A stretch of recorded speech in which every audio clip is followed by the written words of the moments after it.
clouds of hell.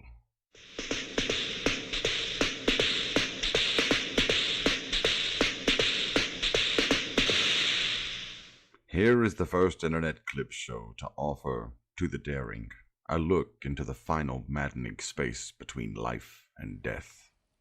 A case of the Mondays. To avoid fainting, keep repeating. It is only a live stream. Only a live stream. Only a live stream. Videos and songs far beyond anything you've tested. A case of the Mondays.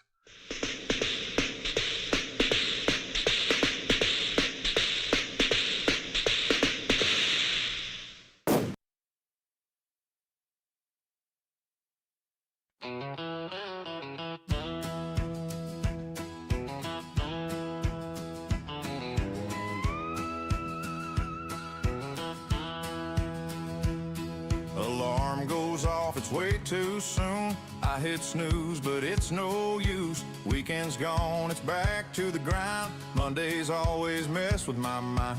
Coffee's cold, toast is burned. Boss is already on my case, I've learned. Traffic's jammed, I'm stuck in place. Another Monday, same old race. Oh no, here we go again. The week's just started, but I'm counting to the end. I've got a case of the Mondays, oh yeah. You got a case of the Mondays, oh yeah. We've got a case of the Mondays, oh yeah. Mondays, Mondays, Mondays. Desk is piled high with work. Emails flooding, I'm going berserk. Meetings that could have been a text. Wondering what disaster's next. Lunch is soggy, forgot my keys. Spilled my drink, oh can this end please? Clock's moving slow, it's barely noon. Feels like I've been here since last June. Oh no, here we go again. The week's just started, but I'm counting to the end. I've got a case of the Mondays, oh yeah. We got a case of the Mondays, oh yeah. We got a case of the Mondays, oh yeah. Mondays, Mondays, Mondays.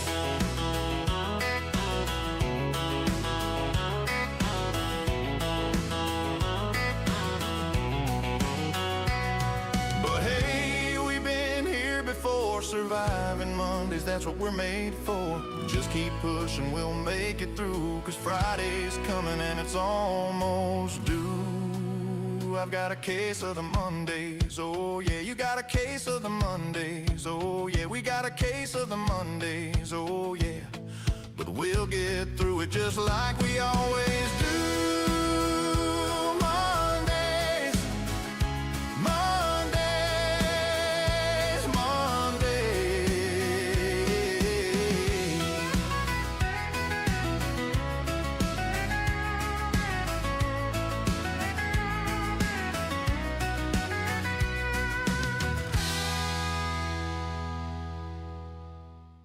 Hello everybody, welcome to Case of the Mondays. I'm your host, Gene Skinner. Hope you're all having a good night tonight, wherever you are, whenever you are. Weeb will be joining us later in the night because, as I have said before, he works Mondays, usually pretty late. I imagine he'll be joining us about like 11:30, 12 my time. We'll probably still be going by then. But yes, sit back, relax, and enjoy. Here we go, Case of the Mondays. Here we go. Where's my lasagna? Where's my lasagna? Bubby, Oh I shit! needed the protein. So did I, you little scamp. Say, Wow. looking good, Arbuckle. Ditto guard. Bring it Little in. guard, bring it in! Oh, he's so There's small. a diamond in you, Eddie. You just Oh, need God. to apply a little pressure. Oh no, Odie's dead. I love my Never mind. family. They're all buff. Wow. Alright. Master Bobson, Captain's listen. log. Try to keep a low profile. What's the fucking point? What's the fucking I'm still a point? miserable prick and I'm still passing out. I'm still passing out.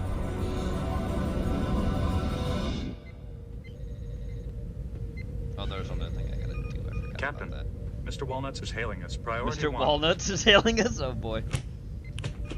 On screen, Captain. On screen.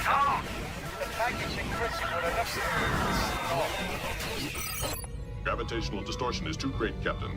I'm unable to compensate. We have lost contact. integrity field has collapsed.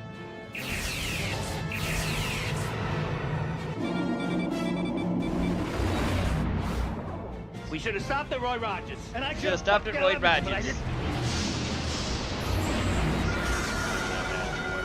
Dad, Warning. Structural failure. remind me. You won't notice anything. I know it, but you don't know it.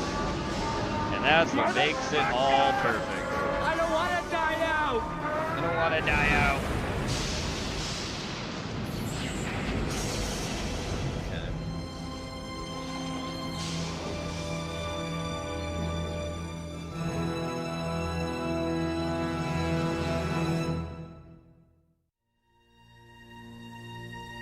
Jeez.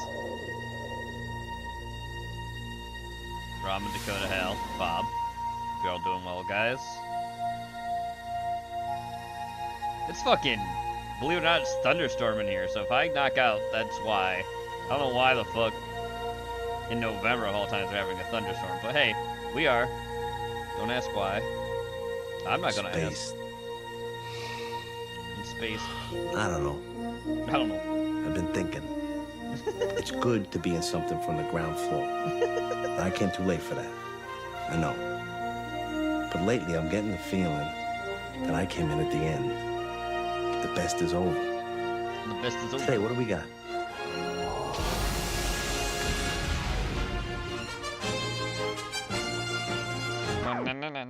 No, we can't play the whole theme.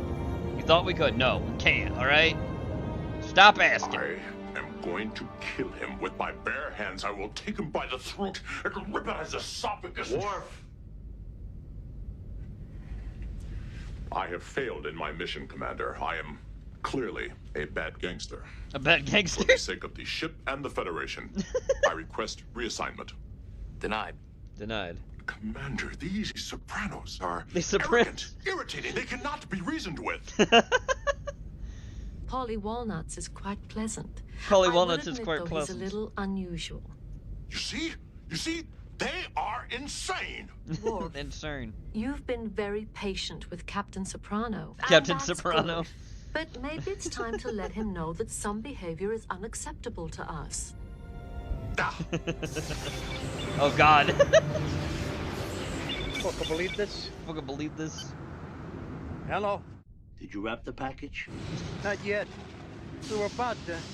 We had a little problem. No I problem. thought you said it was, you know. Thought it was, complicated. Oh, wait, I can't hear you. You're breaking up. I said we're looking for it. We're looking for it. Could survive. The package? Is there any way the package could survive? God damn it. Is there any way the package Everyone could can hear survive? that. No, T. No fucking way. I believe that's actually the Halloween episode where they're burying the body in the cold. What? I got a meeting with Mord.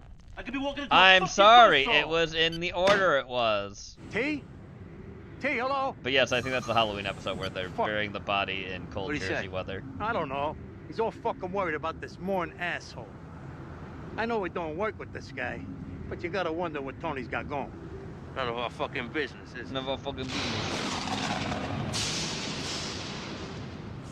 Not dressed for this shit. He's gotta be dead by now, right? It's I'm the pretty episode not- where they have to kill a Czechoslovakian hitman. Do they bury him in the woods? Let's just What's go. the woods episode where Tribbles they're trying will to lead do him anyway. something and then they get fucked up? Where did we It's land? cold. Back there. Half a mile or so. Because that's the one You I know sure? of, that's 'Cause I the thought we quote kinda unquote the looped around. spooky episode. 4 years in Red Squad. I mean, We they're just scared of follow our fucking own dying of fucking- freezing Come to on. death.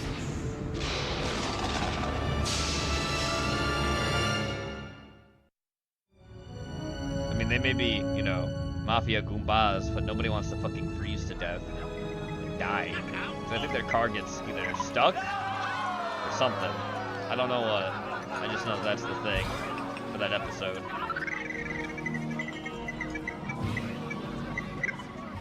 Jeez. Looking for this Romulan. He's a friend of Svetlana Kirilenko. Take it easy.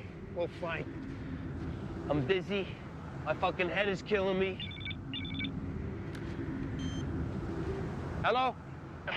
So I'm gonna talk fast. The guy you're looking for is an ex-commando. He killed 16 Cardassian rebels single-handed. Get the fuck out of here. Cardassian rebels. Yeah, nice, huh? Yeah, He was nice, with the huh? Interior Ministry. Guy, some kind of Romulan Green Beret. Romulan Green Beret. This guy cannot come back to tell this story. You understand? I hear you. Serious, Paulie. Huh? Tom. Hon, you there? Fuck! Call me back! No, I gotta look it up. You're not One gonna second. believe this. He killed 16 Cardassians. Guy was an interior decorator. His ship looked like shit. When you hear it, please stop it. See? Come on, he's running.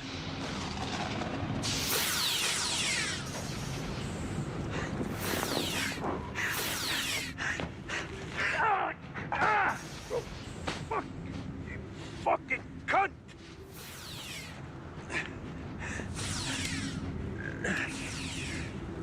Wally, come on, I think I got him. I think I got it.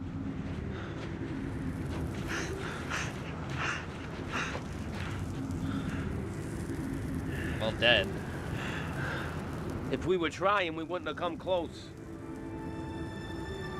I lost my shoe. Oops.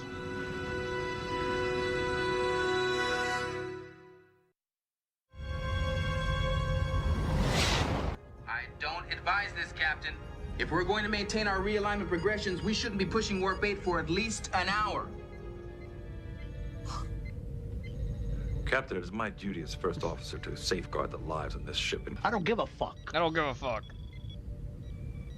All right, I do give a fuck. All right, I do give a fuck. How many times I gotta tell you, get control of your temper?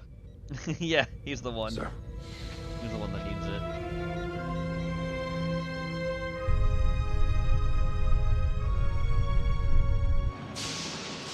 Lordy, lordy. This is no fucking joke here. I could lose a foot. It's numb, huh? The fuck Oh yeah. you think? That's definitely the episode where they're just scared because they kill the guy, but I think it's the fact that they start almost freezing to death. That's why it's a horror part. Yeah, that's the one. It is the Czechoslovakian episode What the fuck is that? because they got problems in that Looks like episode. a shuttle.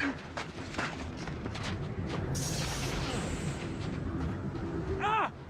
There's fucking gravel under this snow. Yeah, because they just stuck out somewhere.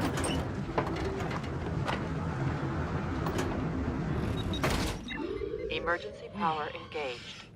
Thank you, God. My fucking ears feel like they're gonna fall off. Fuck your ears. Fuck you, Get me years. something for my foot.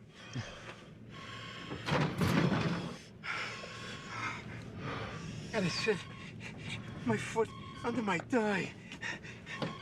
Use my own body heat. That's a trick. Warning, failure imminent on system. If this guy's not dead, Paulie. He's fucking dead. I know, but 16 Cardassians. He's trained for this shit. It's like Tal Shiar shit. sensors are picking up severe atmospheric fluctuations on the planet. We can't get a pattern lock on their communicators because of the EM bursts, Captain. There's no way we can beam them out of there, not under these conditions. No way at all, Captain. Fuck 'em. Oh, fucker. The man said. Where the fuck is he? What are those, Tic Tacs? I just found them. I didn't know I had them on me. You had Tic Tacs all along? Give me some. There ain't no more. I ate them. I ate 'em. Selfish prick, I'm dying here. They're fucking die already. Where Fucking you die going? already. Don't go out there. I'm eating those berries. I'm telling you, they're poison. I don't give a shit. At least I won't die hungry. Really shouldn't eat them. Tony? Tony, I can't hear you. Motherfucking cocksucker! That Tony? What'd he say? I don't know. I don't know. I couldn't hear him.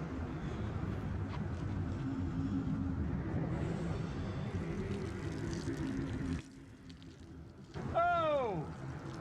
Put up by your own window. I don't want to smell your Find your own piss. window. Fuck you. What did you say? You heard me. Fuck you. Don't make me pull a rank on you, kid. Do yourself a favor, Chrissy, and go back to fucking sleep. Why, so you could choke me? What? Think I'm stupid? I heard you on the phone trying to blame this on me. What the fuck you talking about? You fucked up with the Romulan prick, now you're worried about Tony. You wait till I'm asleep, then you'll choke me so he'll just have your version. Choke you right now, you fuck! I'll leave you here, you one-shoe cocksucker! Put it down, Chrissy.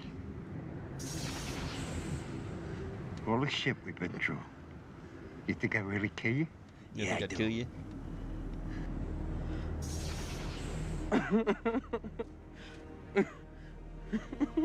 Wow.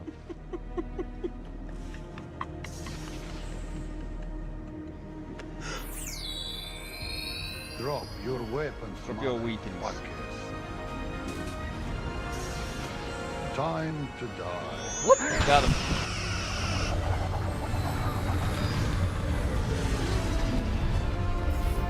Impulse engines passing safety limit. We're seconds from automatic shutdown. All right, I gotta take this. Alright, I gotta take this. Property taxes, I know. Hull stress is nearing maximum This tolerance. is about to blow Living on to up. Orion. Trying, sir. I can't get a pattern lock. The ship is coming apart, Chief. We've got to do it now. I got them. There you go. Injectors are failing. I'm rerouting to secondary injector power now. Helm, get us out of here. Oh God! Keep your beard on. Keep your beard on.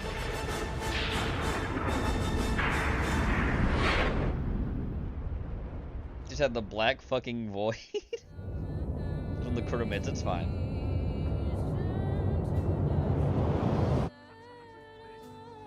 Who the fuck knows? Poor bastard. Never would have happened if What Tony is hadn't that? initially overreacted, but it's one for the books. Was that the darkness at the end of The Sopranos? What is that? I feel like I should know, but I don't, and it's bugging me. It's like, what the fuck? Moses.com.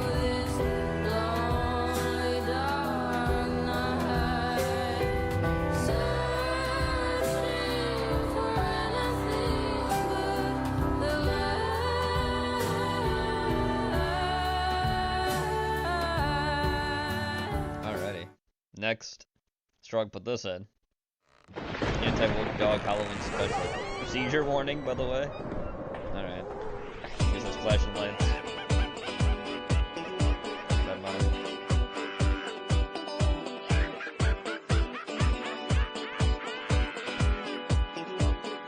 Whoa, you can't dress like that. Dogs can't dress like Native Americans. Why not? You know we literally committed a trans genocide against them, right? Trans genocide.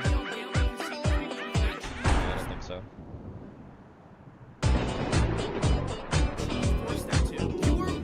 I can't hear you. Can't hear you. Very pro-life of you to wear a headdress. We literally pro-life. rounded up all the gay little Indian children and sent them to conversion therapy. And you're What? dancing? You're dancing. We tore down all the Native American leather bars. And you think that's funny? You think these leather bars that were here? Leather bars? We literally culturally appropriated Will and Grace from them. It was a gay Wait, we culturally appropriate Will and Grace from them? What is he? He's just saying nonsense. Literally. More so than usual.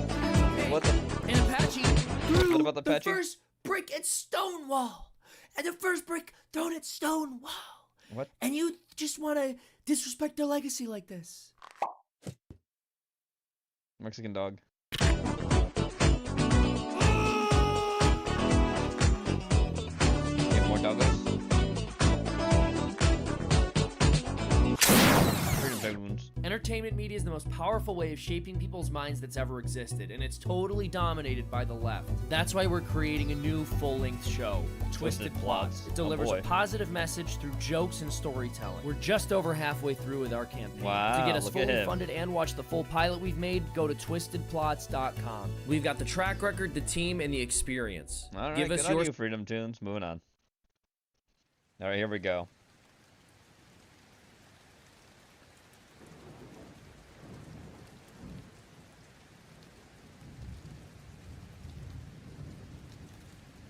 This fan, this monster, featuring the Ellington comic book, science fiction, fantasy, horror, and role-playing club. Oh boy!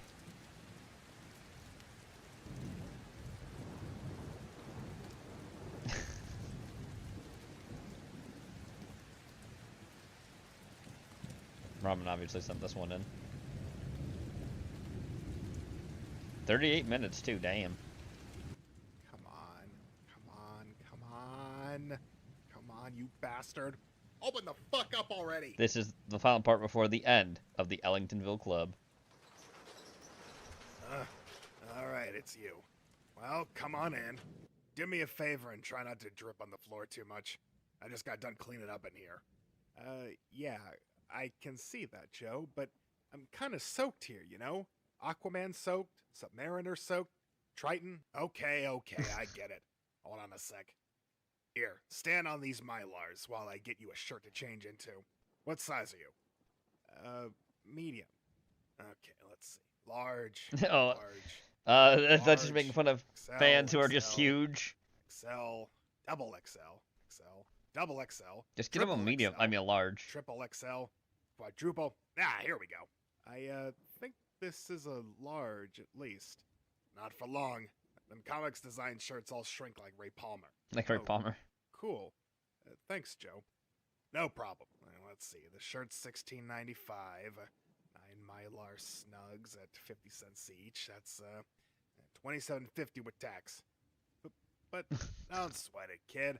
I'll just take it out of your first week. Now, you just sit tight and dry he's off working while I there go now. Big 1488 size, yeah. Shit. I made it. I have died and gone to heaven. Oh, jeez. Finally, my master plan is complete. And now, only mere months after I began serving that fat fuck, the comic shop is mine. Verily, an event this epic demands celebration. To me, my cosplay wenches, the My cosplay wenches, Wonder Woman, Leia, and Power Girl. I see Laura Croft down there too, and some elf bitch. I see Supergirl. Hey, kid! Hey, kid. You listen to me? No. Jesus Christ. He's foaming at the mouth. What are you, on fucking drugs or something? I'm trying to talk to you here, and you're dicking around in the Twilight Zone. Oh, sorry, Joe. I was just overwhelmed by all the awesomeness. Just high on comics, you know? Yeah, I remember that. Anyway, before we get started... It's a store, my guy. First off is your pay and how that all works. So listen up. You get $4 cash an hour and $4 trade. Plus all the hero clicks doubles you want, as long as they ain't good ones, or ones I want. Got it? Yes. Yeah, so you get Trade you ain't get surplus in the books, inventory. Statues, magic cards, and a bunch of other stuff. Cash is good on everything. Any problems with any of that? No problems at all. Okay, number 2, you do not go behind the counter, ever. Unless I tell you, and I ain't ever gonna tell you. So you do not go behind the counter, ever. Do you understand me? I don't care if Gwen Stacy's back there, live and in person, spreading the roast beef counter out for free. Wow. You do not go back there. Okay. If a customer needs something, and I'm in the back, or on the can reading, you can tell them to wait for me. You do not deal with customers. Most of them are fucking crazy, and gotta be handled like moronic babies, so I deal with the customers. Got it. FAB. Now, this is important. The last kid I had working here, I caught stealing from me. I catch you stealing. As Godzilla is my witness, I will kill you deader than cell animation. Damn. Don't worry, Joe. You won't. Catch me, that is. I better not. I got customers who'd eat Stan Lee's barely beating heart to take your place. Your fat friend gets up my ass asking for a job every time he waddles in here. This is a once-in-a-lifetime deal. Don't fuck it up. I won't, Joe. I absolutely will not fuck this up. Yes, he will. Yeah. Hell, you should be grateful I even let you in the store, let alone work here with all the stupid shit you and your stupid friends pull. If your little club didn't spend so much of your parents' money here, I'd have kicked your pimply asses out a long time ago to a shithole far, far away. Good one, Joe. You think I'm kidding, huh? Look like I'm the fucking Joker to you? No, Joe. Sorry. All right. Forget it. Time to get down to business. I hope you like bagging comics. You kidding? Does an Ewok shit up a movie? Every Wednesday after I'm done bitching about my weekly haul online, I bag and board those babies up tighter than Black Bolt's lips. Well, that's good, because all these need bags and boards. Yep. Dude, sweet.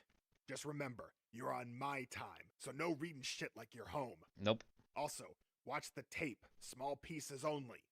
And if you tear a cover, you buy that book at full guide. Oh, hey, speaking of the guide, do you want me to grade and price these? Excuse me? Why don't you use my dick to pee while you're at it? I price the books in my store, you bag. Wow. But you'll have to take them all out of the bag to grade them. Wouldn't it save time? Whoa, kid. I ain't unbagging shit. Fuck that. In comics, you can judge a book by its cover. That's how a pro saves time. But don't people return them and complain if they're messed up inside? Do you? Nope. You don't. I'm gonna learn a lot here, aren't I? Yes, you are. If you're lucky, Bucky. If you're lucky, Bucky. Watch the master operate. He doesn't realize how One much. day you'll open your own shop. Just not anywhere near here, or I'll discount war your ass into the ground. Right. Now, you just keep bagging, Bilbo. I got promos and exclusives and free artist alley sketches to put up on eBay. After that, if the rain stops, you can help me drain the kiddie pool. WTF? Drain the kiddie pool? That ain't some freaky comic shop sex initiation, is it? I'm not sure I... What are you, fucking psychotic? This ain't Big Sal's, you know. There's a roof leak. I got one of them plastic pools up on the ceiling to catch the water till I can take care of it. Christ, kid, I run a clean shop here. Start bagging them. Got bagging to do. Crap, bagging comics sucks. Bag and board, or like bag and waterboard. Sod in heaven, this is torture. Mind-numbing torture. Somebody call Darkseid up and tell him I found his anti-life equation. Now you know why I hired your minion ass. I hate bagging shit. Help me. Help me. Hey Joe, how come new comics that don't sell are automatically jacked up in price as back issues? I've never understood that. It's like the grocery store selling old bread $1 higher. Why not dump the unsold crap and make room for better crap? Yeah, he asked him. Jesus, you really don't get it, do you? Come here, I want to show you something. You see unsold comics. I see unscratched off lottery tickets. Some of these babies are gonna pay off one day. Some small, it's true. some big. That's how it all works. Slab meat, hot and high graded. Would you toss out a lottery ticket without knowing what it was worth? You'll never catch me crying about how I throw out a book worth money. Wow, I never thought of it like that. No duh. Now get back to it. Store opens up soon, and that's enough to deal with without your horse shit. Yeah, Joe's Fantasy World, what do you want? What? What's that? No, we ain't got that. No. Yeah, well, it's old, so I can't. No, he's watching porn. Yeah, well, even so, I'm pretty sure it's sold out. Yeah, Wow. Yeah, look, I got a customer here. I gotta go. Idiot. Wow, all these autographed books. All big names. Did you get these all signed at shows? You kidding? Standing in lines for suckers. So, where did you get them? They don't look like DF editions. You know, you get things in this business. We got our ways. He forged them. That's weird. Grant Morrison misspelled his own name. 1 R, 2 S's? Oh, yeah, he's fucking... that's illegal. You know. Anyway, it's signed, right? That's all that matters. Do you carry Archie comics? I wanted to buy some for my granddaughter. Archie, I got some Betty and Veronica's from the 50s in decent shape. Yes, he is. Run you about $40 each. Also, I don't think you can do that. If you forge signatures, I kind of think that's a crime. Do you have any new ones? New ones? Lady, they stopped making them a long time ago. No, they didn't. But I just saw them at the supermarket last week. Well, why didn't you buy them then, asshole? Hey, whoa, nice mouth there. Don't let the door break your hip on the way out.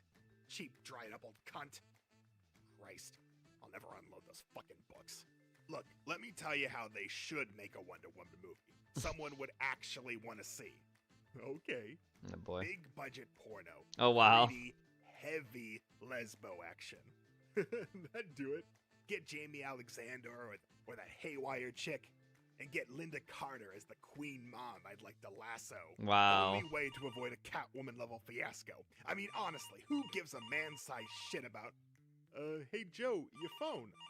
Fuck him. I'll call back. Anyway, like I was saying. Excuse me, there's no price tag. How much is this? Why, you gonna buy it? We don't carry manga. We carry comics. Oh boy. Okay, see where the laser's pointing at? Right there. Well, not right there. You gotta look behind the boxes, but you can't miss it. Hey, do you have King City?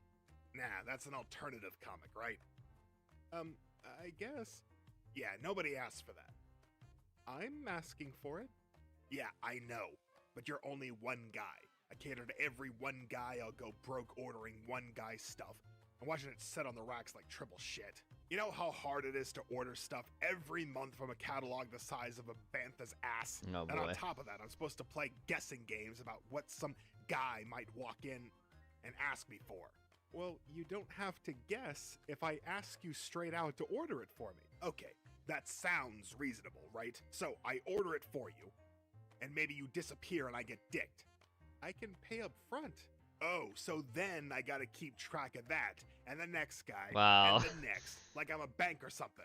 Sorry, Chief, but I've been doing this 29 years, and I think I know what's best for No, my he doesn't. business. No checks, no credit cards, no special orders, no No arguments, bronies. no problems. No cursing. I've seen all these so-called But you curse all the he curse all the time. come and go with their alternative comics and kid crap and bending over backwards for customers. They've all gone, and I'm still here. How about that, huh? Anything else I can help you with, pal? No. No thanks. Alternative comics. You know what alternative comics are an alternative to? Making money. See, kid, what I tell you. Customers always telling you what to do. Like they know a goddamn thing about running a shop. I didn't open my own place to take orders from no one. Not Marvel, or DC, or Diamond, Or the IRS. or some fan might fuck off the street. Hey, Joe, what made you want to open your own shop? I mean, obviously you were into comics. Into comics? Hell, I was into everything. And this was before everything was easy to get a hold of. Uh-huh. I tell ya. Back Oh, then, God. shit wasn't handed to you on a plate 24/7. You had to hunt shit down. Comics, old movies, monster magazines, science fiction paperbacks. Heavy Metal magazine, I Fandom wasn't see. like it is now. Famous monsters. Guys like me were pretty much on their own. One day, I met this old couple selling comics and pulps and stuff at a local flea market. They kinda took me under their wing, and I started helping them out, selling books at a table and some cons. Okay. Over time, they got to be more like a family than my actual family. They shaped my love for comics, the history, characters, the creators, the stories. Good triumphing over evil. With great power comes great responsibility. And he squandered that. Then one day, same day I turned 21. Ooh. dies. Damn. Heart attack. That sucks. Sorry, man. Sorry? Shit. It was the best thing that ever happened to me in my life. The old broad was such a freaking wreck, I got her to sell me Wow. the entire collection for peanuts. That collection ended up bankrolling my comic shop. Why open a store? You gotta ask, who wouldn't want to make your hobby your life? Who wouldn't want your own fantasy world to run your own way? Plus the discounts on... Hey kid, wake the fuck up, I'm talking to you here. Nope. Hey, hi there. Do you have the new Alt Saga chick. trade?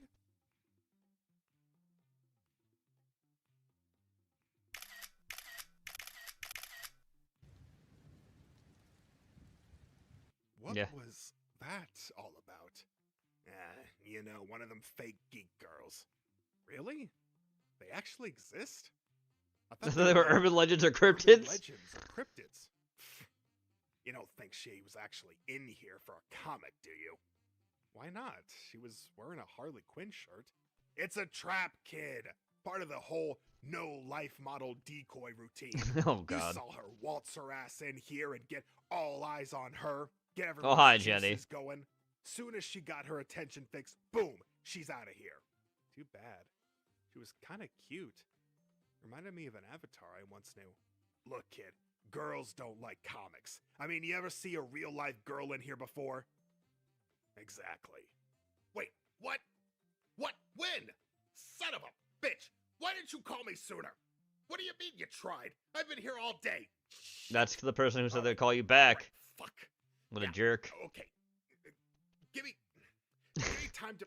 Yeah, okay. Shit. Shit. Fuck. Okay. Tell me something, kid. Can I trust you? I got a situation here, and I need to know if I can trust you to man up in the clutch. What? I mean, yeah, you can trust me, Joe. That's good. Okay, now listen. I just got a heads up from my guy at Toys R Us. Oh, boy. His manager's got to clear out the back room, and if I don't get down there in time, all the high-demand toys my guy put aside for me are gonna end up on the shelves where any asshole can buy them. Oh, wow. Wow. So that's where you get all those rare action figures you jack up. Listen, William, I ain't got time to close up and kick everyone out on account of I gotta catch a bus, quick. Yep. That means you got the con while I'm gone, and that I'm trusting you to not fuck me over here. Wait, what? Me? The bus? Don't touch the register or the phone. Don't go behind the counter. Don't do anything fucking stupid. Hey, Anyone Strog. wants anything, tell them to wait until I get back in an hour or whatever. Okay, listen up, people. This guy's in charge while I'm out. Fuck with him and you're banned. Remember, kid, I'm trusting you here. Also, remember, I know where everything is, if so much as a pizza stain is missing.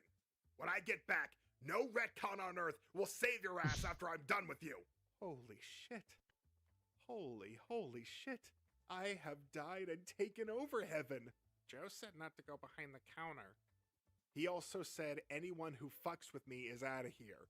So shut your grima worm-tongue mouth, you greasy little Gorin fucker. I can't believe He's it. behind the counter. Only one day, and already I'm Joe's second in command. An heir apparent. The rascally Roy to his smiling Stan. Oh, God. And it won't be long before I rule the world of comics retail. They laughed at Oh, me on the jeez. internet, called me crazy, but I'll show them. Good delusions. The man of today will be the man of tomorrow, and then I'll laugh. There's Bill Dickey. He owns a comic shop. No wonder Joe doesn't want anyone back here. He's been hoarding hot books and variants. All stuff Joe said he got shorted on. The fuck? Oh my god, score! What a massive stash of pirate and Cosborn. Wow. I've never even heard of half this shit. Wow. This notebook is vintage. Can't believe Joe used it to write a store log? Son of a bitch. It's a customer slam book. Nicknames, habits, irritation rankings. What an asshole. Then again, it's gotta be tough being a retailer dealing with idiots. I know all these guys. What a bunch of fucking losers. Wow. Number 1, Bizarro. I need a comic that stimulates all my regions. The fuck? Werewolf by smell. What's that look for? I got something in my teeth? He who talks to the books. Don't go in, Batman. You got Superman. I told you. Prince variant. Prince I variant. heard there's gonna be an Adventure Time torture variant. What? Joey the Model Maniac. Are they making a model of the hideous sun demon yet? Supergirl man. They have disrespected the legacy of Linda Lee for the last time. Fucking Lou. Fucking Lou. Yo, is Spider-Man out? Thor? X-Men? What's out? Discount Dracula. Discount Dracula. I'm buying a lot of stuff. Can you lose the tax? Oh, jeez. Wait a minute. He's Yep. got us in here. That bastard. Where does that fat fuck get off calling anyone names? Especially me. I don't belong in here. Prick The other Jones. guys, sure. Yog that I can Jerkoff. understand. Fail Snail. Speaking of my friends and fellow club members, I wonder what those assholes would say if they could see me now. Oh, boy. Man, what a piece of shit that was. I bet more people worked on the screenplay than went to see it. Sure as shit the editor didn't watch that abortion. It was confusing even with a plot we've seen a million times. Well, it was the 5th sequel to the first piece of shit, so nothing. It was all shit. Lame kills, bad CGI. Yo, is gore, it Morbin crap time yet? effects, Fucking no Lou, tits, yeah. ugly final girl. Really? I thought she was the only decent thing in it. Blah. That's because you got no taste jizz brain whose parents Wow. threw shitty when they rolled you up. Pete's right, Jerry. That turd should have been direct to YouTube. You know, we knew from the trailer we'd hate that movie. Maybe we should just start avoiding crap we know suck. Are you serious, Jerry? We're the Eltingville Club. We have to see everything. No, you don't. Go home and watch The Real Housewives of Fuckleberg if you can't handle it. Wow. Jesus, if we didn't stay on top of everything, how the fuck would we have any kind of life? Oh, What would we jeez. talk about? Argue about? Tweet about? Tweet about. Sports? Fuck. That shit. We ain't no second-rate casual fans. Oh, jeez. Come on, guys. I was only saying, you know? You didn't have to get all Bill Dickey on me and lecture me about shit. Oh, Speaking yep. of that asswipe, Bill's gonna be pissed we saw that piece of shit without him. Fuck that. We should do every piece of shit thing without that cock bucket. He He can can go fuck himself. Ew, what if he reproduced? Yeah, one is enough. And piss on that guy. A pox on his ass. Fucking jerk ruins everything. I know, right? He's been nothing but trouble lately. Lately? Come on, Josh. He's always been lower than a mole man shitter. He's a bad fan. A very bad fan. Yeah, true. Bill's always been a tool, but now he's like a massive Jack Kirby design tool. Every time we have a meeting, it's chaotic awful. Chaotic awful. We're getting deeper shit when Bill's around. He's like a walking damage multiplier, a cursed object. Yeah, they're all talking shit about him. Joshua's fuck dumbest idea is gonna fuck dumber after Bill's got through with him. You're the Super Saiyan dick who got us community service. Yeah, well, you're the Super Saiyan asshole who got us grounded for a whole summer. Super Saiyan dick, Super Saiyan asshole, Super Saiyan dick, Super Saiyan asshole. Guys, come on, one dick at a time. We have to stay on target. They're gonna Joe's, yep. They're gonna see to Bill. Figure out what to do about Bill. We banish his ass. Wish him into the cornfield. Well, duh, but every time anyone tries to kick anyone out, all it leads to is a fight scene. Maybe here we go. instead of ganging up on Bill, we just sit down with him and tell him how, come on, Jerry. You don't reason with the thing from another world. You electrocute his ass. Yup. Yep. Hey, looks like Joe cleaned up in here. Uh-oh. Josh Zilla's throwing sparks. Yo, Joshula. Yashula. What's the matter? Cthulhu got your tongue? Worse. Much worse. Much worse. Yep. Welcome to Delos, bitches, where abso-fucking-lutely nothing can go wrong. What the fuck are you doing back there? Bill, are you crazy? Better get down from there before Joe sees you. Joe knows I'm here. He left me in charge while he's out because I work here now. Wow. This can't be happening. It's some sort of Philip K. Dick thing. The cosmic imbalance. We stepped into an alternate dimension where everything's fucked. Fuck world. We're trapped in fuck world. Trapped in fuck world. That doesn't make sense. And that Dick Tracy shirt. Yes, that's an illusion. This must be an illusion. I disbelieve. I'm crazy. Me too. Me too. Disbelieve all you want. It's not a hoax, not a dream, not an imaginary story, and there's not a Gundam thing A you Gundam. can do about it. But fuck, it's not fair. I've been asking Joe for a job ever since the first day I came here. I'm the one who should be working here. Me, not him. Me. Poor Josh. Always a bridesmaid of Frankenstein, never a bride. Can't blame him. This is an extremely fucked up situation. A crisis, you might say. A crisis, you might It's the say. worst day of my life. Worse than when Brave and the Bold got canceled.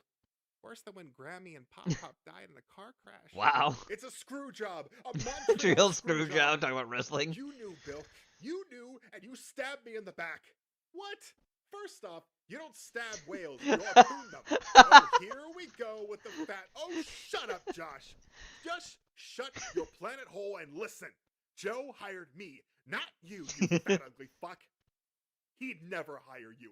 Even that moron knows you're a one-man inferior 5 who shits up everything he sweats on. Damn. A thing so pathetic, its own mother had a heart attack to try to escape the Superboy-loving mutant her cunt spit out. Hey, whoa, okay, we get it, Bill. With a little power comes a little douchebag. You won, okay? Lay off the guy. Oh, give me a fucking break. Like you give a rat's ass about Josh's big, fat, baby Huey feelings. All your sleestack brain cares about is your fake-ass blood and guts bullshit. Wow, brain. yep. You and your modern masters of horror crap only a tentacle fuck stupid piece of shit like you would get off on. Wow. You're dumber than a box set of Lucio Fulci DVDs and twice as nauseating. Wow. And you. But I didn't say anything. Of course you didn't, you gutless wonder twin, shape of a wimp, form of a pussy. How many saving throws have you blown in life, Jerry? Intelligence, wisdom, strength, charisma, sense of humor, masculinity, hygiene? I can go on all day, you elf spaz, you low fan on the scrotum pole. Well, you gotta admit, the prick's making a hell of a case for kicking his crazy ass out of the club. Yeah, he's been on the ass holodeck so long, he actually believes we'll keep putting up with this crap. Yes, finally, let's vote that bastard out right now. Oh, go shit your underoos and die. Face it, losers, I hit the jackpot. I leveled up. I unlocked a major achievement. I made it to the next stage, and you NPC minion... Joe's gonna come back in the door, isn't he? I don't... He's gonna come back in when he's having this huge rant. It's gonna be amazing. He's gonna lose his job. I'm not a nothing fan anymore. I'm a professional. So fuck the Eltingville Club, and fuck you! Well, if I'm a piece of shit, Bill, you're the whole fucking pile. Oh, critical hit, Pete. Wizard needs potion badly. Oh, hey, I forgot to tell you. Joe said anyone who fucks with me gets tossed out and banned for life. I'd call this fucking with me. So, you're out of here. Adios. It gets even better. Oh, amazing. Too bad this is the only comic shop in town. Sucks to be you, huh? No, I disbelieve. Don't ban me, Bill. Ban Pete. Wow. He's the one that said that pile of shit stuff. You laughed. I did not. I had a sinus attack. Yeah, okay. Would you two chuds shut the fuck up? He's just fucking with us. He can't chuck us out. Oh, you think I'm kidding, huh?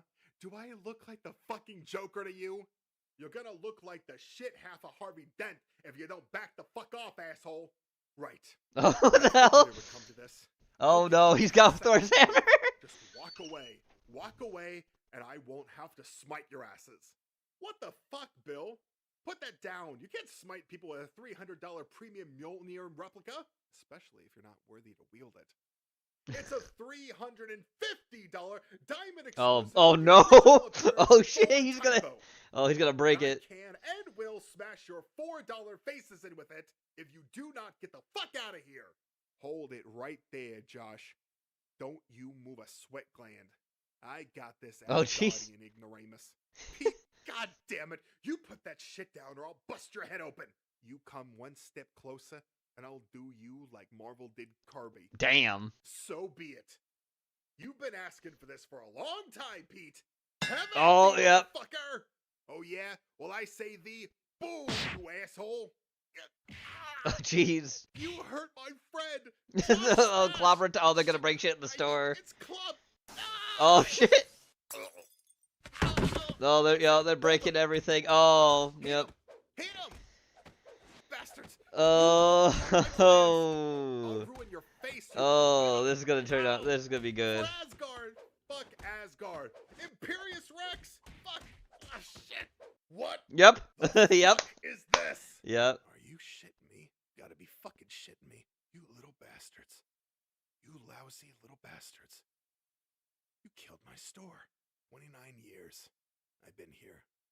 The recessions, snowstorms, Oh my god. hurricanes, riots, competition, market collapse, spectacular collapse, distributor wars, Marvolution, black and Marvolution. white boom and bust, variants, holograms, embossed foil. Yep. poly He's bags, so dead bad inside. girls, pods, Pogs? bookstores, Nice. Amazon, digital, Diabetes audits? This takes the cake. This is a knife in my heart. It's my fault. I fucked up. I trusted you. And this is how you repay me by fucking up my store. You couldn't wait 5 seconds to get your Eltingville Club bitch monkeys in here to fuck up my fantasy world, huh? We didn't do anything, Joe. It was Bill. He made us fight. It was Bill and Pete a little bit. A little bit, but mostly Bill. Yeah, what do you mean a little bit me? You trashed the power battery, Sinestro. Look, Joe. This isn't what it looks like. Oh god, yeah. They're all dead. Look at his face. And they went crazy and attacked me. Oh, you lying fuck. It's true. They've been stealing from you for as long as I've known them. Look, this was in Pete's jacket. He stole this Sin City lighter from you ages ago. He shows it off when your back is turned. You lying pickpocket fuck. Well, breaking more shit. What on earth, too, is fucking wrong with you? You steal from me, you wreck my joint, and now you disrespect my ass right in front of me. You think I'm gonna put up with this? Oh, jeez. I kill you! Jesus Christ, he's hulking up. He's really hulking out. He's Red Hulk hulking out. He's Red She-Hulk hulking out. Red She-Hulk hulking out. Where am I? Oh, right. Must have passed out after Pete boomed me into the bagging table. Oh, you're dead. Chest hurts bad. Head spinning. Where's all that blood coming from? Have to get out of here. Free myself. If only I could lift this shit off of me. Son of a bitch. I can't. Too exhausted after all that fighting. Have to face it. I'm trapped. Buried beneath back issues. There's no way past him. What are we gonna do? We're gonna have to kill him in self-defense. Find collectible shit that'll kill him. Find Conan shit. Pulse pounding. Senses shattered. Hold on. He's really bleeding out. What the fuck? Pete's lighter. Just lying there. Just beyond reach. Is he gonna fucking light shit in the whole comic shop on fire? Not that it could do me any good. God, I feel dizzy. Yes, Sasha, What do you think I is hear stronger, you. Joe or the Eltingville Club? Duh, dude, it's like the Blob versus some shitty X-Men. Like 3 Mardroxes. Hey, I like Mardrox. You would. You would. Can't end here. Not now. Not like this. Not when these 3 bastards have cost me my job. You cost yourself My your dream, job. My very future. It's all over for me. But they won't get away with it. I won't let them. Revenge. Yes, Oh, revenge. jeez. But first, I have to get free. Must channel all my hate of those fucks. All my anger. And lift. Oh, shit. What a Lift. douche. I did it. I'm free. Free to exact my revenge. Oh. Shit. Sorry, Pete. I could only find Hawkman shit. It's hard to use. Son of a bitch, that's for display purposes only. Hey, you assholes got a minute? I want to show you something. What the fuck are you doing? Close that thing up, you crazy bastard. What am I doing? Can't you tell? I'm quitting, Joe. Check it out. And I'm taking you scumbags down the boom tube with me. Oh, Insane. No, kid. Don't do it. There's a ton of Charlestons in that pile. They'll go up like fucking kerosene. Huh. Good to know. And knowing is half the go fuck yourself, fat stuff. Oh, jeez. Oh, fuck. Insane. Hot. Yeah. Hot. Holy shit. I'm on fire. I'm on fire. Flame off. Flame off. You cheap fuck, Joe. My store would have had a sprinkler. It does. Hey. Oh. Kiddie pool. Oh, the kiddie pool. Oh, hey, kiddie pool. Oh, fuck. Okay, kiddie pool. Jesus. Oh my god. Did you hear? That horrible store I went to burned down yesterday. Crazy, huh? Where am I gonna get treated like shit now? Yeah. I was there. Bill Dickey looked like the tar man from the Return of the Living Dead when he crawled out. And they all got arrested. Joe's still in there. Don't know why, though.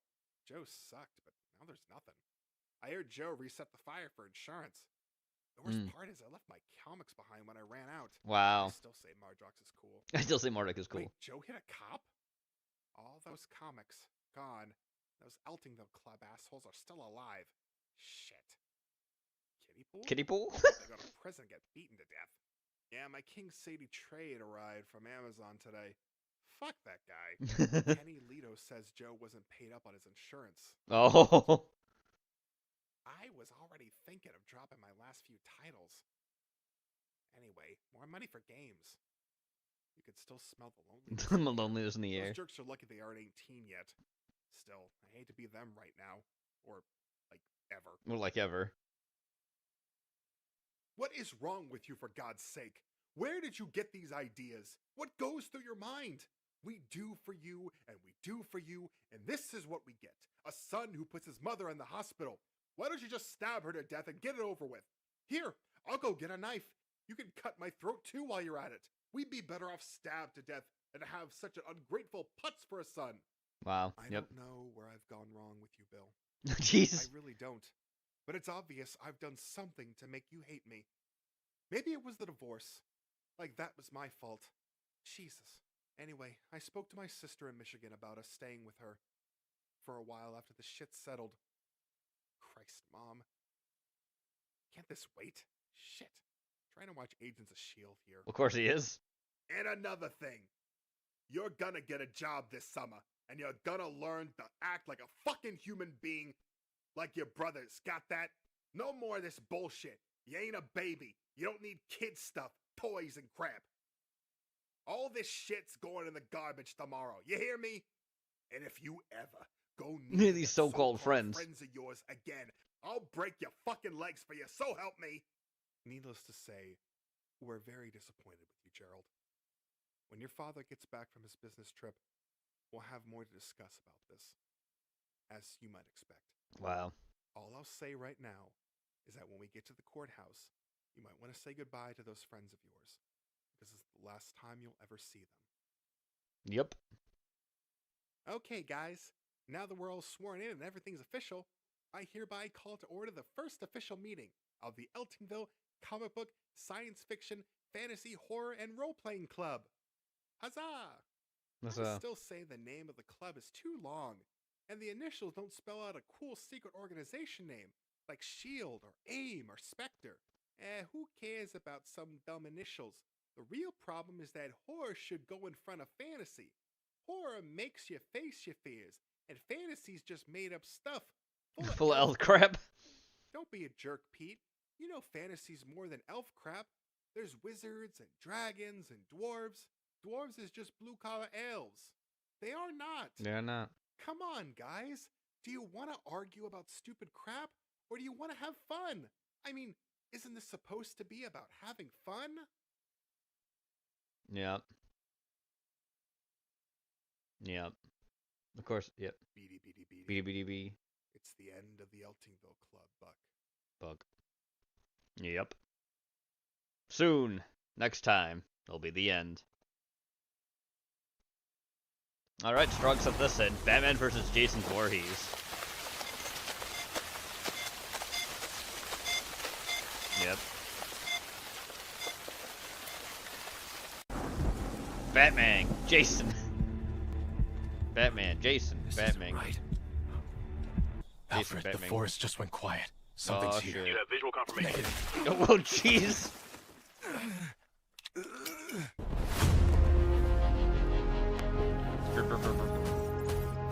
Batman. Batman's contingency plan. For Jason. Gotham never stays quiet. When it does, it's because something has already started. I'm sure this is an AI. 3 weeks without homicides, no bank robberies, no Joker, no Riddler, none of the usual spectacles. Nothing.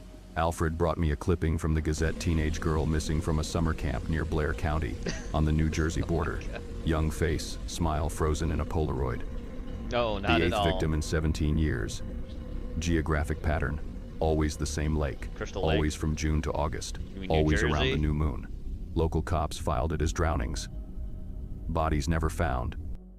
Witnesses talk of someone on the shore, figure in a mask, movement in the water. reports dismissed as hysteria. But there's too much consistency. Body's never Consistency recovered. is data. I'm surprised Data I could is the spell entry that point. out. I arrived discreetly, no armor, no cape. I went as Bruce Wayne, scouting the land for a charity project. Yeah. Abandoned gas station 3 miles from the lake. Broken windows, rusted pump, stench of mildew and rotting wood. Uh-huh. Back door forced open. Stains on the concrete rust? No. Preliminary analysis. Degraded hemoglobin, about 6 months old. Drag marks consistent with a 60-kilo body. Ends at the tree That's line, right, Batman. heading northeast. Batman. Toward the lake. Camp closed for 15 years. Fence down. Bungalows crumbling. Wrong kind of silence. No birds. No insects. Nothing. Heavy air. Noticeable static electricity. It's noticeable. At the center, the boathouse. Rotting wooden structure on pilings. Half submerged. Loose planks. Inside, an improvised altar, not religious. Personal. Not religious. Faded photo of a woman holding a child. Burned out candle. Dead flowers. Around it, totems. Necklaces left by visitors. Handwritten notes. Please don't hurt me. Sorry. I remember you. Fear as an offering. I scraped a wood sample. Anomalous organic composition. Anomalous. Unknown biofilm. Lake water alkaline pH. Traces of manganese, but something else. Irregular electromagnetic resonance. Peak at 18 hertzes. Infrasound. Frequency that induces panic. Okay. Natural? Unlikely at that intensity. Back in the Batcave, I cross-referenced the data. Jeez. 17 cycles. Always. After a territory violation, teens breaking Territory in. violation. Underground party. Nosy visitors. Always followed by a disappearance. Surviving witnesses describe a persistent figure. White hockey mask. Axe or long blade. Impossible underwater movement. Resists the fuck was wounds. that? Doesn't The speak. water just Doesn't hit. negotiate. Just executes. Paranormal hypothesis dismissed by protocol, but the data forced a review. Jason Voorhees. Name tied to the lake since 1957. Child with cranial deformity. Neglected. Drowned while counselors fucked. Body never My recovered. counselor's fucked. The mother, That bitch just said Pamela Voorhees, fucked. carried out a massacre in My counselor's 1958 fucked. ritual revenge. Killed by decapitation.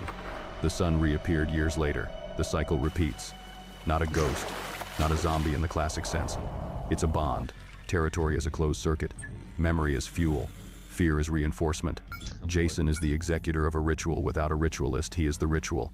The logic is simple. Fixed stage lake divided by boathouse. Emotional trigger. Maternal memory divided by territorial intrusion. classic zombie. Collective amplifier. Perpetuated local trauma. Each death feeds the legend. Each legend draws new intruders. Each intrusion candies, no reactivates grimoire. the cycle. No need for candles or grimoires. Candles. Just okay. repetition. Those are candies. Territory.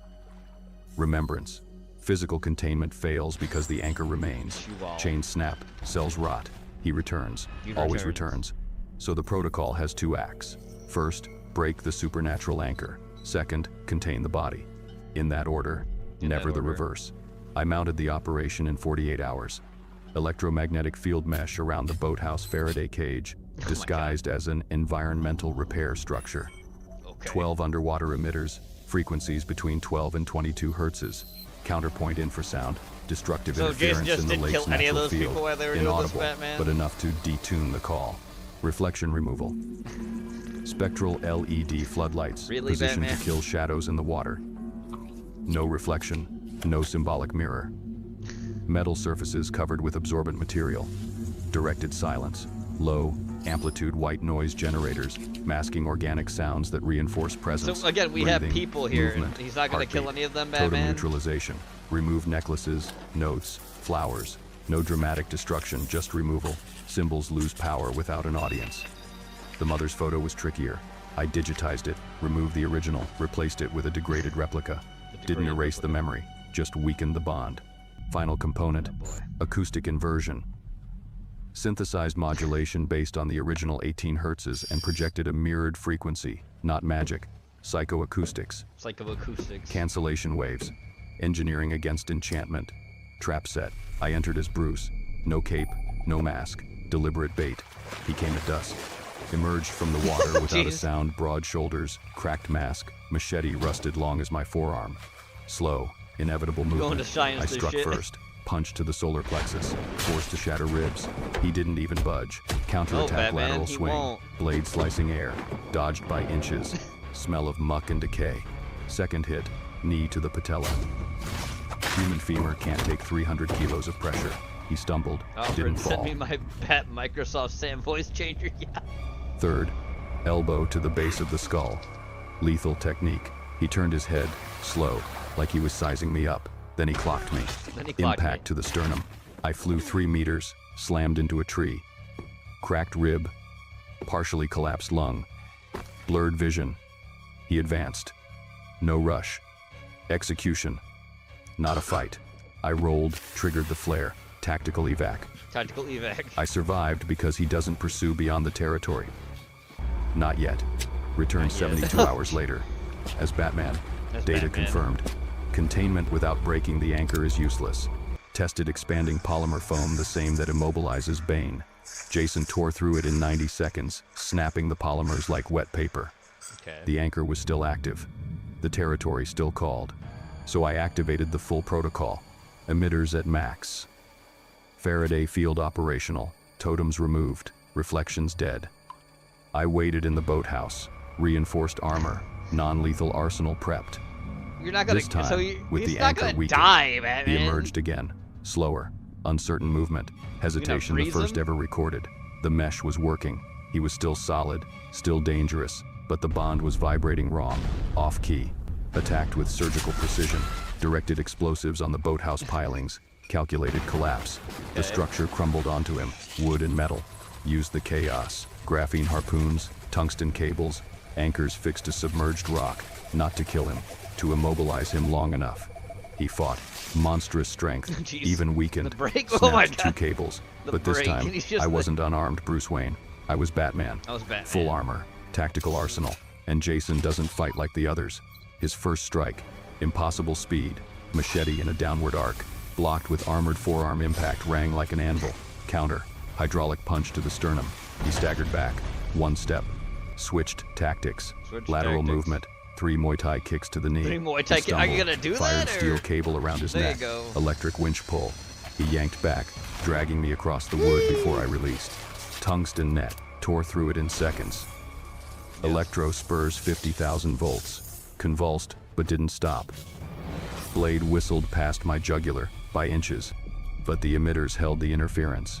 The supernatural link, what makes him invincible, What fuels makes his him- monstrous strength. His impossible resilience was corrupting. Territory failing. Memory distorted. The anchor sustaining him bleeding out. The He faltered. linchpin to all of Critical this is moment. his anti-Jason Activated silver. works, right? Yeah. Veil. 4-meter containment sphere triple wall. Inner layer of total sensory deprivation. No light. No sound. No vibration. Get nothing. Middle cryogenic cooling layer. Are you gonna Outer freeze him like in absolute Jason Faraday X? shell. Submersible. Hermetic. Designed to completely isolate the occupant from any external stimulus. With the anchor broken, containment became effective. He went in. I sealed it. Sank the sphere to the lake's deepest point, 120 meters. Anaerobic muck. Total darkness. Not dead. Contained. Isolated. See how 3 days silent later, the damn thing? I extracted the sphere. Transported to a remote facility. Geological underwater pit in the North Atlantic. 3,000 meters deep. Constant temperature. 2 degrees Celsius. Extreme salinity. Triple Faraday cages. Total absence of reflections, no light, no sound, no echo. He's a bat, so he Safety won't be stopped. redundancies. If the sphere fails, it sinks to the abyssal zone.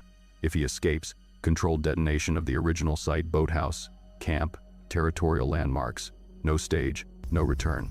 I cataloged the rules. Territorial anchor. Jason needs the lake.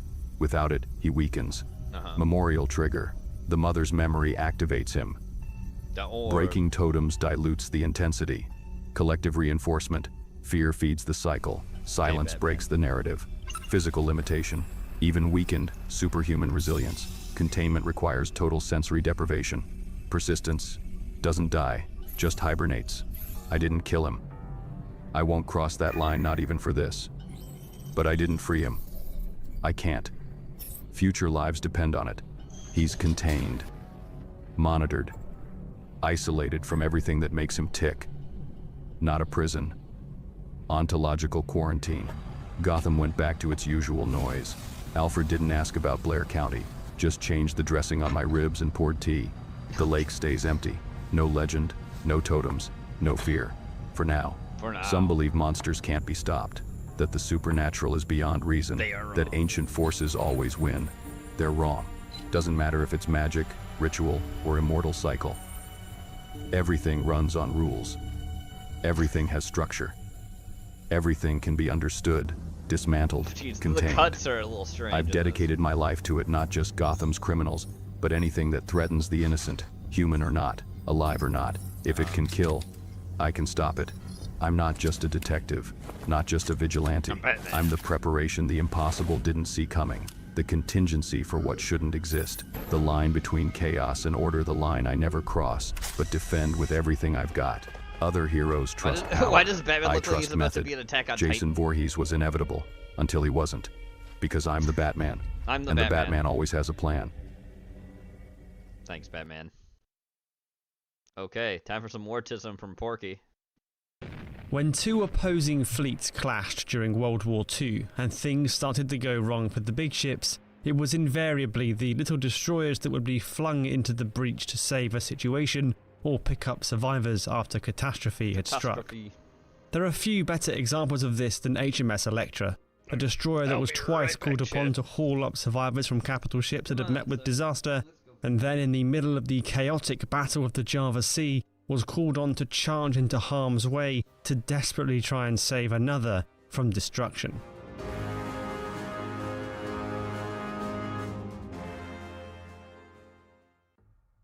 Electra was added to the Royal Navy in September 1934 as the second of 9 E-class destroyers to be completed. She spent the first 2 years of the Second World War stationed around the British Isles, helping to escort convoys and support Britain's main home fleet based at Scapa Flow in the Orkney Islands. In May 1941, Electra joined the escort of the capital ships Prince of Wales and Hood as they hunted for the Bismarck, and was the first ship on the scene after Hood was destroyed in a colossal explosion, picking up the only 3 sailors to survive the sinking. A few months later, Electra was deployed to the Far East, where again the capital ship she was escorting came under terrific attack, as dozens of Japanese aircraft descended on the British ships on December 10th, and both the Prince of Wales and Repulse were smashed to bits. Electra and the other destroyers came in to pick up what survivors they could amidst the carnage. This time, Electra crammed a remarkable 748 men onto her decks before speeding back to the relative safety of Singapore. But within a few short weeks, Japanese troops overran Malaya and threatened Singapore, forcing the remains of force said to seek a new base on Java, where they joined up with American, Dutch and Australian ships in a joint force to try and halt the Japanese advance. But this was a tall order. The Japanese had more ships, more troops and more aircraft. Though the odd success was achieved with courage and skill like the US Navy's destroyer force at Balikpapan, the tide was flowing in only one direction, and by the last days of February 1942 the situation was dire, with Japanese ships now preparing to invade Java. The Joint Allied Command decided to try and intercept this fleet with the ships it had left. A combined striking force under the command of Dutch Admiral Karel Doorman put to sea with a diverse mix of ships centered around the heavy cruisers HMS Exeter and USS Houston. Opposing them was a Japanese fleet under Rear Admiral Takeo Takagi, which had as its centerpiece the heavy cruisers Nachi and Haguro. Many of the ships in both fleets are playable in today's sponsor, War Thunder. War Thunder is a free-to-play vehicle combat game available for free on PCs, consoles and mobile devices. You can take command of over 2,500 detailed tanks, planes, helicopters and ships, ranging from biplanes to fighter jets and much more. War Thunder has a sophisticated damage model to make every engagement feel realistic, as well as featuring a wide variety of game modes to match whatever your favourite way of playing is. Join over 95 million players in epic PvP battles today, and use my links when you sign up to get a massive bonus pack including the exclusive vehicle decorator Eagle of Valor, 100,000 Silver Lions and 7 days of premium account. Available for a limited time for both new and returning players who haven't played for 6 months, so sign up now. On paper, there wasn't much to choose between the two sides. that battles aren't fought on paper. Dorman ships came from a variety of nations, each with their own design philosophy and ways of communicating and fighting at sea. The Japanese fleet had trained relentlessly for months together, and had a key advantage at long range despite having the same number of heavy cruisers as the Allies. This was because Houston and Exeter only had 6 large caliber 8-inch guns each. Houston normally had 8, but one of its turrets had been knocked out by an earlier bombing raid. By contrast, the Nachi and Haguro had 10 of these larger guns apiece, giving the Japanese 80% more firepower at longer range. The two fleets sighted each other just after 4 PM on February 27, 1942, with the light cruiser Jintsu firing the first shot at HMS Electra. Before long, both sides' heavy cruisers were in the fight, trading salvos at long range. To make commanding his diverse fleet as simple as possible, Dorman had arranged all of his cruisers in a single line ahead, with his own flagship De Ruyter at the front and the other light cruisers behind Houston. It wasn't ideal, but for nearly an hour Dorman's ragtag fleet held its own. But then, everything started to go wrong. At 8 minutes past 5, a shell from Haguro struck Exeter amidships, puncturing her armour belt and exploding deep in a boiler room. 6 of the ship's 8 boilers were taken offline and Exeter's main guns lost power. Smoke billowed out, and with no steam pressure to drive her turbines, the cruiser rapidly lost speed. Keen to avoid getting swiftly rear-ended by Houston behind them, Exeter turned sharply away from the enemy. But Houston, struggling to see what was going on through the huge amounts of smoke ahead, guessed that Exeter's turn was something Admiral Dorman had ordered, and they had just missed the signal flag, so they followed the ship in a hard turn away. The 2 light cruisers, Perth and Java, then did the same, and the entire Allied line swung around, leaving poor old Admiral Dorman sailing towards the Japanese fleet on his own. To make things worse, at this moment the Dutch destroyer Kortenaer blew up after being struck by a torpedo, adding to the general sense of chaos around the Allied Was that actually fleet. the guy for the channel? Wow. Closest to Look the at them Japanese eyebrows. at this time was the 3 British destroyers, Wow. led by Electra's captain, Commander those are some Cecil fucking May. caterpillars, He shit. swung You see that into shit? action to try and restore order, ordering his ships to make Holy smoke shit. and bringing them across the front of the fleet, obscuring the disordered cruiser line from prying eyes. Admiral Dorman soon brought his flagship around to head southeast, but a big gap had opened up between him and the rest of the fleet, Sorry, with the Johnny, it's the Japanese only now video hot on Porky his put heels, in. aiming If for you a wanna counter knockout it next blow time, while you the can put one Allied in fleet yourself. was disordered. Alright. Desperate to buy time to gather his errant cruisers up and enable the maimed Exeter to disengage, Dorman ordered Electra and her sister ship Encounter Electra. to mount an immediate counterattack, which meant going through the smoke to fight whatever was on the other side. Through the smoke, get Responding to these orders, Electra quickly swung around to the northwest and drove on towards the smoke.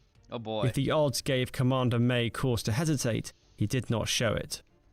As Warrant Officer Timothy Kane, who would write a book after the war on his experiences gonna aboard write a Electra, book, sums it huh? up, he had accepted his mission, Oh, made man, his oh. decision, and I would didn't know. I didn't abide see by that it 'cause I was until the awake. bitter finish.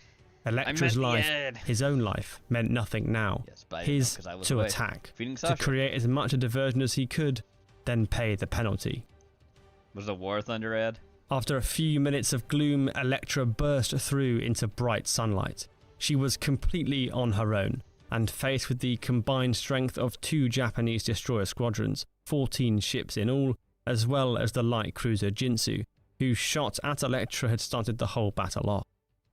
The shell started quickly in both directions as the range rapidly came down.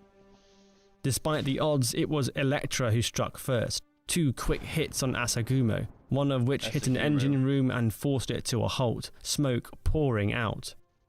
For a while, Electra seemed to live a charmed life, with shells splashing around it, sending life. torrents of water across her deck, but not finding their way onto the hull. But eventually, with the sheer weight of fire she was subjected to, her luck ran out. Rip. 3 shells struck the destroyer in quick succession. The first hit the bridge, the second wrecked the forward electrics, and the third slammed into the aft boiler room, causing devastation inside and cutting Electra's propulsion. She Well, ground to a guess you're halt. fucked. The time was 6:16 p.m. 6:16 p.m. On board, engineer Lieutenant Frank McLeod estimated it would take 30 minutes to get Electra moving again. The room. 30 minutes, stationary in full view of a dozen enemy ships, was a tall order. But McLeod and his men worked away in the depth of the ship, desperately trying to restore power in a smoking boiler room as the shells continued to crash around the ship. Not long after Electra was stopped, the destroyer Minigumo came in close to finish her off, pounding shell after shell into the stricken ship as Electra's gunners did their best to answer back until one by one they were silenced. Forever. Warrant Officer Kane, responsible for the ship's torpedoes, launched a salvo to try and trip their assailant up, but to no avail. Before long, the situation was hopeless, and Electra began to steadily list to port, water gushing into her lower deck from shell holes. Dead. At some stage, the order to abandon ship was passed around, and the crew began to help wounded sailors into various life rafts and the ship's one remaining boat. But all the while, Electra remained under heavy shell fire, and many of those who went into the water were struck. Gradually, the destroyer grew quiet, and its list worsened. One of the last to leave the ship was Warrant Officer Kane. Along with the ship's cook, Harry Gretton, he leapt into the sea and paddled away from the doomed destroyer, just in time to see the captain, Commander May, appear on the upper deck, waving to the crew in the water as Electra began her final dive into the depths. Oh boy. Electra's final charge had been a valiant one. Her sacrifice had given Exeter the time she needed to get away and allowed Dorman to reorganize his fleet to prevent an immediate catastrophe. When she sank, of her crew of 168, 108 were lost. Of the 60 survivors, 54 were rescued by the American submarine S-38 and 6 by a Japanese destroyer after 4 days adrift. Like so many destroyers both before and after, Electra had given everything to try and protect others from harm. But like so many ships that fought and sank in the East Indies, it was in a losing cause. By the time Kane and other rescued survivors arrived back in Surabaya, the Dutch position on Java was near collapse, while the Allied fleet had been crushed. Of all the ships Dorman had commanded, only the 4 American destroyers remained afloat. Though Exeter had escaped the first battle of the Java Sea, she did not escape the second. But that's a story for another video. Day. Thank you for watching, and I'll see you next time. Moving on. Look, Jenny AI. Charlie.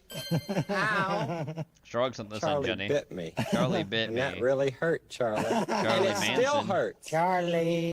Look at the pace from all 5 of them, but the rabbi is out front again. Incredible fingerwork. He's clocking almost 6 bills a second. The others are close, but not that close. Imam Ali keeping it steady. The monk smooth as ever, and Father McNally. What brings you out to the match today?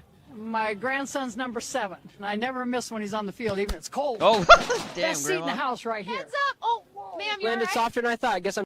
Sir, you can't be fishing off of this thing. Show me which law says I can't fish off a bunch of Pringles cans taped together, and I'll get off right now. Well, you got me there. Yeehaw! We got me there. Wow. You know why I pulled you over? Cigarette in one paw, beer in the same. That's not gonna fly. Go ahead and set it down for me, all right? Let's go. Hell's kidding. All right. A very important video about 3 guys. Would I kiss this person? I had to. No. Oh, Sash, can you please go off the computer? Thank you. You can sit there, that's fine. Your turn. Don't attack my hand, I know you're thinking about it. Stop looking at my hand like you're gonna pounce on it. Joe. Yeah. Joe, yeah.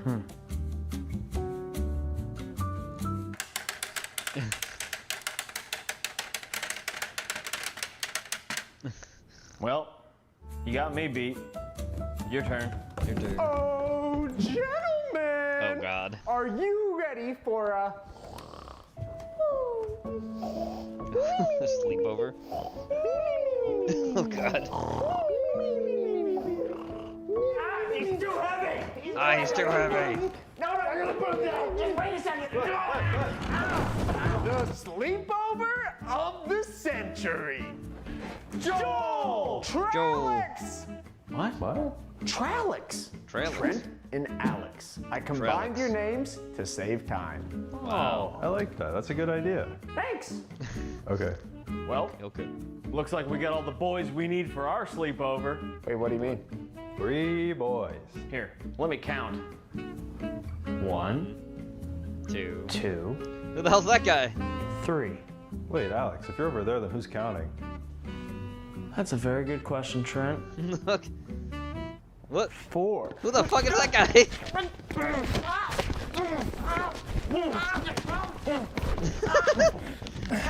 Is he killing him?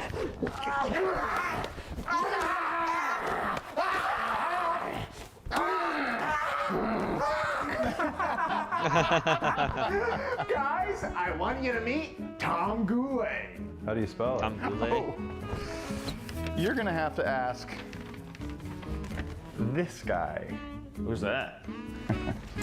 Tom's gonna be joining us for the sleepover tonight, guys. Oh. Thought this was more of a 3-guy thing. What made you think that? Oh, we did the counting. 1, 2. 2, 3. There's gonna be more. 4. Yeah. Back to the choking. Guys, stop! What? What? This already happened. Oh yeah. Guys, I have a surprise for you. Oh, What is God. it? These Hats? Amigo bucket hats. Here, try them on. What the hell happened to his shirt? Amigo bucket hats. Amigo bucket hats. Where did you get these? I made them. You made made 'em. these. You like them? Wow, this is fantastic. The stitching here is impeccable. Trent, can I talk to you? Look at that. Yeah, can I talk to you? This is pro work, Goulet. Thank you. Thank you. Work Goulet. You gotta tell me, what font is this? You're never gonna guess. Spitting. Trent, Never heard of I'm not a hat guy. Me neither. Me neither. And what is this? Amigo. Amigo. Amigo. A friend. Friend. Oh, you made that up? No. It's Spanish. It's Spanish. Oh, that's We funny. should poison and kill Tom. We should Yes. poison and kill Tom. Let's do it tonight at the sleepover. Yes. Yes.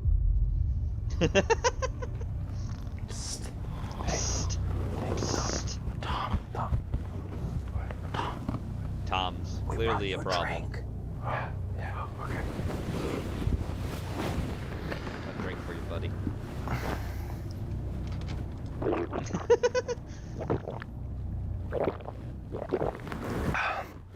Guys, I have something to tell you. I overheard your conversation earlier in the kitchen. We should poison and kill Tom. Yes. Let's Yes. do it tonight at the sleepover. He was right Yes. there. What the fuck? Oh. Wait, Tom, why didn't you die from drinking the poison? It hasn't happened yet. All right. That makes sense. Yeah. I know when it's my time to leave. It's about the time people try to start poisoning me. I'll see myself out. I'll see myself. Wait, what? Hey, Tom, before you go, fuck you. Fuck you. He's going down the stairs. So wait, how does that work then? Does he change? What's going on out here, guys? Nothing. Nothing. Okay. Well, you'll never believe the crazy drink I found in here. Oh, whoop. Got him. Bottoms up. Don't drink that. Don't drink that, it's poison. That hit the spot. Ooh, seconds. Oh, seconds. Why is there a Mind second if I one? do? Go away. Go away. Oh, God. That one didn't feel as good as the last one. No. Maybe the third one will Maybe the help third me one will feel better. good. No. It did. It did. He drank things of poison in his face. Are they done with the sketch? Is that why they're laughing? Yes. Yes, that is why. Alright, there we go. Like I said, I put that in. Because then we got this. Here you go, Jenny, your favorite. Guten Tag. We are offering Guten Tag. delicious Girl Scout cookies for a Killer very good combo. cause. Every box supports local troops of scouts. Of not the other Scouts. kind. Perhaps a thin mint raspberry rally. Very Raspberry Alright, so Rally. this is me now, full Oh, glam, yeah. hair, lashes, Yeah. the whole thing. Not gonna lie, I feel kind of pretty. Awful. Took a minute, but I'm Awful. moving for it. Let me give you the walk. Yeah, I'm keeping the beard. it's No, part I of the hate look. it. Hello, neighbors. I'm Mr. Today we're Rogers. going to be talking about Peekaboo! Charles my gosh, Manson. you piece of fucking shit, Charlie! I sharded myself! I sharded myself. Evening, license and registration, please. Gollum. It stays with us, the precious stays. Sir, I need you to keep your hands where I can see them. He wants it. Hey, no, go! Stop the car! Stop! Dispatch, driver took off! Afternoon, sir. Ready to get that back loosened up? I Drop the... I've been stiff for days. Oh, shit. Whoa. Perfect. A little different technique today. Deep breath for me. Hup. Deep breath. And that's a line. How's that? Don't worry, Jenny. There totally won't be more AI from Strog. Also, your other favorite thing. Robin sent this in.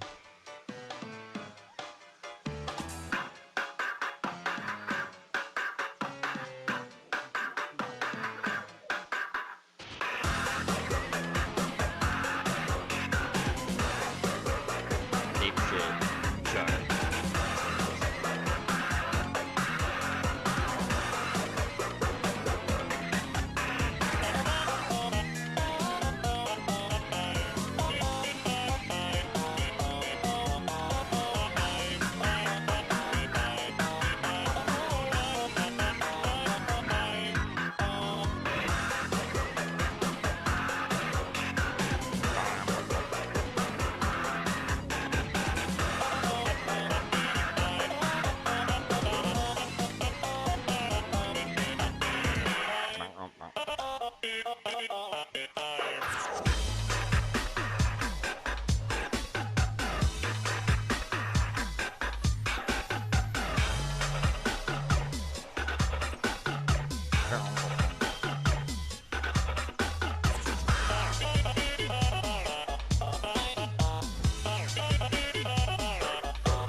Nope.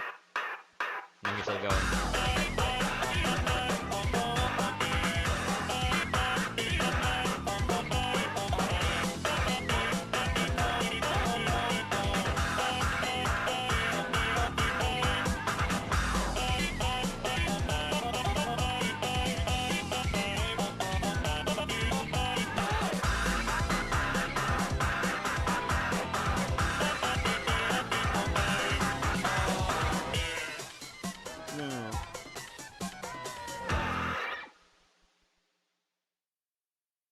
Alrighty. Now we have this short film brought to us by Straw called Pork Chops. Sorry, Pork Chop. Pork Chops. Pork Chop. Oh, pig's headless. I mean, yeah, literally pig's headless. You got nobody. You ain't got nobody.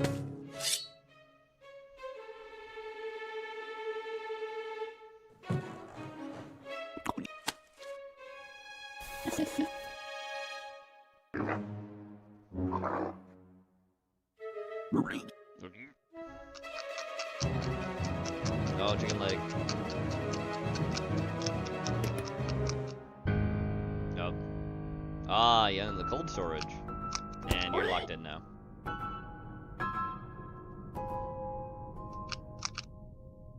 I mean, kinda have to accept the fate and you're not alive. Oh, is it gonna be a, yep. Gonna make a body. Oh god, it's gonna be an abomination. Oh my god. Behold the meat monster. Oh my god.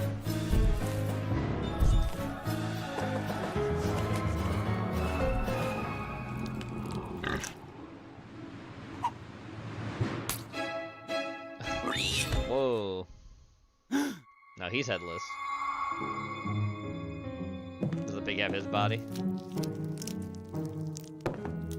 What the fuck? Yes, the pig has his body. It's how Porky came to be. Look at that. Literally Porky. Wow, Strog, another Porky origin story besides Jim Haggerty. I didn't think it was possible, but here we are. Let's go to Sturgis. We're going back to Sturgis because it's uploaded recently. Look at that truck.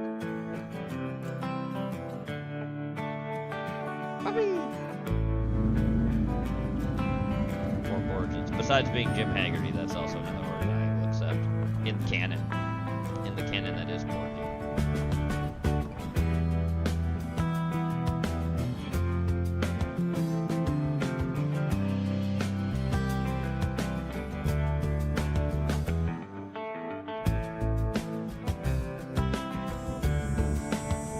Damn, Rum, I just read the comment thing you posted.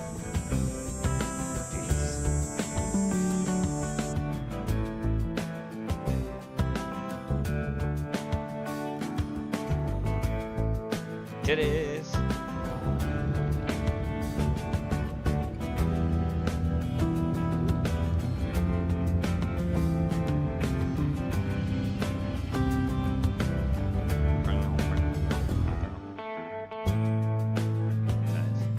Booty. Torque by there comes a torque by. Sorry. Titties.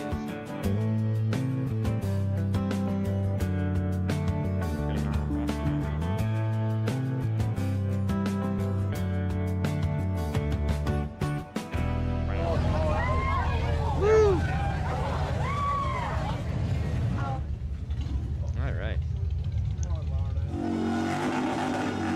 Pretty sure that's exactly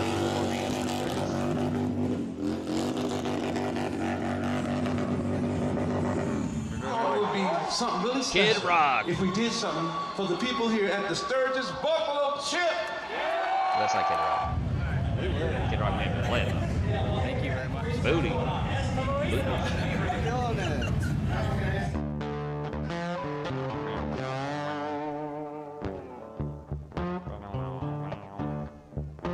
It is. Stone faces.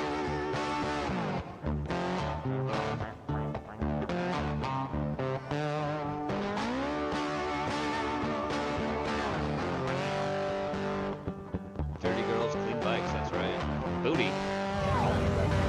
Chonk.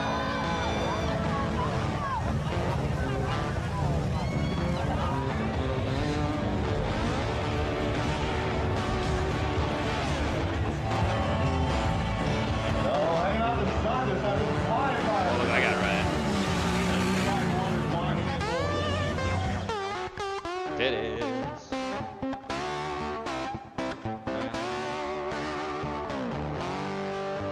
She's got peach blonde hair and dark brown eyes. Here we go in number 9. That is Cassandra.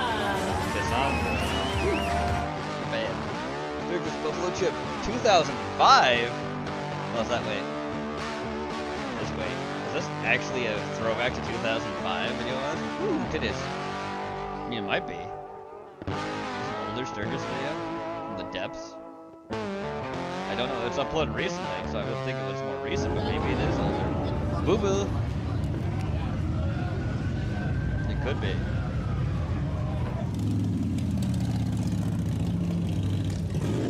That was just a flag that was put there in 2005. Sometimes I hear that song. That's Kid Rock singing.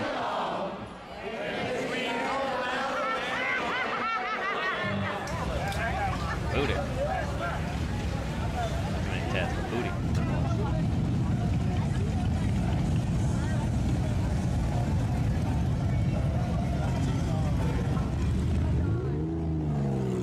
Dirty girls, clean bikes. Bike wash.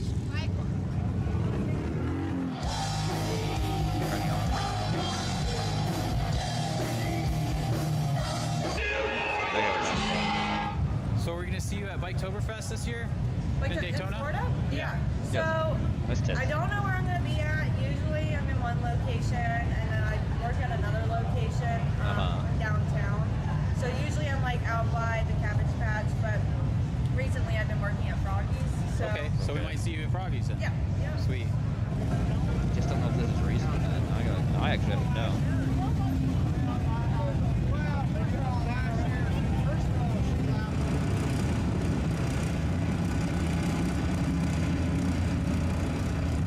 And we've got a lot of the media crew up here, and of course, apparently this. photographer Michael Lichter, thank you, taking the photos. Apparently with us this once video was again. from 2021.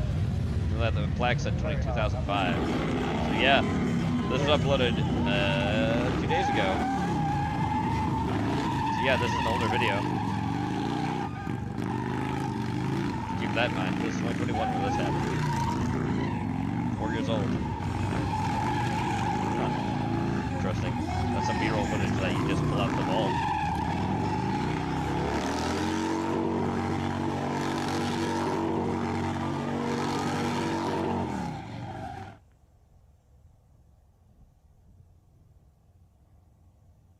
Booty.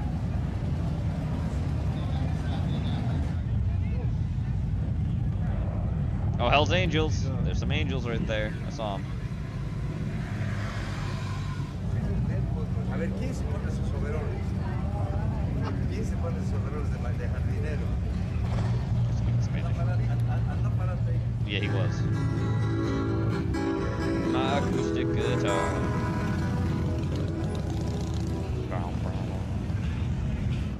Oh, look, with the buffalo robe, literally.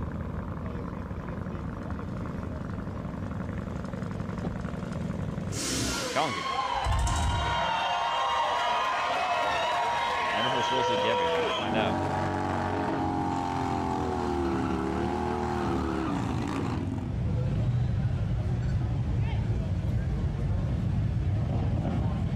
Booty.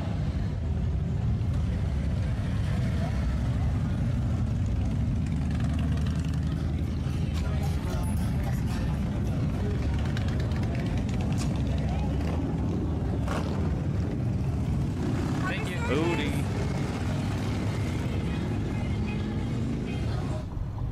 We're in Hill City, South Dakota. Okay, now you're in South Dakota. Booty.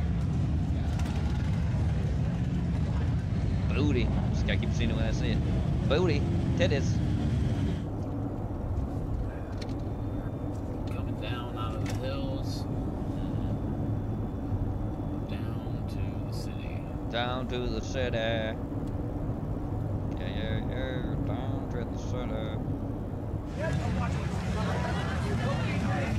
Donkey.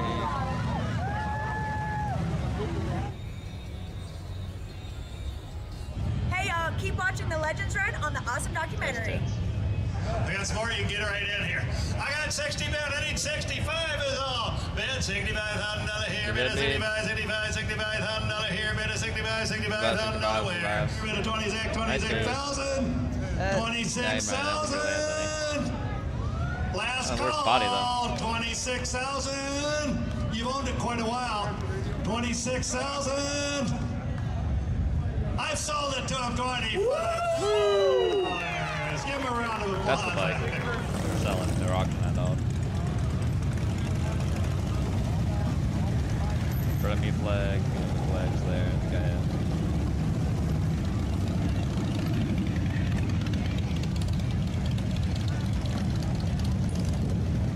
We're gonna have some fun. We're gonna have some other auction items as well.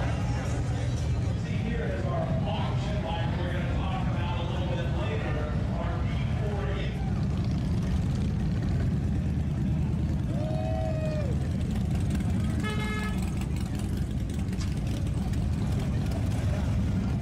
Deadwood. Wow. How's the mayor letting us do this every year, huh? David Ruth, you gotta love that.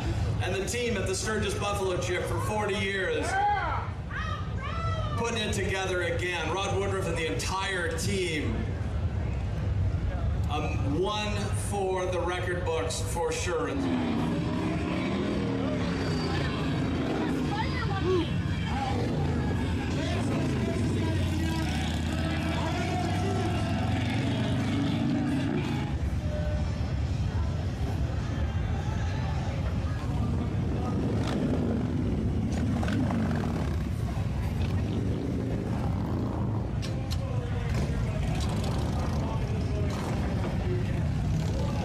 Bikes. Okay, road gliders. Some good shit. Didn't see any choppers yet.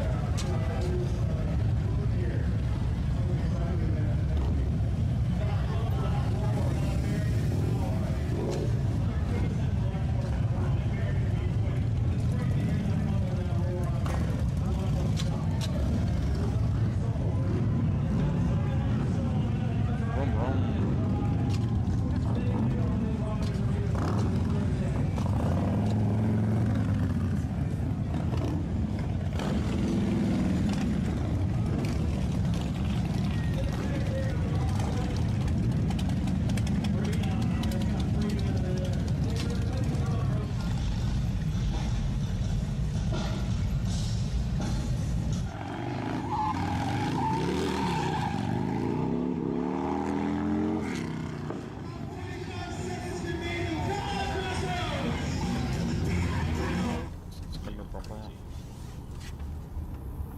Nice landscape.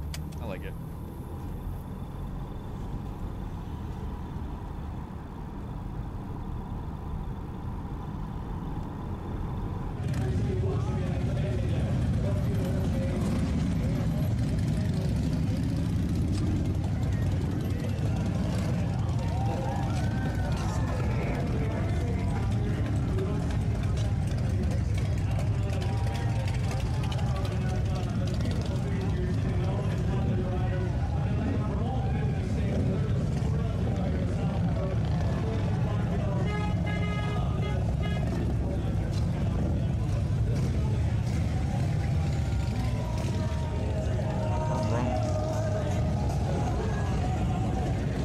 Oh, look at that yellow.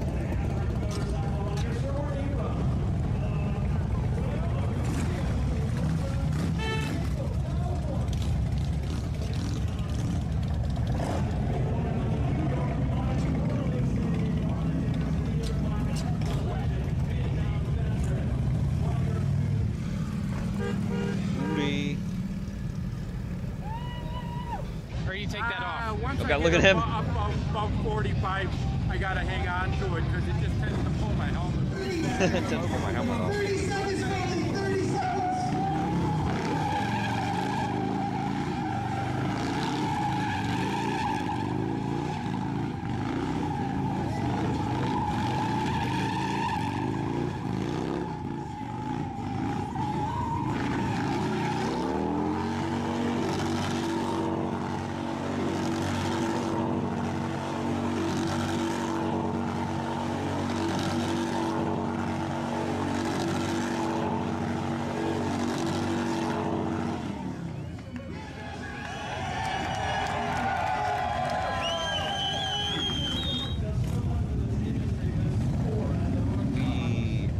That was almost a chopper. I think it was just a road kick. Custom a little bit. Yeah, those are almost all custom road kicks, not really choppers. Road gliders there too.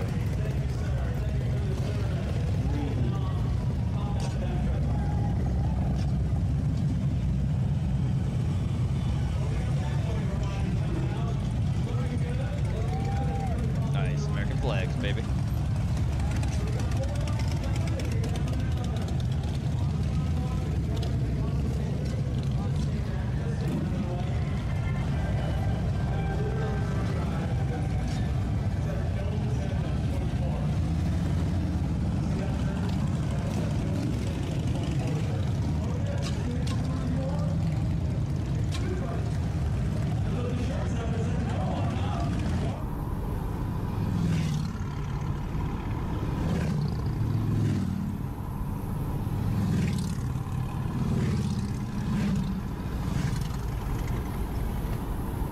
Still 7 miles to the lake. Still 7 miles.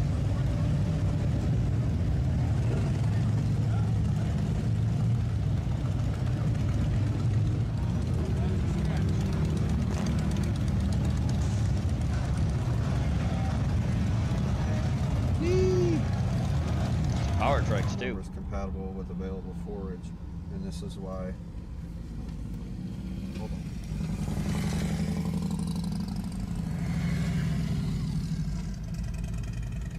Very small entrance.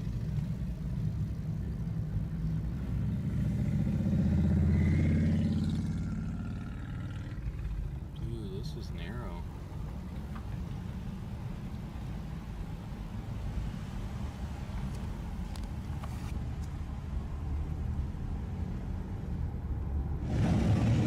Let's see all these flags.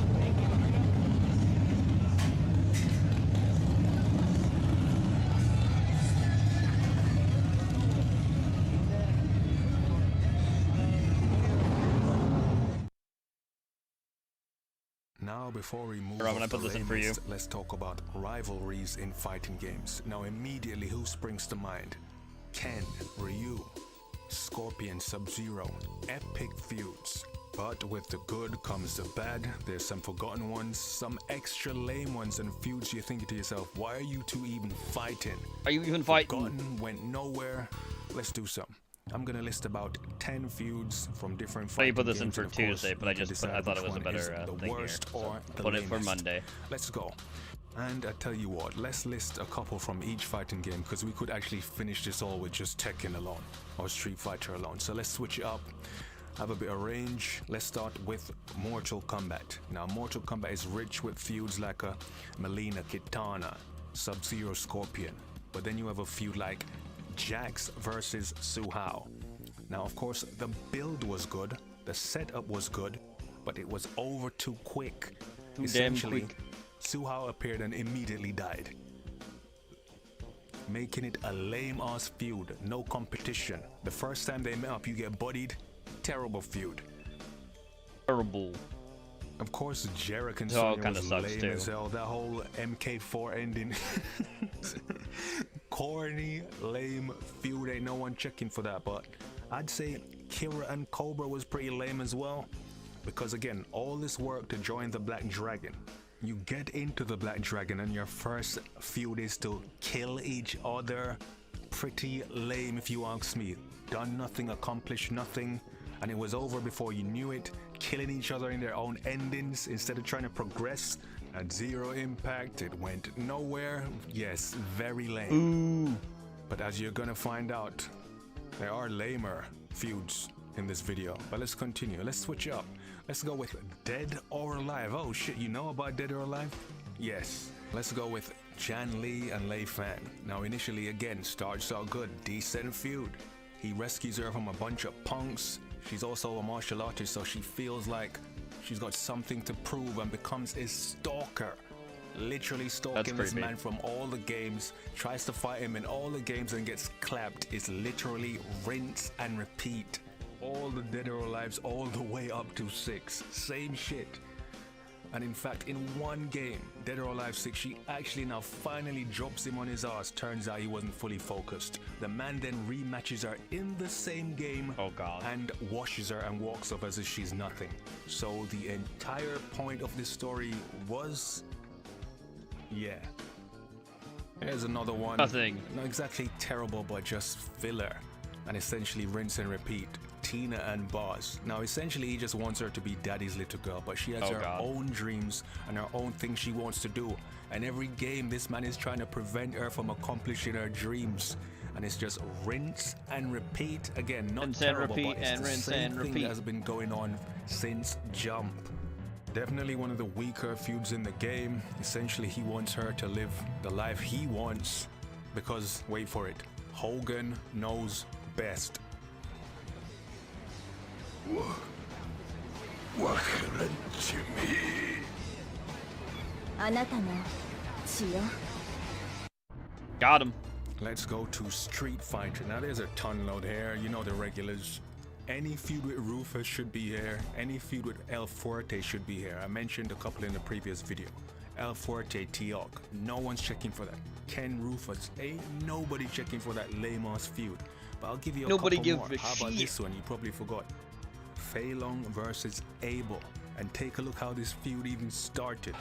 Hey, you're Fei Long. Would you fight me? If you insist. Seriously? But a I feud. won't repeat myself. What?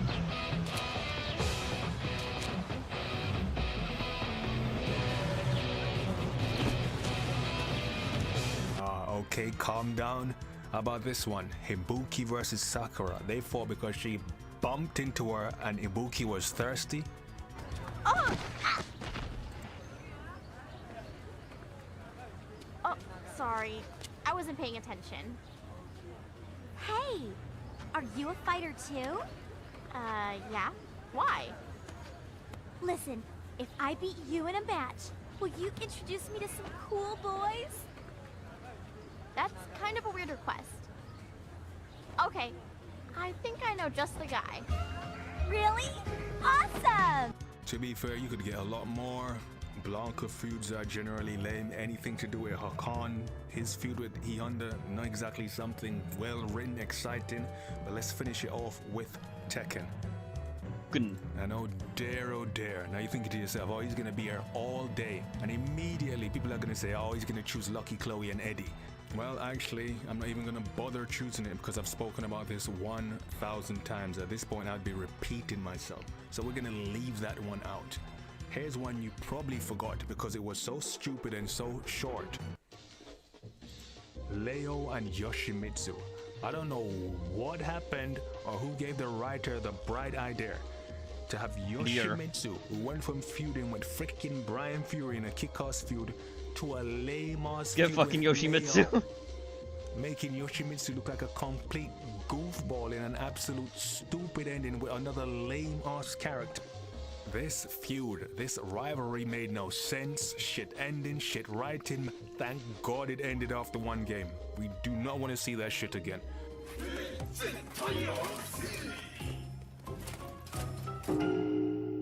In the balls.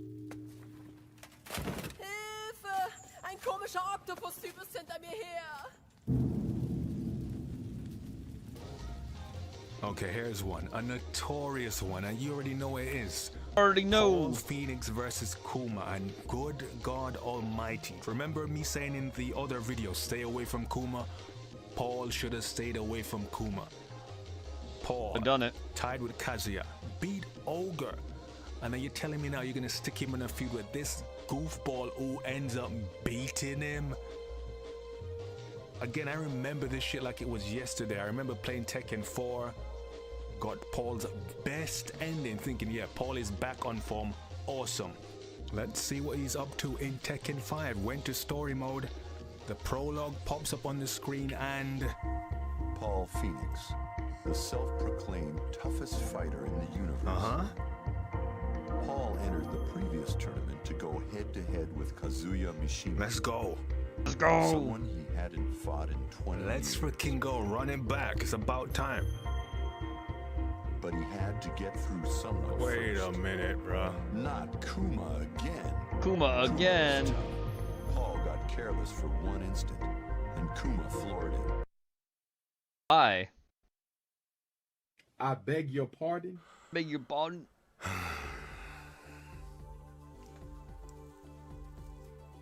And it was pretty much a wrap after that. Paul went from bad to worse, and in Tekken 8 now he's literally a tramp. Man, what a mistake. Paul had all the tools, interesting design, story, everything going for him. And you decided to make his side character, his middle boss, a character that was put in there to be a joke, be his main rival and beat him. But why though? Kuma buried Paul. He was an anchor. This goofy or shitty bear destroyed this man's reputation. It's as simple as that. After he lost to Kuma, he was a joke. And the endings got worse and worse, at one point putting him in a feud with Panda. God damn, how much more do you want to do to the guy? And Any more as it currently bears? stands in Tekken 8, if I am just picking up Tekken 8 now and picking characters based on design, interesting stories, I am sorry, Paul is one of the shittiest characters in the game. You did that. You destroyed your own character with shitty writing. That they did. Unfunny, uncreative, buffoon endings. For what? And sometimes I gotta scratch my head, man. Like, did you guys ever stop to think if you kept Paul a badass, he would be 1,000 times more popular than he is now? Isn't the whole point of a character's design and a character's story to pull people in initially, to make them interested in the character? And you had a badass character and you thought it was a good idea to turn him into a tramp, make him a goofball, take away his swagger, and that would help? Didn't do anything good. It's almost like they're going out of their way to turn their character into the lamest version possible. And you succeeded. Well done. And we might as well end it with this feud, and you know what it is. Lily and Asuka. Good grief. You want to talk about derailing someone? Derailed, dethroned, Kuma deboned. derailed Paul. What the hell did Lily do to Asuka? What a shitty, lame feud. And you know, when this character showed up, everyone thought, oh, the next big thing, the next Jun. She turned out to be the next big flop. Like, what the hell have you been doing for the last decade with this character? The writers haven't got a clue. Zero character development, stale, stagnant story.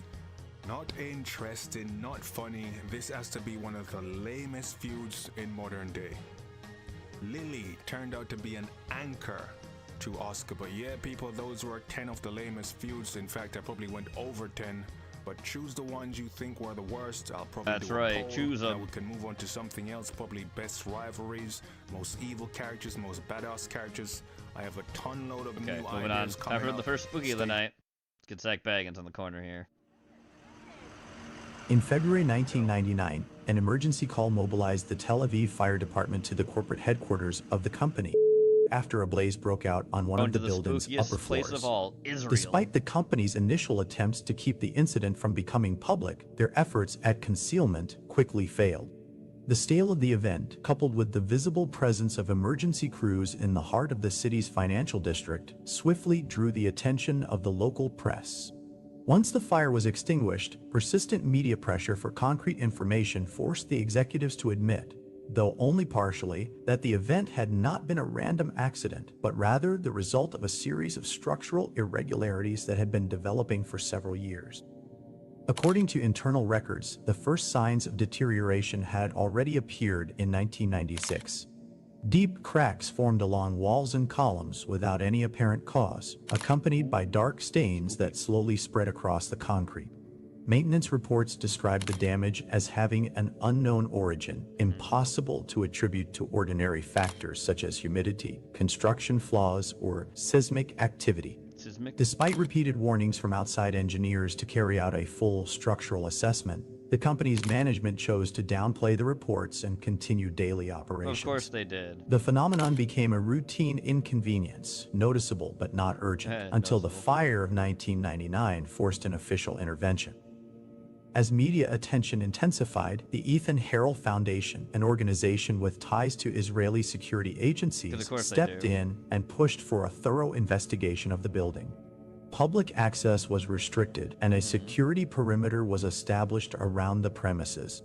Teams of structural experts and specialized technicians began an exhaustive survey of the damage.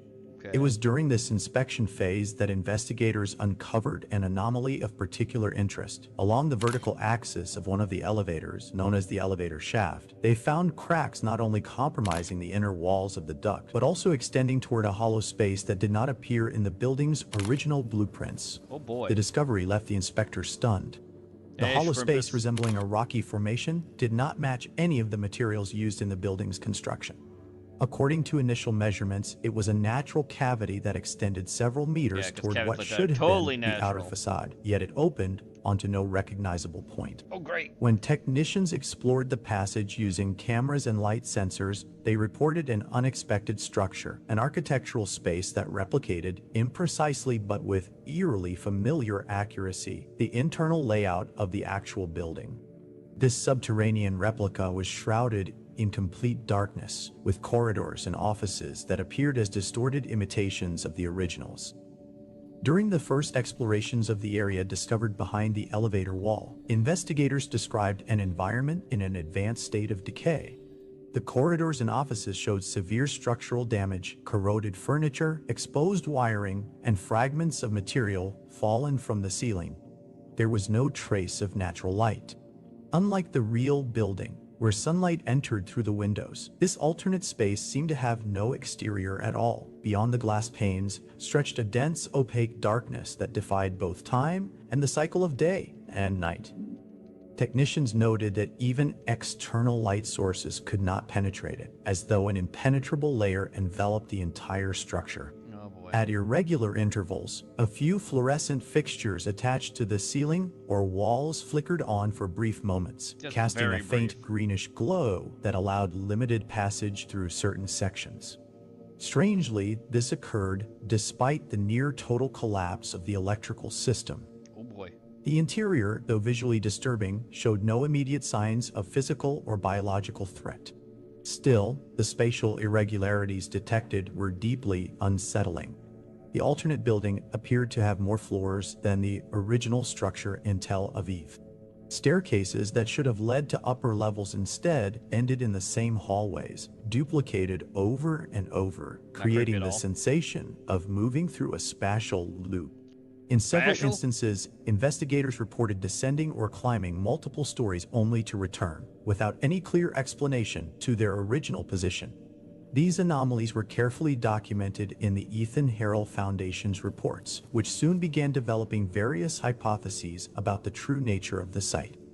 One of the most debated theories within the Foundation suggested that this structure might exist within a kind of structural void of reality itself. Oh, great. From that perspective, the access point discovered within the elevator shaft functioned as a point of contact between the physical building and a liminal zone, an area where spatial and material laws no longer conform to the usual framework of physics. Some of the more speculative researchers proposed that the darkness visible through the windows did not belong to any real external environment, but rather to an artificial static layer designed to mask a profound distortion in the fabric of the universe. Oh, all good things. According to that hypothesis, the visible world of the alternate building was nothing more than a facade sustained by a fundamental void. Unlike other sites investigated by the Harrell Foundation, this one was remarkable for its unusual stillness. From the outside, the place emitted no sound whatsoever, while inside, an absolute silence prevailed, interrupted only by a faint echo that accompanied every movement or word. The building's enclosed acoustics caused sounds to propagate evenly, repeating themselves with a subtle resonance that made their source difficult to locate. Occasionally, teams reported the sound of pipes or metallic vibrations coming from unidentified areas. However, despite numerous attempts to trace them, the exact points of origin were never found. From a geometric standpoint, the space was relatively stable compared to other anomalies studied by the Foundation. Its internal proportions generally followed a Euclidean pattern, allowing researchers to move in straight lines without immediate disorientation. This characteristic facilitated exploration and mapping, provided the teams avoided changing routes between floors. Over the following years, the Harrell Foundation conducted at least 4 additional incursions, all through the same elevator opening, without recording any incidents or complications during entry or exit. According to estimates from the most recent reports, the site's total extension was roughly equivalent to the combined volume of 3 8-story buildings, similar in size and design to an average corporate complex in Tel Aviv. Although smaller in scale than other known anomalies, this site stood out for the consistency of its structure and the absence of hostile or unstable behavior, which allowed it to be documented in greater detail than most spaces of its kind. At present, the company's internal clauses enforce an international prohibition against disclosing the site's exact location. In 2007, its total demolition was ordered and a new complex, visibly similar in facade but largely unnoticed, was built in its place. It is suspected that the Mossad, in collaboration with the Harrell Foundation, continues to conduct weapons research within this parallel zone, which, despite being housed in a new building, is believed to persist due to the gravitational forces sustaining the survival of the temporomagnetic aberration. At present, the precise location of that building remains strictly classified, protected under international confidentiality agreements signed between the company, the Israeli authorities, and various security agencies. Just don't want to know. Alright, that's our first spooky video. Let's get Zach off the screen here, and then get this nightmare fuel, a different kind. Don't ask me, I just put it in. I had nothing else. That's terrifying.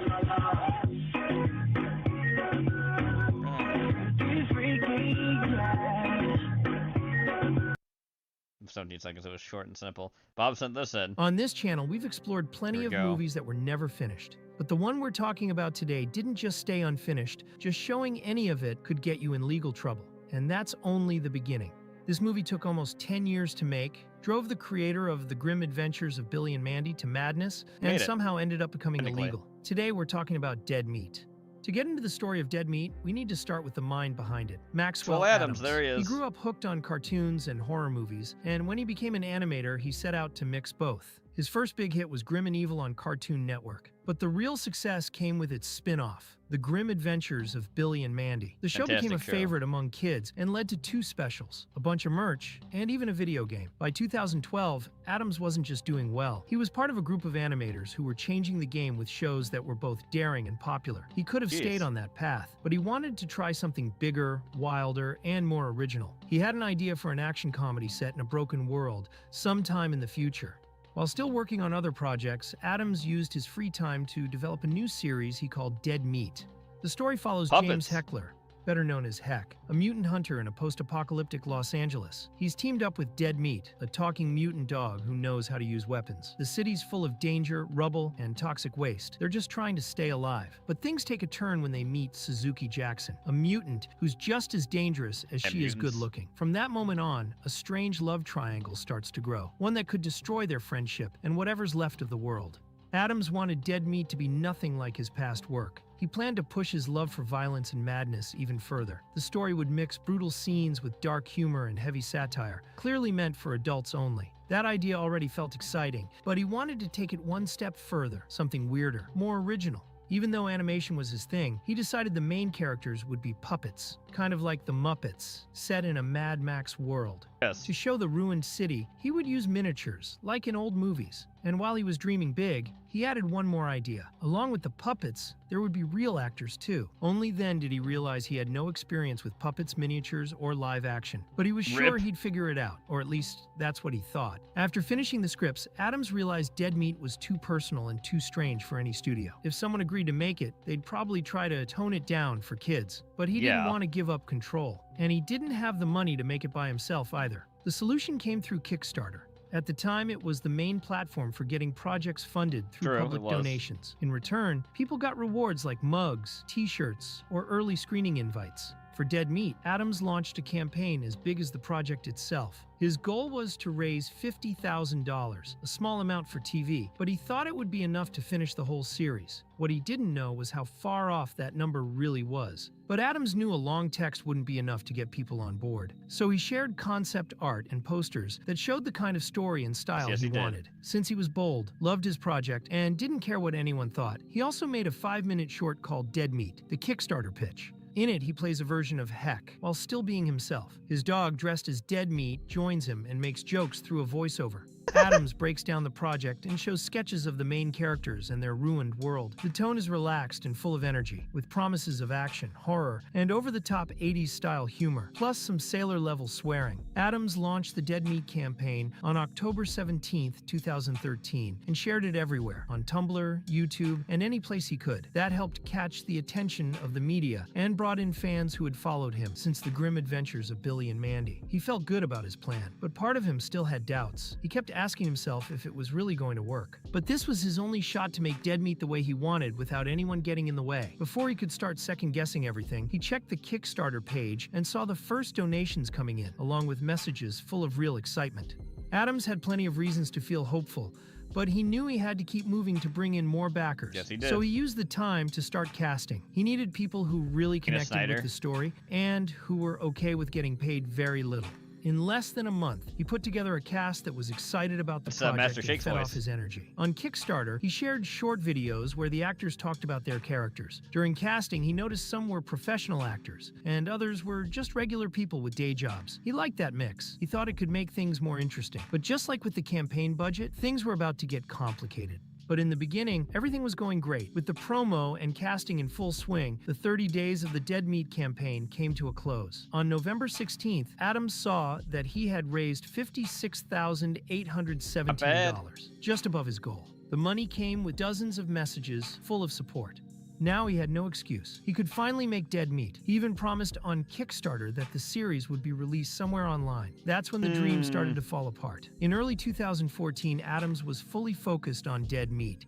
He used part of the money to build the puppets, the miniatures, and other parts of the set. He shared updates on Kickstarter, and the backers were loving it. Some were so into the project that they suggested something new, turning the series into a movie. Adams had been thinking the same thing. He had enough material to make something big, and he didn't want to waste it. So he changed the plan and decided Dead Meat would be a full-length film. He even promised it'd be done by 2015, but he soon realized that making his own project was nothing like working on shows like Billy and Mandy, where he had a full team and a TV network backing him. Just you, bud. Pre-production started taking longer than he thought. He still had to work to make a living.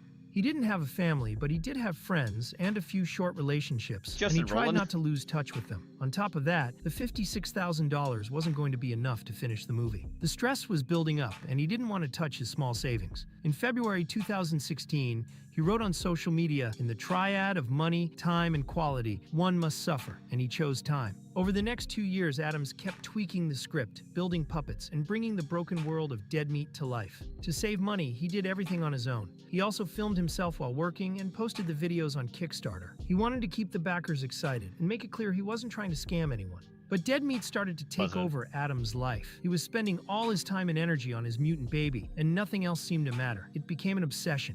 He turned down jobs, drifted away from friends, broke off his relationships, and spent his savings. Fans who were watching the project take shape could tell he was losing control, but no one tried to stop him. That brings us to November 2019, 6 years after the Kickstarter ended, and Dead Meat was still not even halfway done. After spending months building puppets and props, it was finally time to shoot scenes with real actors. One of them showed the main characters walking into a bar, ending in a mess of gunfire and blood. Adams knew no real bar would let him film something like that. No. So he decided to build one. He didn't know how, and by that point, he didn't have anyone left to ask. Thinking about what it takes to make an indie movie, he chose to use his own house. Right away, he saw the space wasn't enough. Not for a bar scene, and not for the lights. So, holding back a deep breath, he started knocking down walls. And that wasn't all.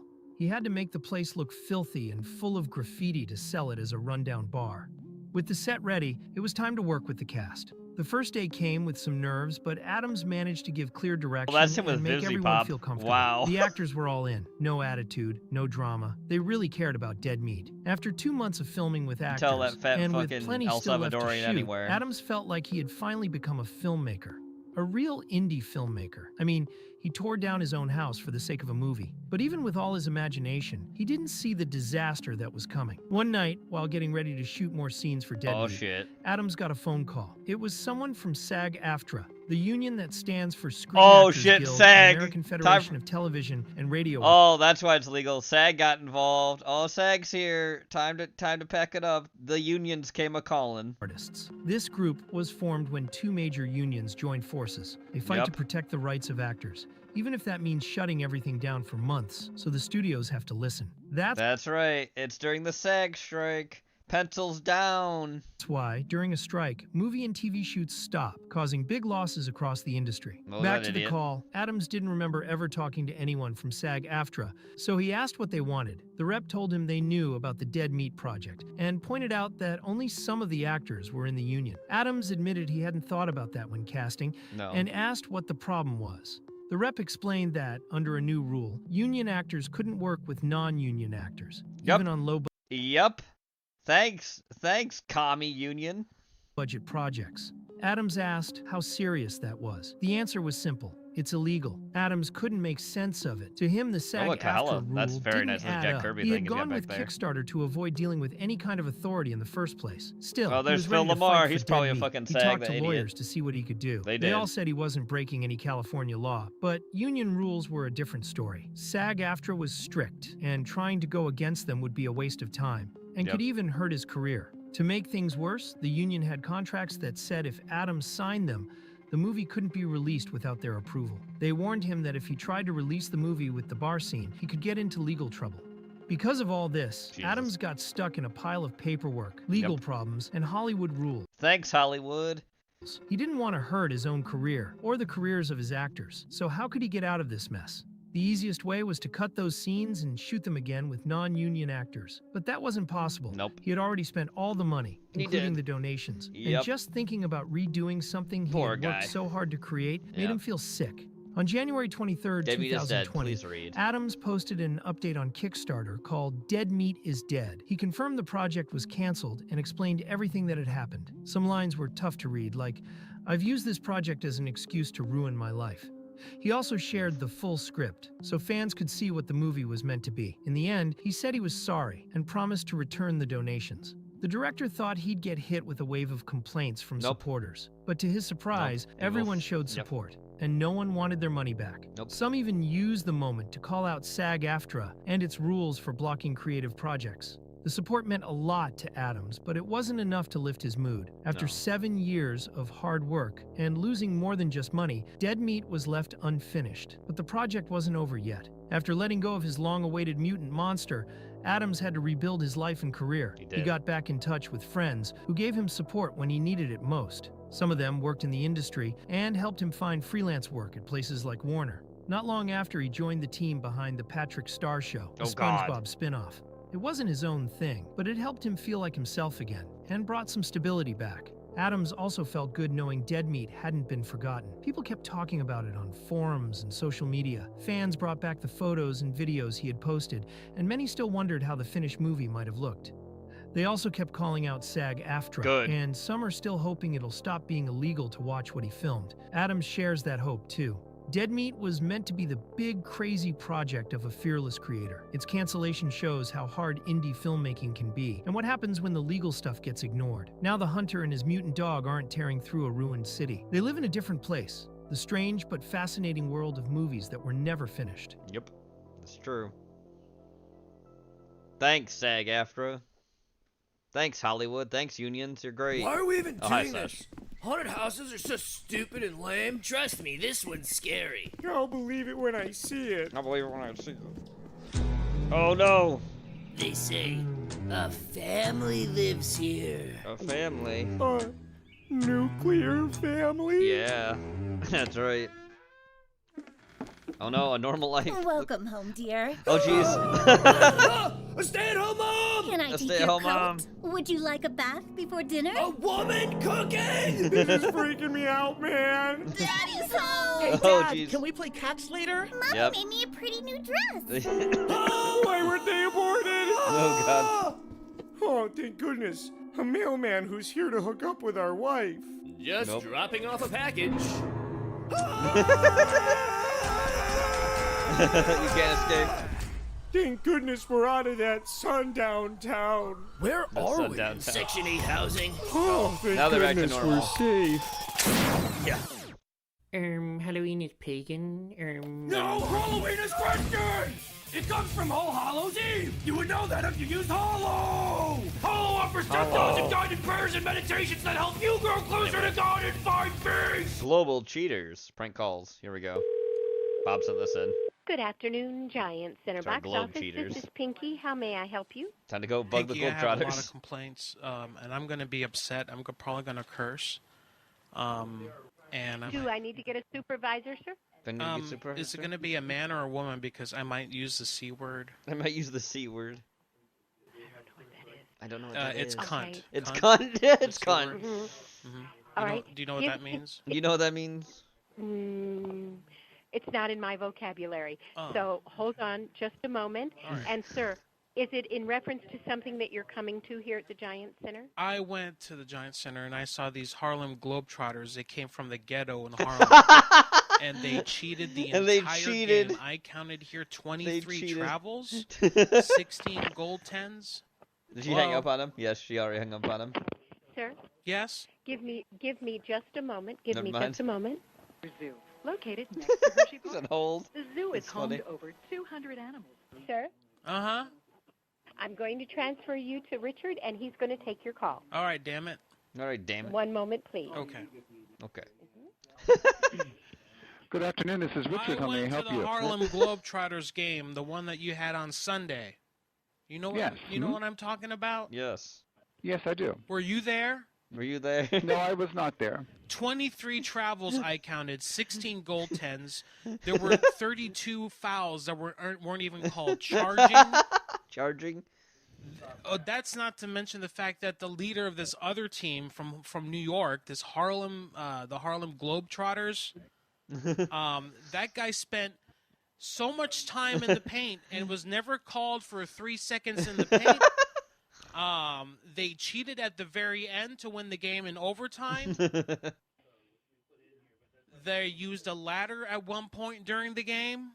At one point, sir. Then my son said he liked the theme song that this Easy guy, Big Easy was his Big name. Easy? The head player. The head player. And his theme song, and he wanted to hear the theme song, and I went to download it for him to buy it on iTunes, and I researched it. Do you know that song is by a group called Niggers with Attitude, Yes. NWA, NWA. Eazy-E. Eazy-E. And the entire song talks about doing drugs, violence, shooting police officers, and having sex with multiple women.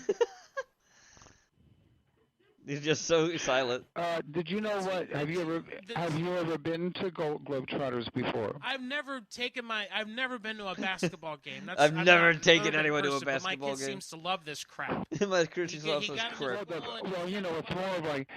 it's more like a show and not a real basketball game. You know, it's more like an entertainment. But all the it's more an entertainment. All the information I got said basketball game, and I actually gambled and put money I on gambled? this with the security guard that was there, who said that he wanted to place a wager on the game.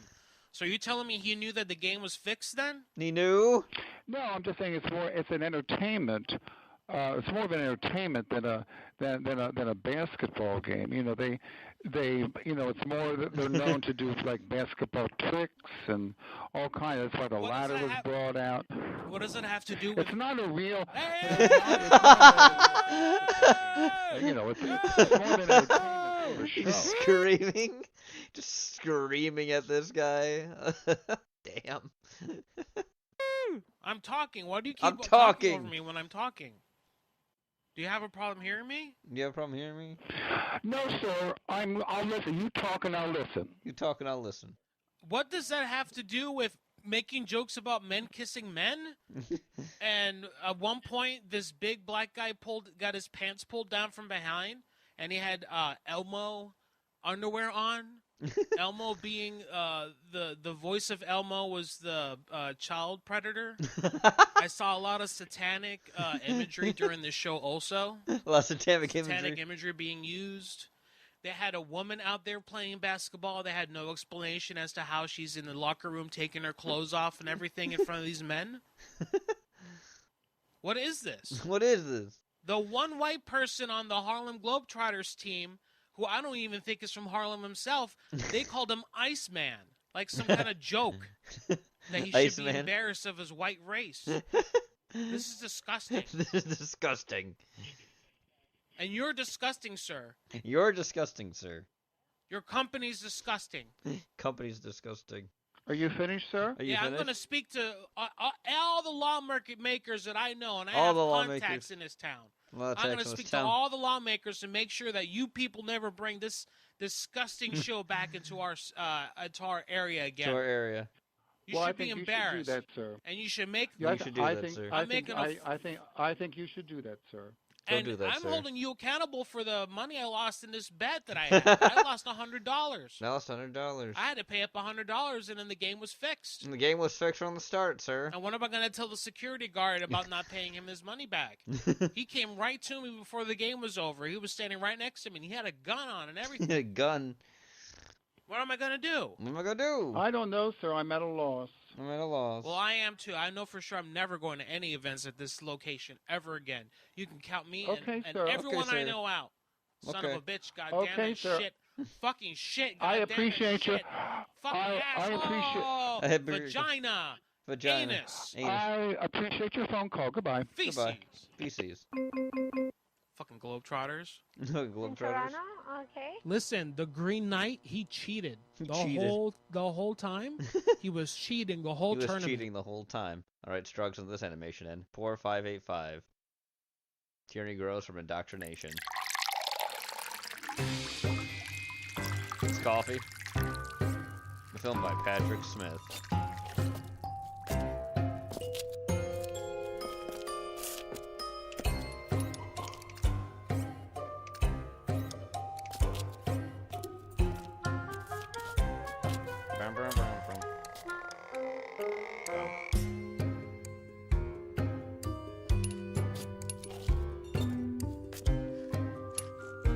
Going forward.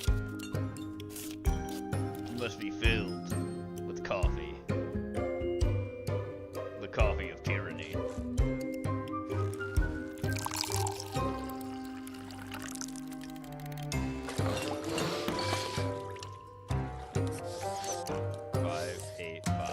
No, 582, excuse me.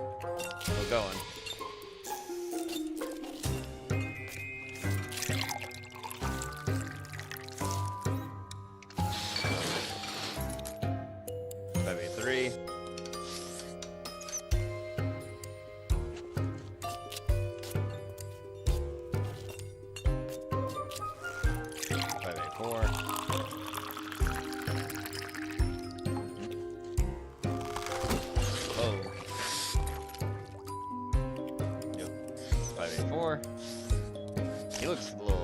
bet that he's gonna get filled with the tyranny, the blood of tyranny, or the coffee of tyranny.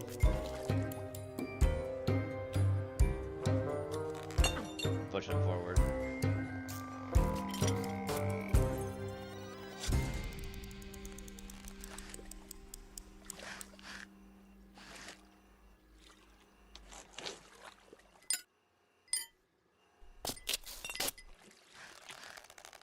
Whoa.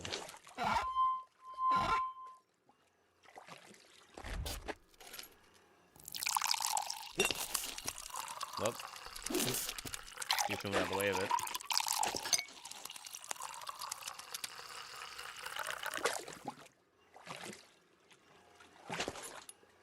Come here. Got one. Yeah, pull him down. Now fill him with tyranny.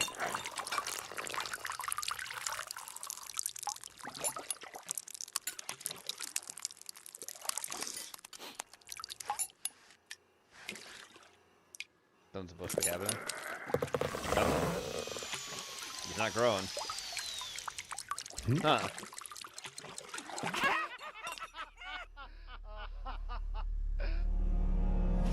Oh, never mind. Uh-oh. Now he's his size. But, uh-oh. He's becoming more tyrannical. Oh, shit.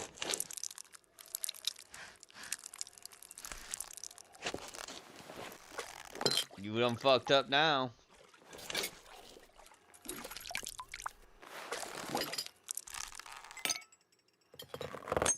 Oh, he just shattered his head.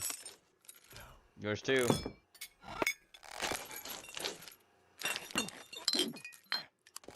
Funny, isn't it? Oh. You getting drained, son. Nothing for you. Now get poured in.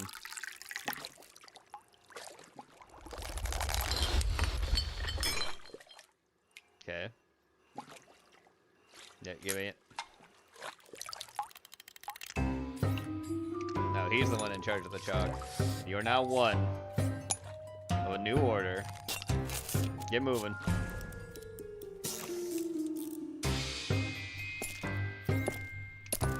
And that's how tyranny grows.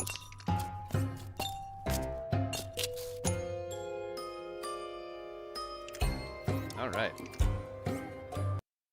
Dakota sent this in. Yesterday, the future finally arrived. For just a mere $20,000, you can now own this friendly humanoid robot named that! Neo. Look at that thing! Yes, Neo like the Matrix, but this one folds your laundry instead of dodging bullets. It stands 5 feet 6 inches tall, weighs only 66 pounds, and is wrapped in what I could only describe as a cozy sweater onesie. Unfortunately, we're not getting the skin jobs envisioned by Philip K. Dick, but rather knit jobs that come in 3 races: white, gray, or black. Despite its small size, though, it can lift an impressive 154 pounds and carry 55 pounds while walking. But what's even more impressive are its hands, its dexterity. Like when you pass out drunk on your couch, it can put away your wine glasses and vacuum up all your puke while you sleep because it runs at a whisper quiet 22 decibels. But Neo is only the beginning, and there are dozens of companies with billions of dollars in VC-backed funds trying to get these clankers to make blue-collar workers completely obsolete. In today's video, we'll look inside the brain of Neo and talk about the power players in the upcoming humanoid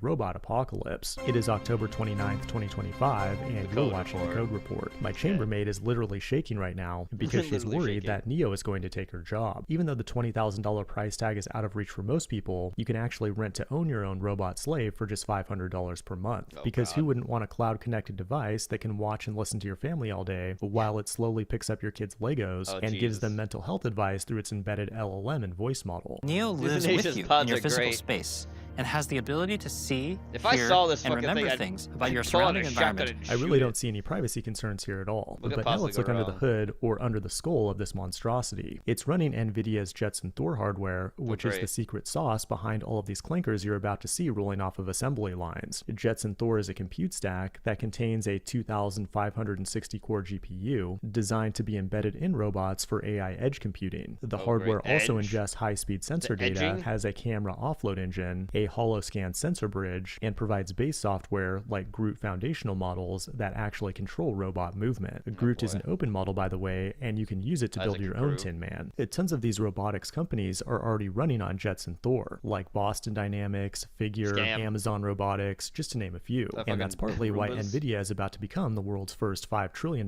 company.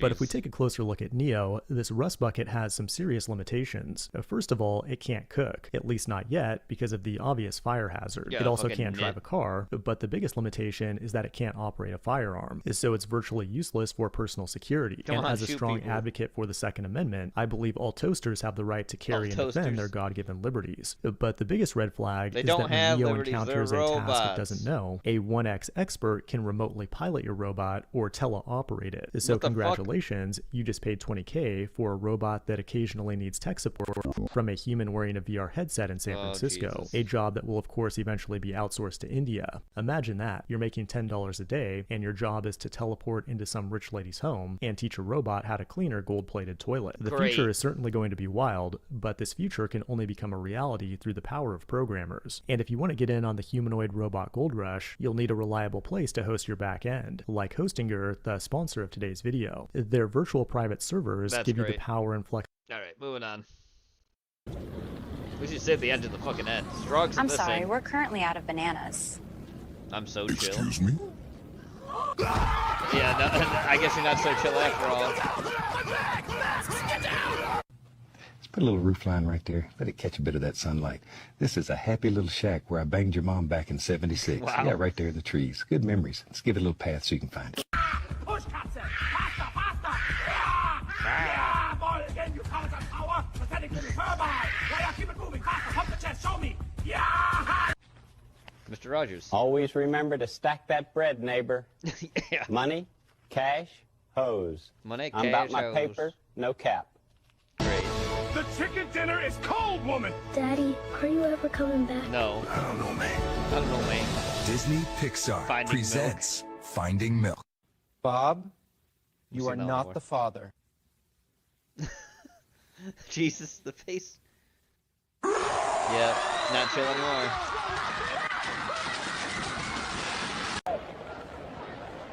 What the? Wow. Well, Grandma's dead. Oh, she got a mask on. Ma'am, I'm so sorry. You okay? Somebody get first aid. All right, just Here, give me a I've That's got his you. teacher cannon. Never To mind. all you mother saying I can't dunk. And he still can't dunk. Nope. Damn, my back. Shit. Octavian, let's see what you want. Octavian? Open that curtain. Oh my God. Oh, I know it's Black barring it for because it's Nigga Menace. Club, my friend. This shit is great. Thank you. Oh, cat army. Oh, never mind. This giant cat.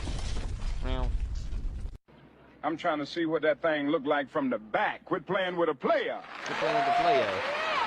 Yeah. Sizes him up. Crossover. Rogers. Oh, behind the back, he's in the lane. Look out! And he flushes it. Mr. Rogers just dunked it, Rucker. Nice little jam. Crowd can't believe it. Listen to this. What are you doing? What the hell does a dog have a grenade launcher? Stop! You're gonna hurt someone. Matt! No! That's enough. Give it to me. Matt! Gonna go off again? You No. won't feel a thing. Hopefully this fixes my stiff neck. You're gonna kill her. Oh, jeez. Great adjustment. Come back next week for round 2. My neckers hurt. I'm a stud. Whoa. You should have done broken. Oh yeah. And he farted New too. foreskin crunchy fried snack. So light, so loud. Crunch. Big flavor, zero guilt. It's pork rind style, turned up to 11. That bite slaps. Foreskin, crunch slaps. different now. 준비됐어? 숨 쉬고 눈 여기 봐. 하나, 둘, Curry 셋. cat.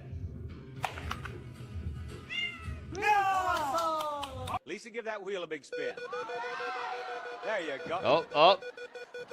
And the crowd's dead. Oh, shit. Our ratings are going to drop. Yes, and those numbers are fucked up too. Sir, you need to stop. There are children who are not from West Africa. You need to leave right now. Can't shout like that on the plane. She needs one more big pass. Oh, God. Here we go. Round off, back handspring into the triple front. And she Yeah. opens. The floor just gave way. It's shattered under her landing. Look at. You ever been to Kenya?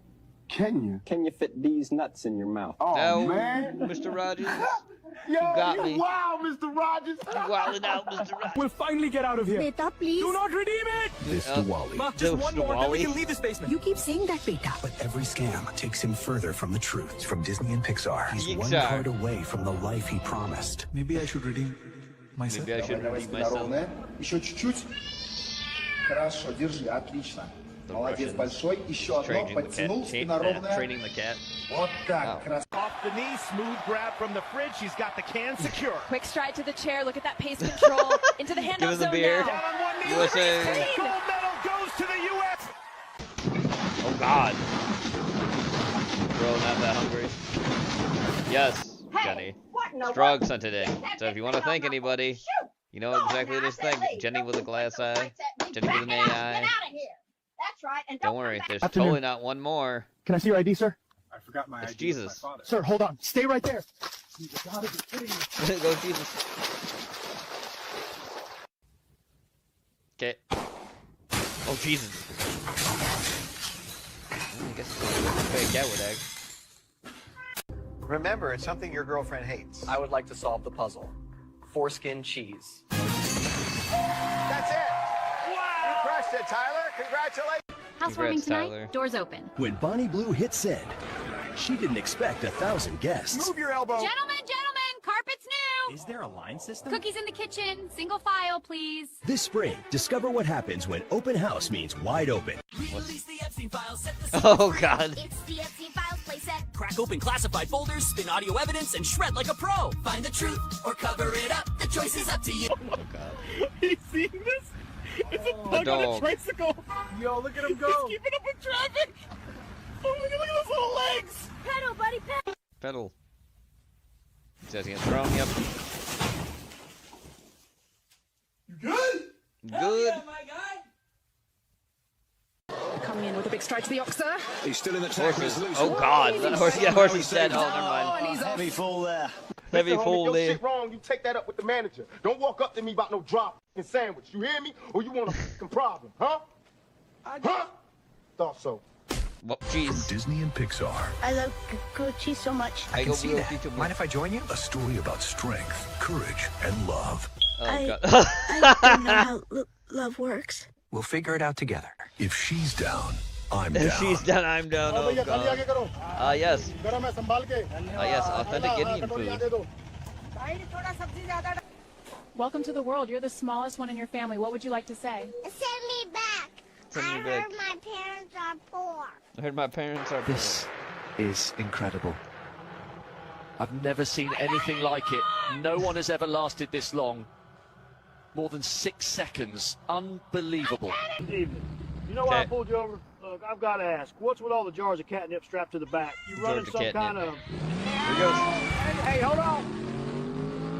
Je vais légèrement vous faire craquer, ne bougez pas. Oh look, it's French, Jenny. Oh, le mur a tout pris pour moi.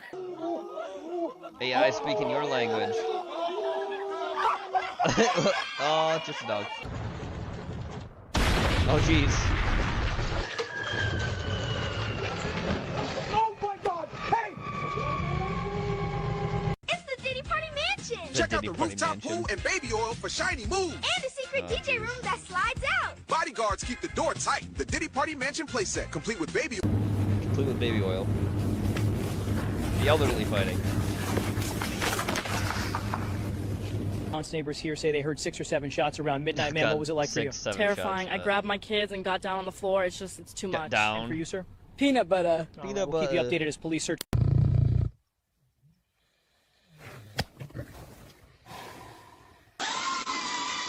Oh shit. Beyblade Stephen Hawking. A little touch right down here. Think of it Oh, like 'cause whispering he's into the blind. canvas. Whispering. Got it. Let me ease on in. Oh, hey, that's not the canvas, is it? No, that's my face, friend. That's You're my sitting face. awful close. Makes a happy little Then I'm accident. painting a masterpiece. I'm painting a masterpiece. Cat's gaming. Yes, Sasha, I see you looking at my cabinet over there that knocked shit off. 1 second. Fred, I think your sweaters are fucking stupid. Well, at least I don't paint happy little fucking trees. I'm a real man, not a at least. Not a bitch. There she goes! Struck beautifully! It's come! Oh, that's Queen Elizabeth. Yes, Sasha, I'll feed you in just a second. All right, Dakota, put this in. 1990 was a pretty crazy year. The last decade of the 20th century came about out the heavy console wars with and some movie, dramatic Bob. events that still have the world shook Playback speed, 34 years later. 1.25 It was the speed. There you year go, the Dakota. U.S. launched the Hubble Space Telescope. I'll The be right year back. Pinochet stepped down as dictator of Chile. The year the Dow Jones closed above 2,800 for the first time. It was the year Germany would finally reunify, and the year Soviet republics would start declaring their independence from the USSR. It was the year Nelson Mandela was free, and the year civil war started spreading like locusts across Africa. It was the year India launched their first satellite, the year Iraq invaded Kuwait, and the year the Japanese economic bubble would finally pop. But the most important event of 1990, the thing that flipped the world on its head and took us to a new reality we would never turn back from, was Super Mario Bros. 3 finally releasing in North America. At least it was the most important event of 1990 for one Bob Chipman. Movie Bob is a man who loves him some Mario. He really, really loves him some Mario. The amount of love that Bob has for the Super Mario Bros. Franchise is the quintessential definition of pathological. The day Bob popped that cartridge in his NES was a euphoric experience. Brother was a born-again Nintendo from that day onward. And I'm not joking when I say that playing Super Mario Bros. 3 was one of the most important and pivotal moments in Bob's life. If he had just a little bit more tism in him, he'd probably be having flame wars on the regular with Chris Chan about whether Mario or Sonic was better, as if the Nintendo Sega 1990s console wars never ended. I'm no stranger to people on the internet having severe cases of arrested development, like they're stuck in some matrix made up of their own adolescence, but Bob's got this weird thing where, functionally, like on a day-to-day level, he's fine. He's a film critic, he's got a decent internet career he's been doing forever, he lifts now and has lost a lot of weight, which automatically puts him above Review Tech USA. He seems fine, but anyone who's watched Bob for a while knows he's not. Bro is more cracked than the Canadian economy, and the trauma demons of his past haunt him so much, he's made stuff like being bullied when he was in school a core part of his identity. So, as a kid, I was bullied. Most severely in grade school, but still plenty in high school, just not as physically because I suddenly turned into one of the tallest in my class. I didn't react to it too well, even to the point of occasionally becoming a genuine scumbag myself in projection, something I regret to this very day. To say that I'm not over it would be an understatement. I don't think there's an aspect of my existence or psychology that isn't colored in some way by a lingering desire to somehow get back, not only at all those who were cruel to me, but at the whole overriding social system that allowed it to happen in the first place, which I acknowledge is both sad and the worst possible way to deal with something like this, but whatever. Basically, Planet Earth, you'd better hope I don't run out of bad movies to take this all out on. Movie Bob literally got bullied so hard he became a nerd supremacist and pro-eugenicist. Yeah, he has a hard time letting the past go, and his relationship with Nintendo in general and Mario specifically are perfect examples of that. Now, he tries to keep on the down low these days because people have cyberbullied him so much about his numerous low-cal tendencies. Bro straight up abandoned Twitter for Blue Sky. But no matter where he goes or how hard he tries, Bob's power level will always manage to reveal itself, like it has in his reviews of the new Sonic movies. A little background, it's 2019, and the Sonic movie released its launch trailer and bro, what the fuck is this? Just one of the worst character designs ever conceived. So bad that Sonic movie truthers like myself are still convinced that this was all some viral marketing scheme to drum up talk about the movie a year beforehand. Regardless, they delayed the movie to change Sonic's design, and this has always bothered Bob for some reason. So a year later than it was supposed to come out because people on the internet got mad that the blue rat didn't look enough like the blue rat in the video game? Yeah, it's bad to give in to people complaining on the internet, even if they're complaining about something that's genuinely dog shit. Weird take from Bob, considering complaining about inane shit on the internet has been his entire existence for the past 20 or so years. Anyway, the movie finally gets here, Bob sees it, and he just sticks his whole foot up this movie's ass. Just makes an air bussy and breakfast out of it. What, did you think this was going to be good? It's exactly the same terrible movie as Hop, the Smurfs, Alvin and the Chipmunks, Peter Rabbit, the first Scooby-Doo, Mac and Me, Garfield, literally every other movie where a studio paid for a popular licensed character that didn't really have that much of a concept to back it up for a feature and said stick it in a car next to a B-list actor and see if that's a movie. But we're supposed to care marginally more because it's Sonic the Hedgehog, and that was a hot second back in the mid-1990s. We don't understand who anyone is, why they're doing what they're doing, what needs to be accomplished, why we're supposed to care. I never even gave a shit whether Sonic lived or died, which is a problem when the soundtrack starts insisting I'm supposed to. Our guy was not impressed. Gave that piece of supersonic shit a 2 out of 10. One of the worst movies of 2020. One of the worst movies Bob ever saw. Not even worth taking your kids to the theater to see. In fact, setting an old Sega Genesis on fire and watching that bitch burn is a superior form of entertainment. According to Movie Bob, anyway. Everyone else just thought it was alright to pretty good. It wasn't great, wasn't anything groundbreaking, but it was a fun family flick that even Bob admitted got at least 2 chuckles out of him. But our guy had no faith in a Sonic movie franchise. Bob thumbed that shit down so hard you would think his name was Commodus. So, fast forward to 2022 and Sonic 2 is here, and Bob is expecting it to be even worse than the first one. But to his surprise, It's pretty good. Still not outstanding or whatever, but it was better in almost every way than the first movie, and even Bob agreed to this, giving it a 5 out of 10. Oh, he was feeling extra generous. Didn't even call Sonic the Blue Rat once in this review. Still, Bob found a couple things to nitpick. Brother was bitching about shit he probably wouldn't have gave a damn about if he was reviewing any other kids movie not called Sonic. This review is where I started wondering if Bob just hated Sonic on like a conceptual level, because a lot of the complaints he makes about the movie is just stuff that Sonic fans and the children who are the main ones who wanted to see the second Sonic movie would enjoy. Stuff like Knuckles being a big tough doofus who gets easily duped by Robotnik into doing his bidding and fighting Sonic, when this is a running gag in the games and the cartoons. Yes. Whatever his feelings for Sonic 2, they didn't matter. Because in the following spring, the God that Bob doesn't believe in finally answered his prayers and delivered the Super Mario Brothers movie. And it was alright to pretty good. Just like the Sonic movie, because at the end of the day, these are films for 10-year-olds that are based on games for 10-year-olds. Yes. All they gotta be is alright to pretty good. Now, considering that Bob gave Sonic 1 a 2 out of 10, and then gave Sonic 2 a 5 out of 10, he'll probably give the Mario movie a 6, maybe a 7, but honestly, that's kind of pushing. I just had a ball with it. I just left. He had 10 out of 10, didn't he? 9 out of 10. If this Of course is he the beginning did. of a whole new age of game movies, I feel really, A whole really new good about age it, of and shut up. 9 out of 10? Now hold up, Bob. I know Mario is like a pseudo-religion for you, and you view Shigeru Miyamoto as your surrogate father figure, but come on, bro. Let me just give you some perspective about why this rating is so wild. Bob gave Parasite an 8 out of 10. He gave Oppenheimer a 7 out of 10.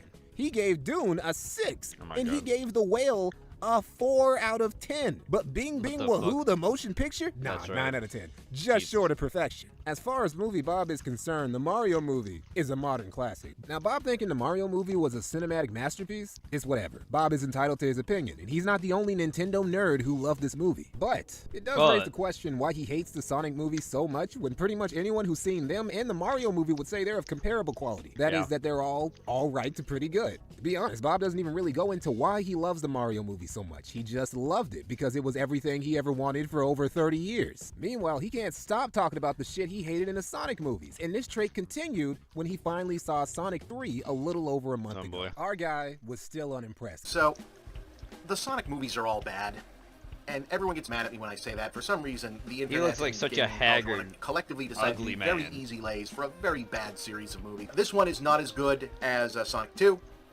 Probably going to end up being the high watermark of that franchise. This one has all of the hallmarks of being something that was put together very quickly after the second one did even better than they thought it was going to do, and they realized, okay, we've really got to knock this right the fuck out before people get sick of this, so let's do the Shadow story, and let's put together as much on previs as we can, even before we have a script. I'm sure that's what happened, but it feels like it does. Gave it the same score as Sonic 2, and he's so unnecessarily bitter about these movies, bro. Like, listen to this. Specifically, attempting to hash out which instances involved people screaming because one of the boring interchangeable cartoon animals had changed color, and which instances were the boring... He's so mad. Interchangeable cartoon animals actually being a supposedly new character who is still just Sonic, but a slightly different shade of Sonic. Bob, I know you wear glasses, but I think your anti-Sega agenda is straight up making you blind, bro. You think anyone with eyes thinks that Shadow is just shaded slightly different than Sonic? You're just being anal about shit now. Just looking for excuses to dislike these movies. They aren't even great movies to begin with, but he still needs an extra excuse to just slander the Blue Rat's filmography. Bob just doesn't get it. He doesn't really get what the average, normal, well-adjusted person enjoys at all. Because when he became a teenager and all his normal, well-adjusted peers were playing games like Tekken, Doom, and Madden, he was playing Bing Bing Wahoo 64 times a month. See, the open secret about Bob is that he has this extreme anti-jock prejudice that's so powerful, it's gradually evolved into the modern pro-eugenicist belief system that he currently has. Not only did these types of people ridicule and bully him until late high school, he still blames them for corrupting the beloved gaming culture he grew up in. Speaking as someone who consumed quite a bit of Bob's content a long time ago, I remember clearly all the times he bitched and moaned about the then growing number of dumb alpha male dude bro friendly shooters with rugged white male protagonists that dominated the 7th generation of consoles. Movie Bob is essentially the leftist equivalent of the old Anon on the V-board crying about fucking normies ruining his hobby by catering to too many gays and browns. Now, whereas at least for Anons on 4chan, a lot of the games they're complaining about are at least shitty enough to warrant the level of hostility in the first place, Movie Bob just hates certain games because of unresolved trauma from his adolescent years. It shouldn't come as a surprise what Bob's two most hated genres of video games are. They're sports and first-person shooters. Bob actually once gave us a full explanation about why he hates first-person shooters especially. But when I think of the things that are just killing the creativity and diversity and soul of this medium, I'm thinking of things like the obsession over graphics, the obsession over brown and gray realism in graphics, the overemphasis on online multiplayer over single-player campaign or even local multiplayer, and the general rotten, hateful, antisocial tone of online gaming in the age of Xbox Live. And yeah, you can blame all that on the dominance of the first-person shooter genre. So, according to Bob, first-person shooters and online gaming are the great satans of the games industry, who poisoned the once great culture and stifled its creativity and growth. Now that's retarded. Even back then I was like, yo, what is this fat nigga talking about? And why does he keep talking almost exclusively in run-on sentences? Rewatching this video all these years later is especially hilarious because, one, a lot of the games Bob was putting down back then are now regarded as classics, including the Metroid Prime games. Yeah, Bob hates first-person shooters that much that even being a critically acclaimed first-party Nintendo game wasn't enough to get the Bob shipment seal of approval. Two, there were plenty of first-person shooters that existed when Bob made this video that just shit all over his point. Deus Ex, Bioshock, Team Fortress 2, Half-Life, and Alone in the Dark, just to name a few. Like, Bob, what are you talking about? But anyone who knows a little about the inner workings of Bob's psyche know exactly what Bob was talking about, what he really meant, and what actually fueled this rant. He actually gives it away in the video itself. It's also essentially the perfect genre for console online multiplayer, because it features both anonymity and the satisfaction of hypermasculine violence, catering to exactly the type of person that has the demeanor. Oh, I see. You're still mad about the jocks.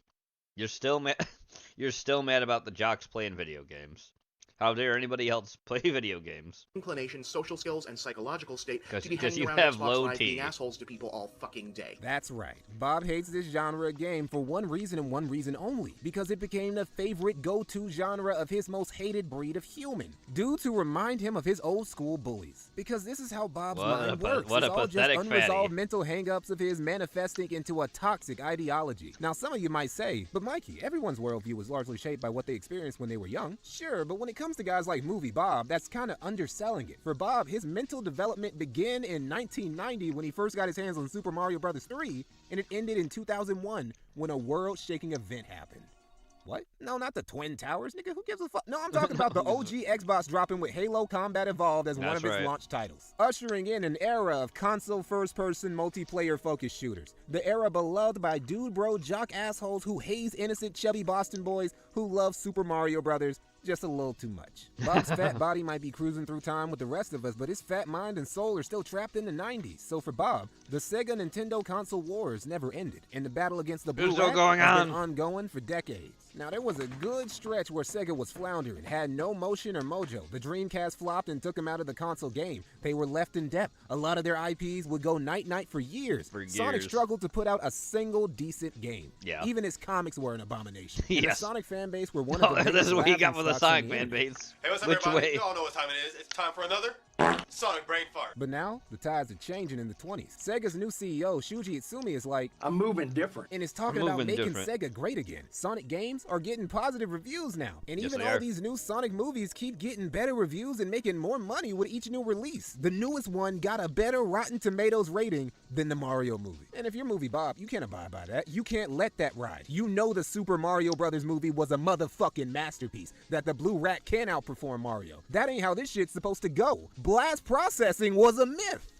Okay, so maybe it's not that serious. Obviously, I'm embellishing Bob's motivations here a bit, but you guys get what I'm saying, right? Bob might not realize how this unconscious bias of his works, but the rest of us do. Yeah. It's obvious. And I really didn't want to do a whole episode about why I dislike the Sonic movies, because I don't think it's just some big mystery. I don't think they're super good movies, and I say so from a critical perspective. But every Why are time you showing I the even bring fucking it up, it comes live-action into this Lion King? That generational is also thing, and that is especially when I have trash. to hear from people about, you don't like these because you're a Mario fan. Because, guys, the console wars from the 90s ended before the 90s did, almost. Like, Sega stopped having consoles, and Sonic was on Nintendo platforms before many of you were born. Sonic and Mario did crossover But you still games. live in that. Sonic was You in still that's live in over. it. That's not a real thing anymore. This is Japanese soldier on an island who doesn't know World War II ended. Come on. Nah, Bob, you're not like a Japanese soldier who kept fighting after World War II ended. You're actually more depressing than that, because you know your war ended and know that your side already won, but that team sports mentality from adolescence is just something you can't let go. You really can't let go of anything from the 90s. Your most hated decade ever, minus anything to do with Nintendo, obviously. You can deny it, say people like me are reading too much into it, but the truth was already revealed in your autobiography / gaming history / Oh God, Super his Mario fucking Bros. book. 3 analysis book you self-published 11 years ago. that I will now quote from. In 1993, there was a Super Mario Bros. The movie, a live-action mess that barely resembled the games and that I prepared for with a zeal matching that for The Wizard. It's a horrible, horrible movie. Stage-bound, badly acted, nonsensical, and cheap-looking even for 1993. Naturally, I convinced myself that it was good. Not only good, but great. I reviewed it positively in a much greater detail and to much more positivity than it deserved for the school paper. I needed it to be good school because paper? I needed Mario to be as big and meaningful a movie franchise that he'd been in gaming. Getting the movie was forever. It meant that the character in the story mattered beyond being some brief fad. Mario was not a pet rock, damn it. He was my friend. The thing Mario's my friend. The misery of pre-adolescence. I needed him to matter. Oh my god. Mario was my friend? You wrote that shit in a book? Dog, you ever think that maybe you shouldn't have put that out to the world to all hear and see? Mario was my friend. He needed to shut the fuck up. Oh, 1 second. Sorry, Sasha just stepped in my fucking... Sasha, you need to stop stepping on my computer. Hon, I love you, but come on. Oh my god. Sorry, I haven't paused. Because so at the time and laughing. I was making a point. Mattered. Jesus. That's the most Nintendo-ass shit I've ever read. Real? This whole book is, honestly. It really shows how much self-awareness Bob lacks that he published this and didn't think for a second that he was self-reporting and making it easy for people on the internet to make fun of him. Bob might not realize it, but it's obvious that his problems with the Sonic movies and love of the Super Mario Bros. Movie both stem from more than just simple film critique. It's the byproduct of a complex that's coming on 30 years in the making from the mind of a dude who's compared the reveal of Super Mario Bros. 3 to the assassination of John F. Kennedy in 9/11. To a guy who's described the Nintendo Sega console wars as his personal Vietnam and felt like an outcast among his peers because he preferred something kiddie-friendly like Mario instead of something cool and hip like Sonic, as if anybody gave that much of a fuck back then during middle or high school. Yeah, it's no one cares, kinda Bob. sad, and I would tell Bob to go and no get one some fights about therapy, that shit. It's but he stupid probably unless just you're a blocked me little and go play kid. Super Mario Bros. 3 or something instead. You're a loser. Video games were paintings. Pong would be that cave in France. Uncharted would be fucking Banksy, I guess. And the ceiling of the Sistine Chapel would be Super Mario Bros. 3. If video games were statues, Mega Man would be Christ the Redeemer, Halo would be a Bob's Big Boy, and the Lashan Buddha would be Super Mario Bros. 3. Hell, if video games were films, oh man, this is getting a little tenuous, but Final Fantasy 13 would be Cleopatra, Braid would be Eraserhead, and Citizen Kane would be Super Mario Bros. 3. I hate him so much. I really like Super Mario Bros. 3. Welcome, Skink.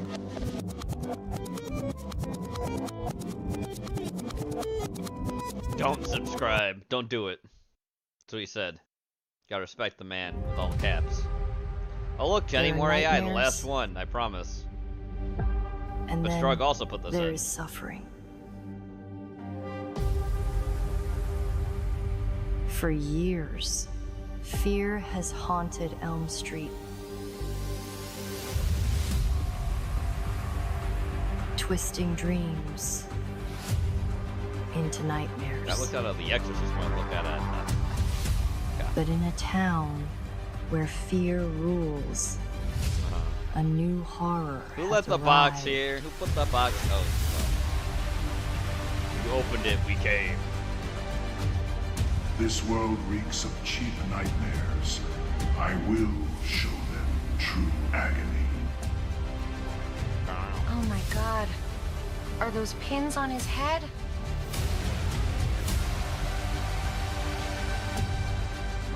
Well, well. Looks like someone lost a battle with a nail gun. Your mockery is as meaningless as your existence.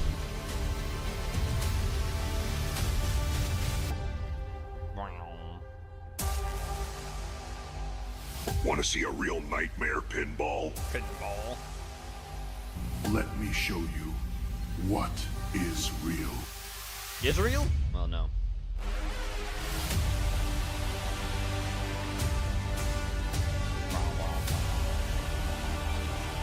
One is the master of dreams. Turned into a spider. The other, the architect of pain. This Halloween, totally. Your suffering will be legendary, even in dreams. terror that meets torment. Well, I am your final nightmare.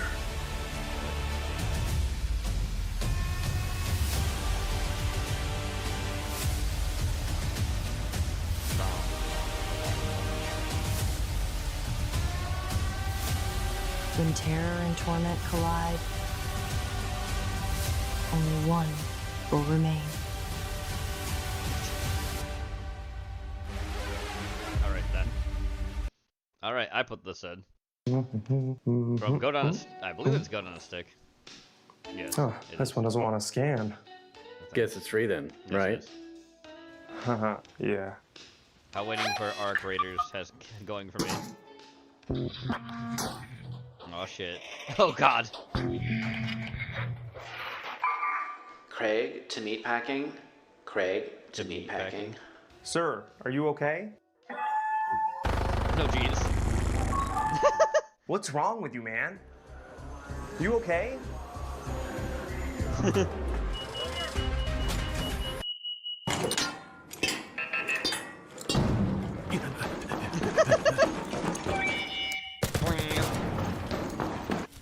Plastic scrap, rubber scrap. Oh, a dog collar. That's for my chicken. That's for my Why is there a bell on such a big collar? All right, my first time extracting since the beta. I've been waiting for this. Oh god. This game is so awesome.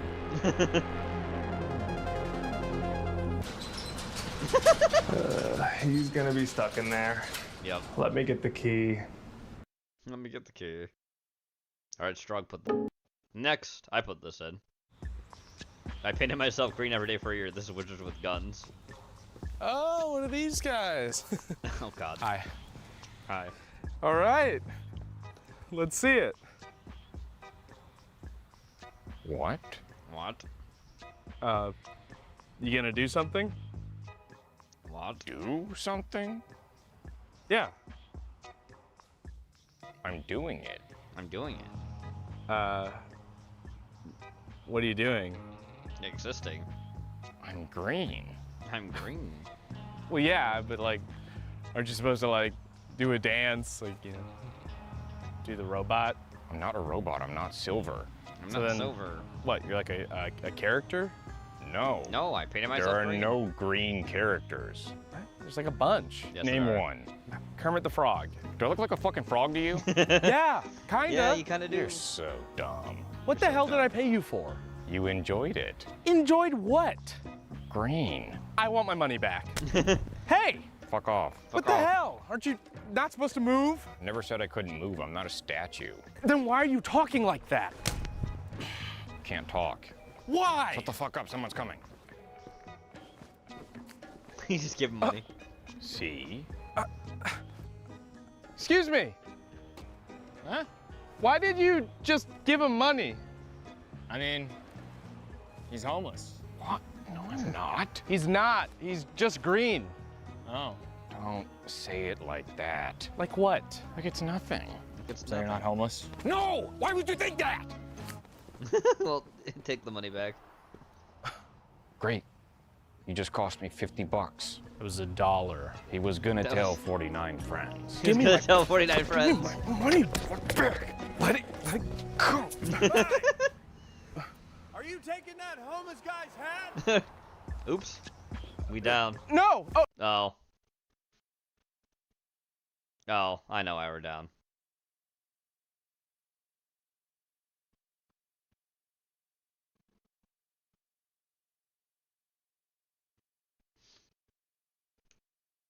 Alright, we gotta wait.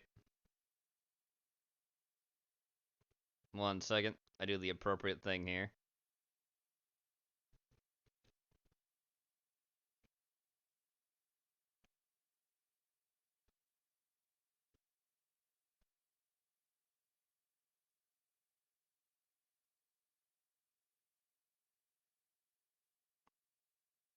Okay, we're back.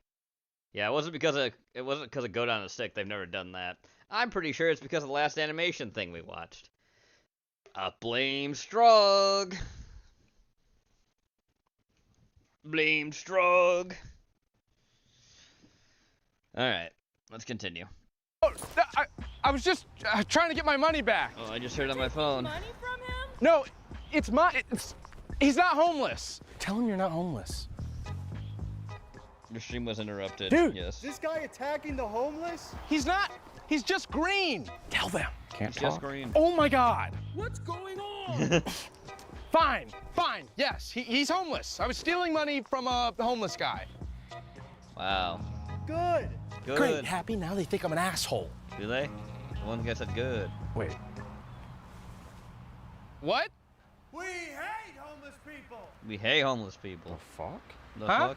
And as soon as that crosswalk turns green, we're gonna come over there and kick his ass. Wow. As law-abiding homeowners. Law-abiding homeowners. God. Are they serious? Are they serious? I mean, they seem serious. Oh shit. Oh shit. You should just tell them you're not homeless. I'm a van lifer. I live in a van. Does that count? Homes I only. wouldn't risk it. You should just go. I can't move. What? You just said you could move. My arms, I can just move my arms. What are you talking about? This isn't green paint, it's green glue. Oh shit. Why would you do that? I want her to be sticky like a frog. What? I am Kermit the Frog, okay? The bit comes back. That's how you do a joke? Why would you lie about that? I'm really bad at the voice. I made more money when I stopped talking and people just thought I was green. They thought you were homeless. I know that now. You know Kermit's not sticky? What? Come on, Carol. What? Let's whack this weed. I think you should do the voice. No, what? It's bad. Can't be that bad. It's really bad. Maybe they'll think it's funny and go easy on you. I don't think so. I don't think so. I don't think so. Oh shit. Just do the voice. Do the fucking voice. Okay. Fine. I'm Kermit the Frog. No, wait. He's not homeless. He lives in a van. It's a Winnebago. It's a Winnebago. I swear. Wait. Wait. Kermit? Kermit? Kermit the Frog? Kermit the Frog? What? Yeah, what? Before I punched you, you sounded like Ray Romano swallowed a kazoo. But now that I hear you after I broke your nose... Now he sounds like Kermit. I realize you've been Kermit the whole time. Yeah. Okay. Now he can actually do the Kermit voice that his nose is broken? What, is he not Kermit? Well, no, he is. Yep, I'm Kermit the Frog. That's me. I'm married to a pig. Mrs. Piggy? Miss Piggy? Peggy. Come on, guys. We can't beat up this frog. Look, guys, Josh like Dr. Disrespect. On Sesame Street. On Sesame Street? You guys really just beat up homeless people? No. Muppets, too. Muppets, too? Uh-oh. If you see that other green one who lives in the trash can, tell him his days are numbered. Jeez. Oh. Guess it's, not easy being green, huh? Oh, Jesus. What? What? It's one of his songs. Kermit has songs? Did you do any research? I know he plays the bongo. The bongo, the banjo. Banjo. Is Banjo the Muppets? Okay. Is Banjo the Muppets? I am Kermit. I am Kermit, okay? All right. You know, you'd think after a while you'd learn not to accidentally slice it off, but the bathroom remains a gamble. That's nice, Logan. So what are you doing? Nothing. Just waiting for my food to heat up. Oh. Couldn't you just heat it up with your lasers or something? No, I can't. What do you mean you can't? I mean, I can't. That's not how my powers work. Those are kinetic lasers. But I've seen Iron Man heat up his food with his lasers before. Well, sure, those are lasers. Uh-huh. I don't shoot lasers. Yeah, you do. No, I don't. What are you saying? That's your thing. That's what you do. Yeah, but they're not lasers. Then what are they? They're punches. What? There's no heat involved. They're beams of pure force. Yes, they kinetic so force. They're not like a laser. They're more like a punch. And they come from the punch dimension. You're making that up. That's a real place. Shut up. It's the truth. My eyes are actually just portals that open into the punch dimension, which is a dimension of nothing but pure kinetic punch energy. And then that comes out. Hold on. Hank, get in here. What are you doing? Good morning, everyone. All right. You tell him exactly what you just told me. Oh, okay. I was just explaining to our friend here how my eyes don't shoot lasers. lasers. Oh, how interesting. So what do they do? Well, they don't actually emit anything. My eyes are portals to the punch dimension, which is a world of pure concussive force, and it comes out through my eyes. Well, that's dumb. What do you mean it's That's dumb? How dumb. would you even surmise that? I mean, can you see inside your own eyes? It's not that weird, all right? Imagine a punch, all right? It's a world. Remy, come oh here. my God. What are you talking all What about are you here talking on this about? fine Saturday morning? Okay, again, my eyes do not shoot lasers, okay? My eyes, they're portals to the punch dimension. They're firing beams of punch. The fuck did you just It's say? not The that fuck did weird, you okay? say? My eyes are like firing out this pure force, right? Concussive punch force from a Concussive different punch dimension. force. Put bread in a toaster. Do you think it comes back out from the toast The dimension? punch dimension's a real place, okay? What are you guys talking about? You gotta hear this shit. Okay, Gigi, you'll get this, right? My eye beams, Right. they're not Right. lasers. Okay. Okay. So they shoot something else then? No, they don't actually, because my eyes are just portals to a different dimension where it's all just concussive right energy. And what's the name of that universe again? I don't need to I tell believe you it's that. the punch Yeah, dimension. yeah, something like that. But that's really dumb. Damn it, guys, come on, it's I cool. liked it a lot better when I thought they were lasers. Okay, well, it's not. My eyes shoot punches made out of punch energy from the punch dimension. Oh, Cyclops with your one eye. You throw cards. All right, everyone, calm down. What seems to be the problem here? Professor, you gotta hear this. Do you know how Cyclops' powers work? Well, of course I do. His eyes are portals to the punch dimension, which leaks out concussive energy through his eyes. Thank you. Someone gets it. Oh, come on now. Is it really all that confusing? Charles, what was that Paul said? Stupid thing to remember. You read his mind. No, I didn't. You didn't know that shit. You read our minds when you came in. No, Yeah, no, he no, did. no, I did not. Yeah, you did. No, no, You I did. knew. I knew going in.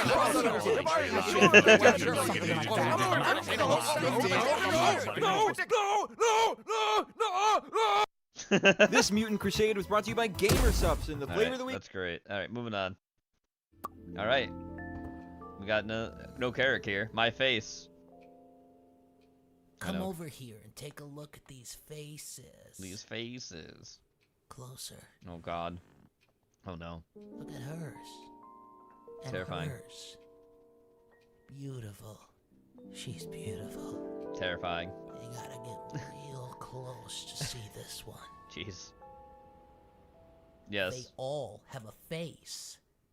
Look closely at my face. Oh boy. Up. I put this in because I needed it. I need an adult. You'll always need an Let's adult make now. a face together. Oh boy. Let's see in here. I'd rather not, sir. Time to make a face. Stop motion. Wow. We made a face. Let's do another one. More faces. Ooh. Creative. Oh.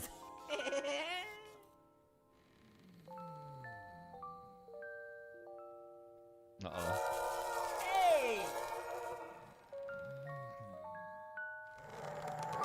What's wrong? What's wrong?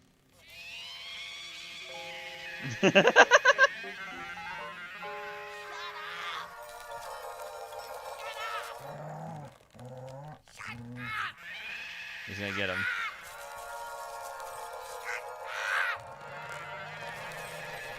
It's fine.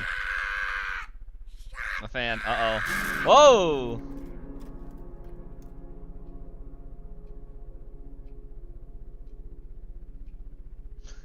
Mr. Rogers, please get this cookie man out of the neighborhood. Alright, from that we go to this from Strog. We already had an identity. We are not me. No!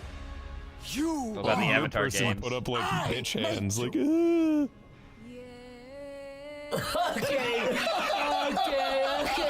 Okay. Stop singing. All right. This is feeling a lot like Avengers suddenly. Oh God. Oh my God. Stop singing. Stop singing. Stop singing. Stop singing. Restores the camera. No, I think we're a character they're looking at. Oh right, yeah, I forgot my sense of personhood because I was swept away by the beauty of this song. I hate it. This is so fucking stupid. That was a rational reaction. Yes. That's what happens when you sing and he tells you to stop. He asked you to stop singing and you didn't do it. Yes. What did you think was gonna happen? He wasn't gonna shoot you in the back? How do you get such a clean kill? Because he was Fighting motivated. He myself. was highly motivated. Alright, time for a longer one here. Oh, it doesn't want to play. We'll have to watch that another time then. I guess it's age restricted. That was on my end. So this is another thing sent in by Strog. Hopefully this doesn't get us a copyright strike. Nice try, Leprechaun. Unlucky charms. Munchos for you. Magic Munchos. Part of Magic a complete Munchos. playlist. Strong introducing the Wii Folk Challenge. The wee folk, the midgets. Friends in boxes of magic munchos and win a big prize. Among the magic munchos every day, and your magic munch your troubles away. Oh, good. You gotta be paying for those at your paycheck, right?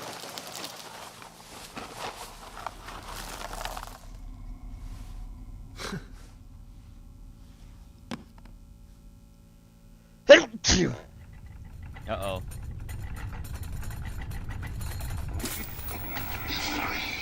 Tongues of his skin. At last the cage opens. And Uh-oh. they folk go hunting. Thank you. Man's world again. Oh, good. We unleashed a fae. A leprechaun, to be precise.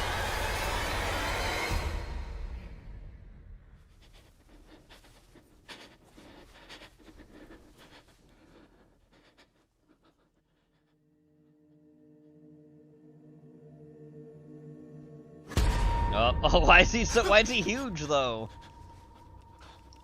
Leprechauns are small, like Dwindas.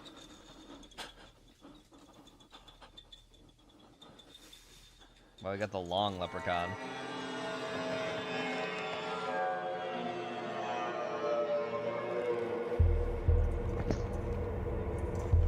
Is that nostalgia critic? No. Look out, laddie. There be serial roaming around this witching hour, yeah.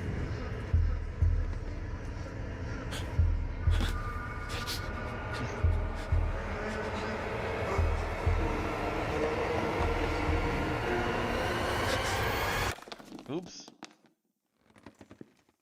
Well, he saw you throw it.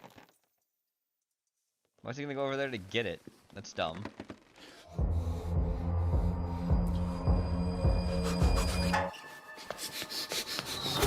Oh, got by a charm.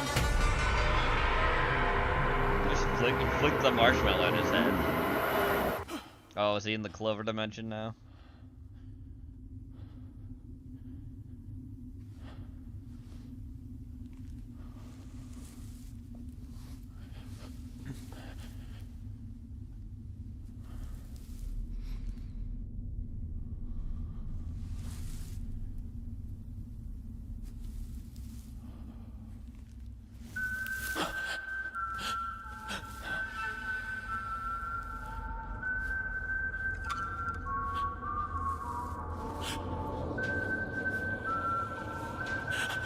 Yep.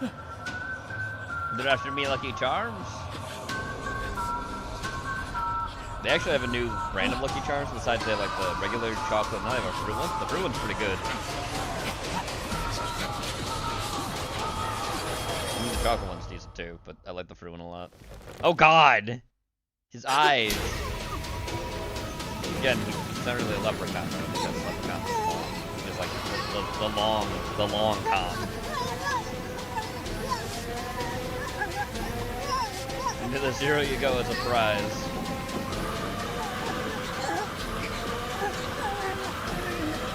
I believe Lucky Charms was made by I think. I gotta see. Lucky Charms. Be the cereal.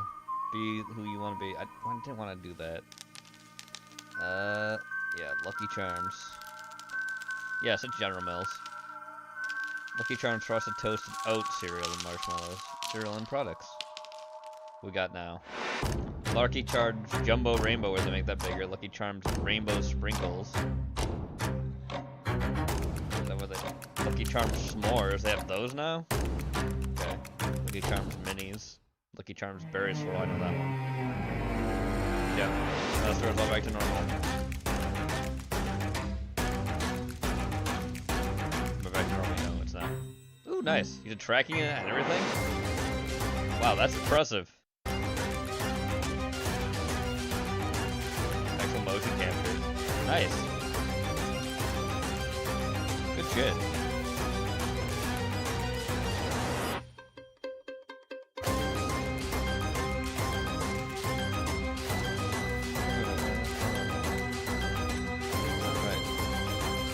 Stuff. Thanks for that, Strog. That thankfully didn't give us a copyright strike this time. It wasn't really copyright strike, but it just stops everything. It blocks it. There's Lucky Charms Sugar Cookie Dough Mark.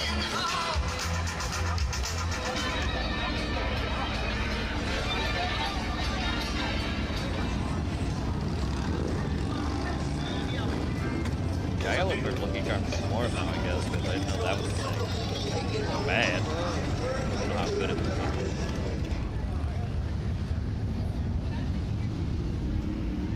Gulf of America, hell yeah! Woo! Bitches.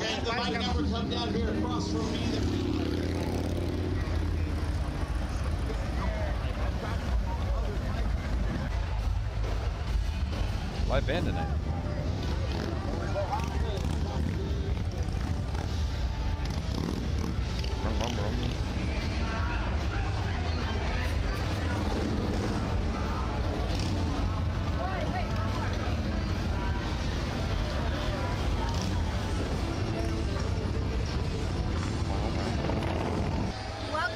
Nice tits. Bike show. Biketoberfest 2025. So yes, Frog. I put Flame Frog was off the air there. Because that Wig video got us temporarily suspended for a minute. Got ice cream. I keep watching. That's why I have that Flame Frog. We got a little amusement center up there on the right. We got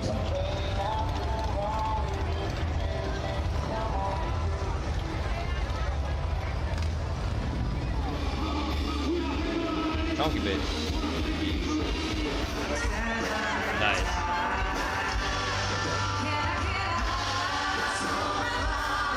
No singer.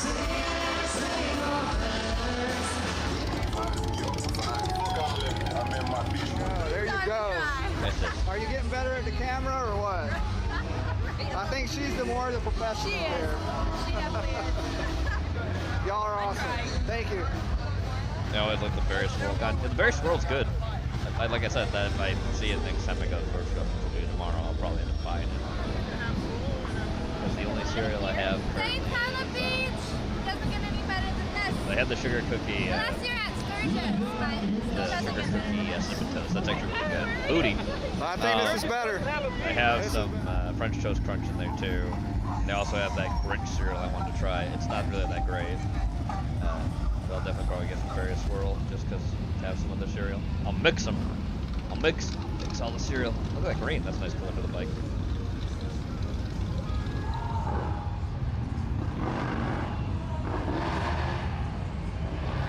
Alright guys, if you've never been to Riverside Johnny's, you need to go.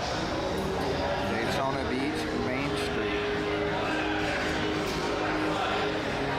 I don't even want to tell you the secret place. Because it's so good.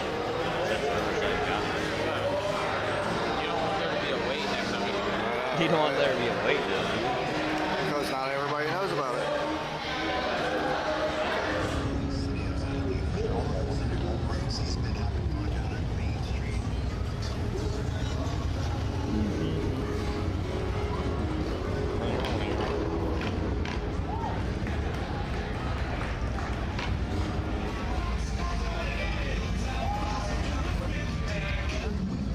Lemonade, fresh and natural. Get your lemonade.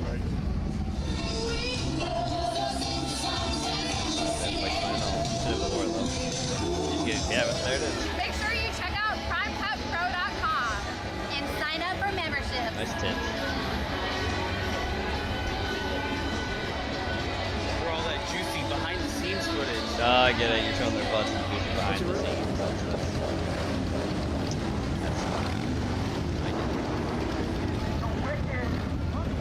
Oh yeah, this guy who's protesting about everything. Under distress.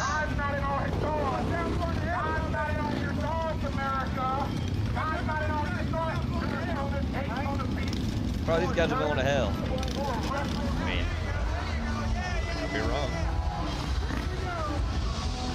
Stop protesting. Sorry, when you show that thing was right, you should have under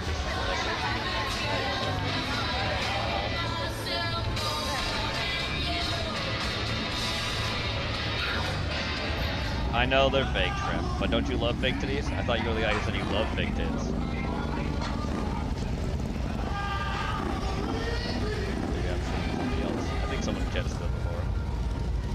but I'll say it again. I'll say it to you. Nice tits.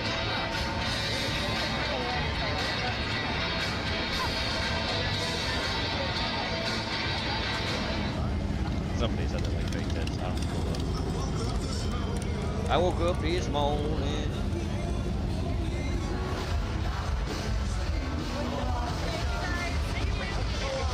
Can we get your social media so we can follow you guys?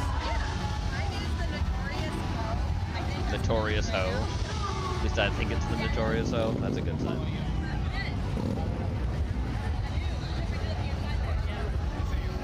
And what's your Madeline Alexis? What do you guys? I got you.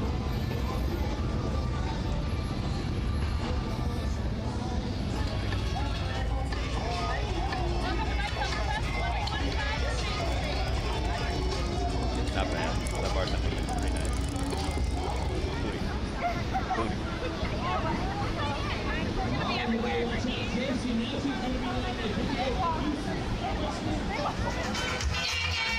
A skeleton.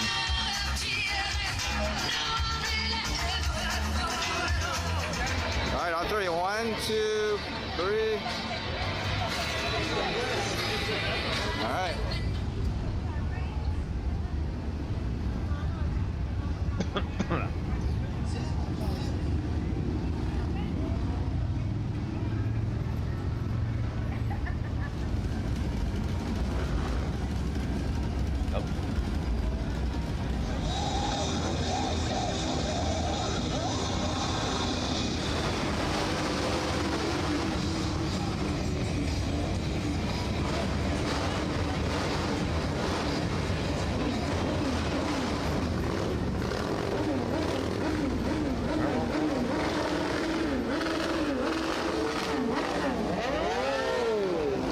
Remember, Chad, when Weeb comes, he does come tonight.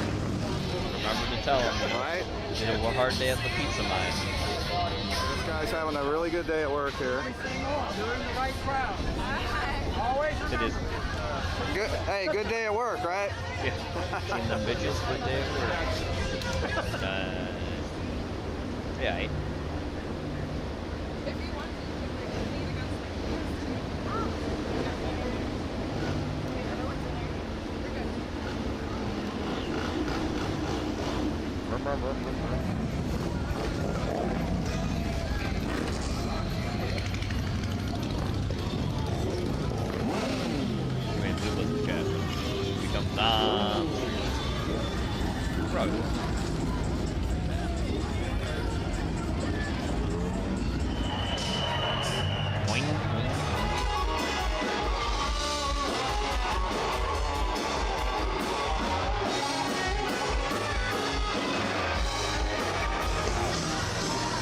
Nice tits. Nice body. I like it.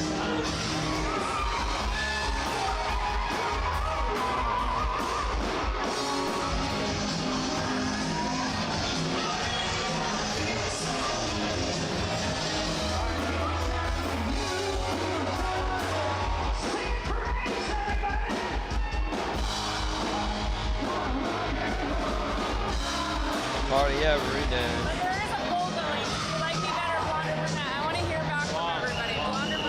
Wait a minute. Wait a minute. Wait a minute. That voice. Wait a minute. Wait a minute. Wait a minute. I've noticed this chick in a few videos, but I didn't realize her voice. Is that Gabby?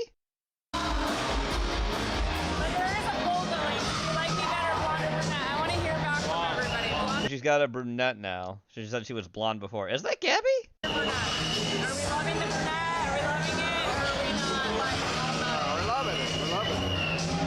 Is that Gabby? Alright, comment if you like her new look. That's what I want you to do. I don't know. Maybe it might be. Huh. I didn't think about that. Was that Gabby? Maybe. Huh. If that's Gabby, she definitely did turn her hair brunette. It could be. The face kind of looks familiar. Kind of. I mean, again, we've seen that chick in other videos, but Is that Gabby? Is that Gabby? It is. It is. I don't know how Weeb's gonna take that. No, a lot. Just for that. I wonder if that's her natural though. No. Now I don't know. Amazing.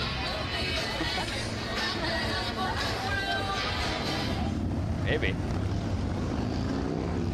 That's what that was. No. So you have to wait for other videos.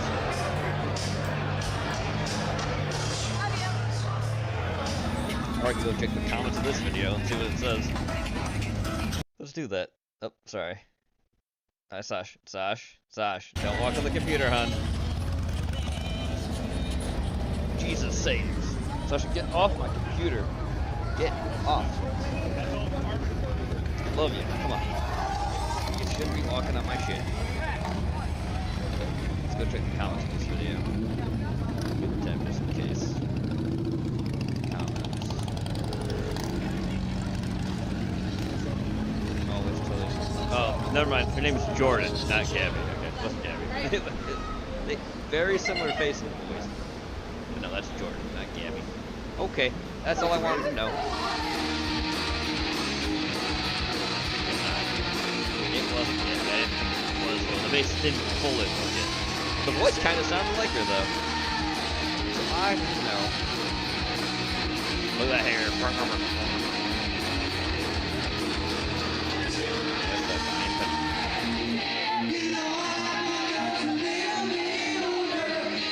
Alright, moving on from that.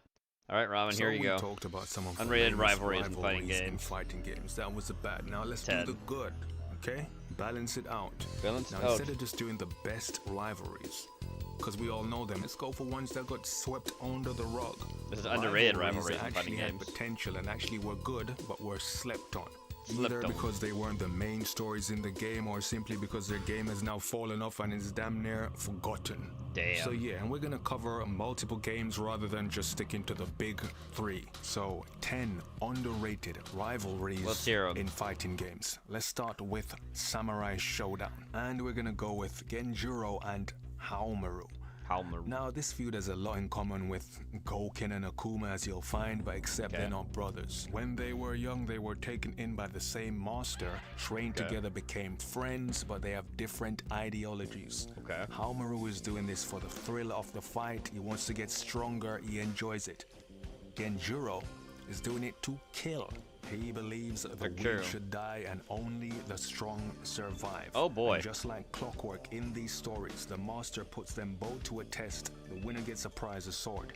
And because Haomaru considers him his friend, he holds back. And because Genjuro is ruthless, he goes all out and almost kills him. Wow. The master Go is jumping cards. to make the I know, save, those are not and then called guess something what? else. Because of his actions, he's now banned from the dojo, and now he hates Haomaru and the master. Haomaru is awarded the prize, and this guy is pissed and he wants his head. And the story is on. Of course, Genjuro has a tragic backstory. This is actually a good feud. It goes on and on. But yeah, definitely one of Samurai Shodown's better feuds. Oh. 久しぶりだな、源十郎。同門のよしみとはいえ、 Japanese. そんな殺気を向けられちゃうな。どっちが上か、そろそろ白黒つけようぜ。お酒、貴様を殺す。Haomaru. Now let's go with Killer Instincts. Wait, what? Killer Instincts? Yes. Now I always thought Cinder versus Glacius was a decent feud. Here you got the Battle of the Elements. So that's pretty cool. But I'm gonna go with Jago versus Fulgore. It's Jago's goal to take out Ultra Tech. It just so happens Fulgore is standing in his way. So now you have a human versus machine. A spiritual monk taking on evil machinery. Damn machines. Decent feud. Both Shotos, both completely the opposite, and guess what? Jago does overcome Fulgore. He does. But the Fulgores in these games are like the Jackson Tekken. Every game coming back remade, more powerful, and they're still on his ass. Of course. But this is Jago, so most likely he'll come out on top. Yeah. Killer Instinct theme.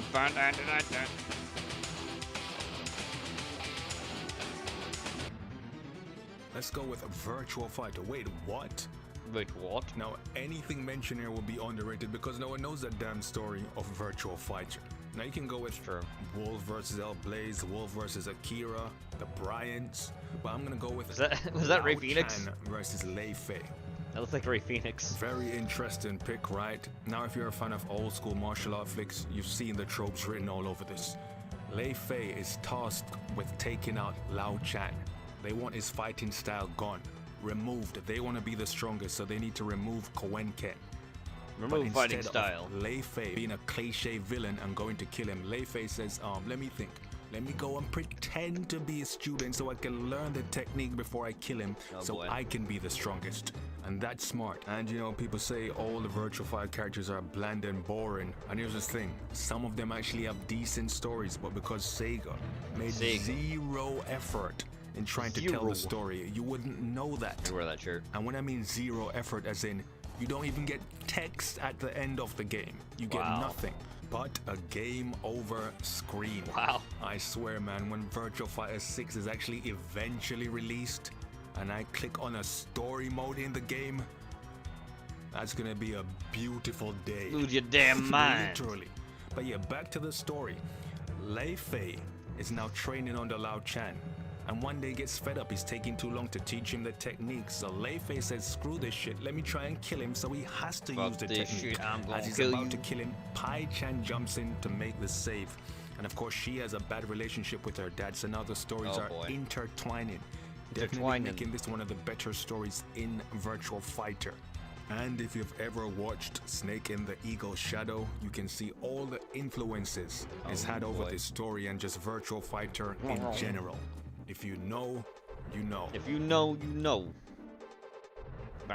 Let's go with Soul Calibur here. Let's go with my boy Maxi and Astaroth.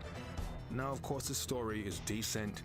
Essentially, Maxi is on his one-piece shit.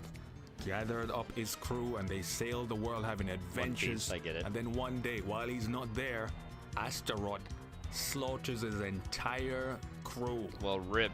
Damn. Setting in the revenge story, and as you've gathered the by revenge now, I arc like started. Revenge stories. What? Do you remember me, you freak? You freak. Pretentious little bug. And now the feud is on. He wants revenge. He wants payback for what Astaroth did to his crew. Yep. And it goes on. And this is not some easy fight. Even when he defeated Astaroth, he took him to the limit. And it keeps going. And it Epic keeps feud. you in. Satisfying finish. Definitely underrated.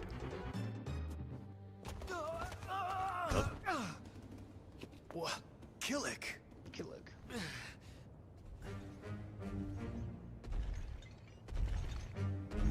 Oh God. Give me Soul Edge. I'm gonna give it to you. You guys always need my help. I mean, really, who's gonna stop me after I defeat that monster with this evil sword? Oh boy. Whoop! Let's go, you freak! Let's go back to the big three. And No there's one comment. you probably forgot because it was over so quick, and that's Jade versus Tonya. Oh yeah. Tonya is known for betraying Edenia. Jade is known for being loyal to Edenia. Yes. Completely opposites. And it was satisfying for Tonya to finally get her comeuppance. Every time this girl's betraying people, walking people into traps. She does it all the time. Liu Kang into a trap. Betrayed Rain, betrayed Edenia to Onaga, then betrayed Onaga. All Yes, this did very was show betrayal. that this character is one-dimensional. All she knows how to do is betray people. That's and right. I remember watching Mortal Kombat Annihilation thinking, y'all know that's meant to be Jade and not Tonya, right? Did you get the characters hello. mixed up? But yeah, definitely an underrated feud, forgotten, and a satisfying finish. It's me, Weebler. Ba ba ba. It is. You're headed home. The information he needed to finish. Well, first I'm trading pizza for Taco Bell. A barter system, you say? Jade had allowed Yes, my boy is like, me boogin'. I crave the pizza, and I'm like, well, that's crazy, my guy, because I'm craving some fucking tacos. Like, well, how about we do a trade? And I'm like, well, my manager and I got cussed by corporate today because they're a bunch of bitches, so fuck it, we ball. They perceive All right, so give me about 10, 15, and then I'll be home, and then you can, spend however long you've been going for the stream's worth of torture in the last final minute. Dudley versus Balrog. All right, catch you soon, Mr. Skin. See you then. Different ideologies, different boxing styles, different personalities, an epic clash. An epic clash. What happened there? Definitely underrated, definitely slept on, and should have a run back. Essentially, this is respect versus greed. Respect the greed. Gentleman versus a street thug who's with the shits. What's this then? Can I help you, sir? Can I help you, sir? You mean to tell me this little whip is supposed to be the British champ? You gotta be kidding. You gotta be kidding. Hey, take me on, Will. Does your rudeness know no bounds, sir? Very well, then. Far be it from me to turn down a challenge. Boom. He's gonna do it. And for a fellow pugilist. Another slept-on feud there. Every time people think of Sagat, they think of Sagat versus Ryu. But Sagat and Adon actually kicked ass. Of course, the story. Adon was angry at Sagat for losing to Ryu. But here's the thing, Adon. You got your ass kicked by him as well. Yeah. Did you forget that? Didn't Ryu have to beat everyone in Street Fighter 1 to get to Sagat? You were one of those guys. Yes, he was. What are you saying? But regardless, Adon tried to kick the man when he was down, challenged him when he hadn't fully recovered and was depressed, and he beat Sagat's ass. Wow. Much better than you Tai should be Chi. proud of yourself. Congratulations! Congratulations. Oh my God. Your boy Sagat was going through it. Eventually got back his composure, got back in the right frame of mind, and he rematched Adon, and, well, this happened. The power of Muay Thai. And most importantly, I will show them that my skills in the art are without equal. Get kicked. Just imagine getting kicked off the edge.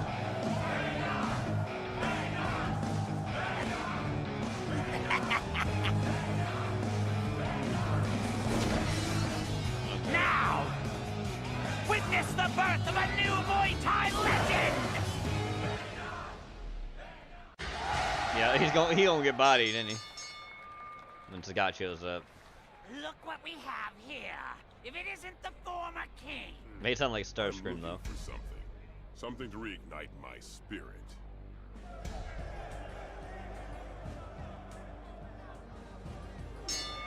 That one too. Tiger! Destruction! Boom! Got him.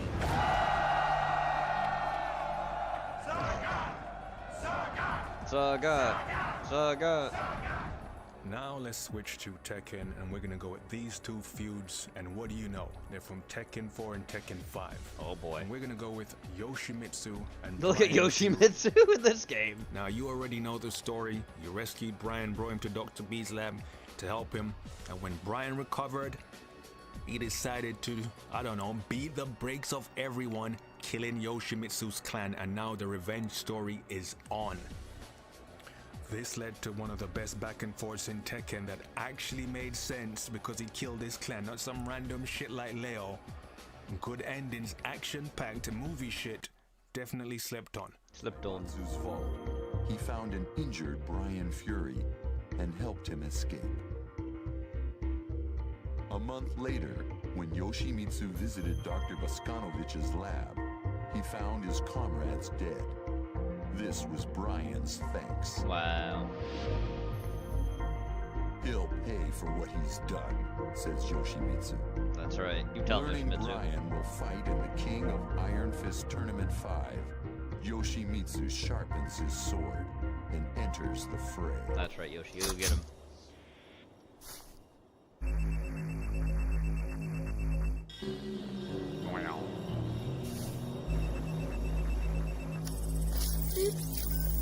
Cyborg guy.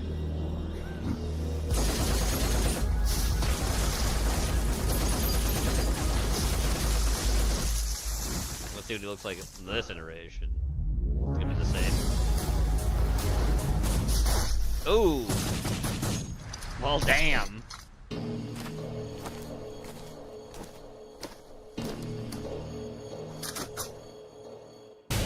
Well, dead. Or dead? Or not.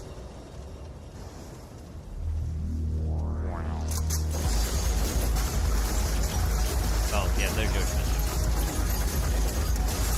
It's fine. It's fine.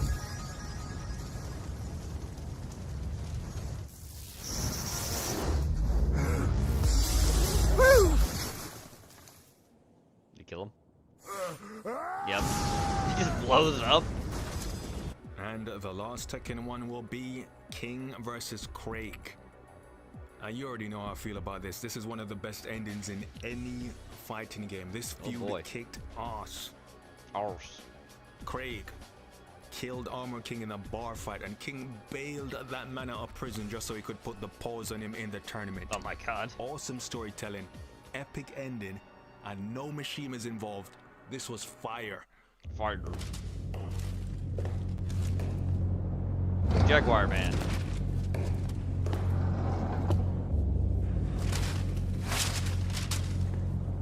Get up. The face. Oh, he's got a family. Wait. Wait. Oh.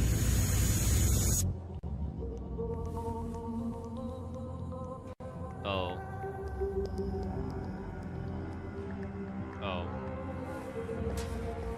Oh. Not just a family. It's your family! I think.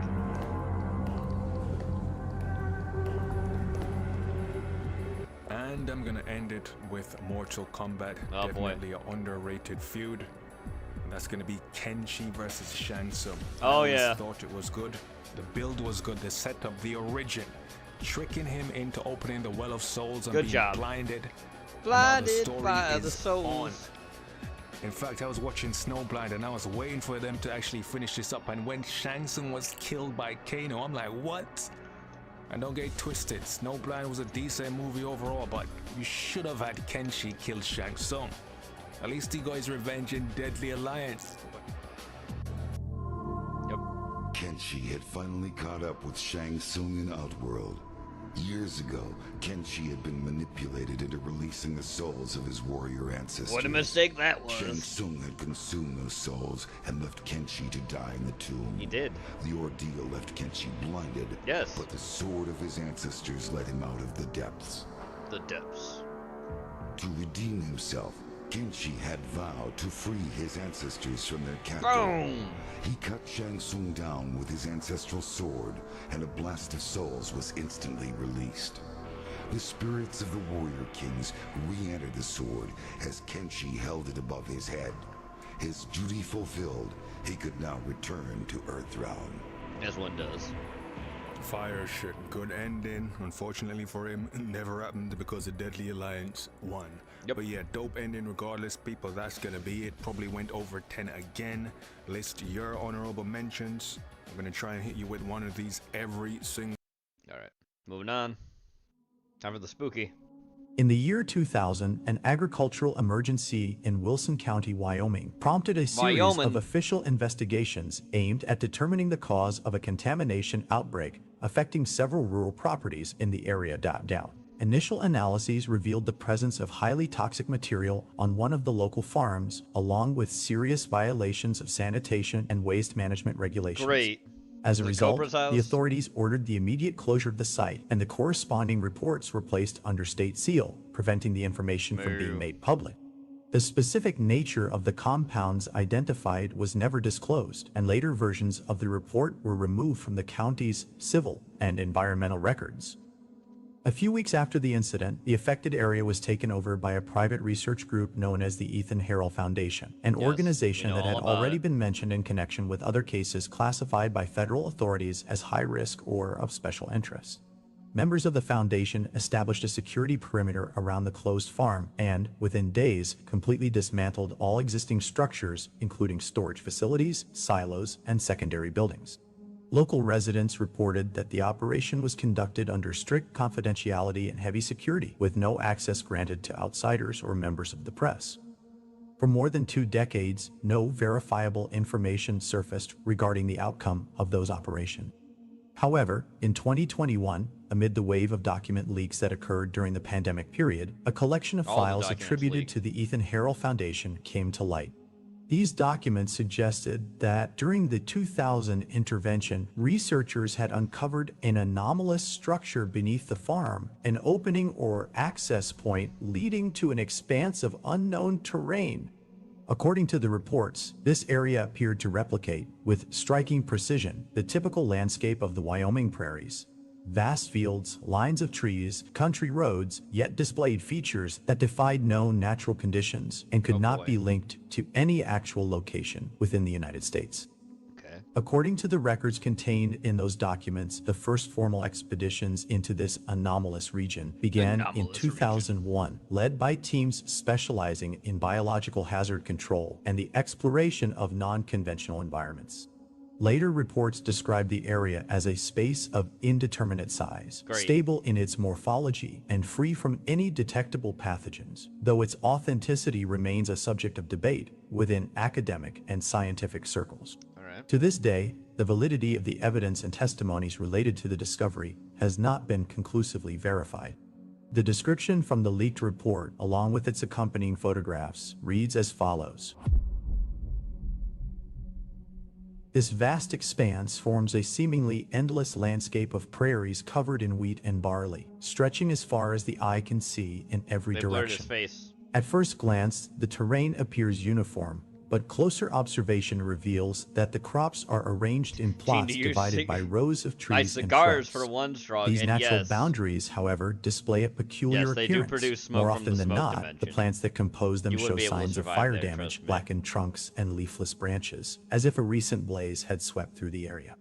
Yet the landscape carries no scent of ash, nor does it show any visible trace of active combustion, leading researchers to suspect that the charred appearance of the vegetation is a persistent feature of the environment rather than the result of ongoing processes. The climate in this region remains constant and monotonous. The sky is perpetually gray and opaque, blanketed by low clouds that barely allow sunlight to filter through.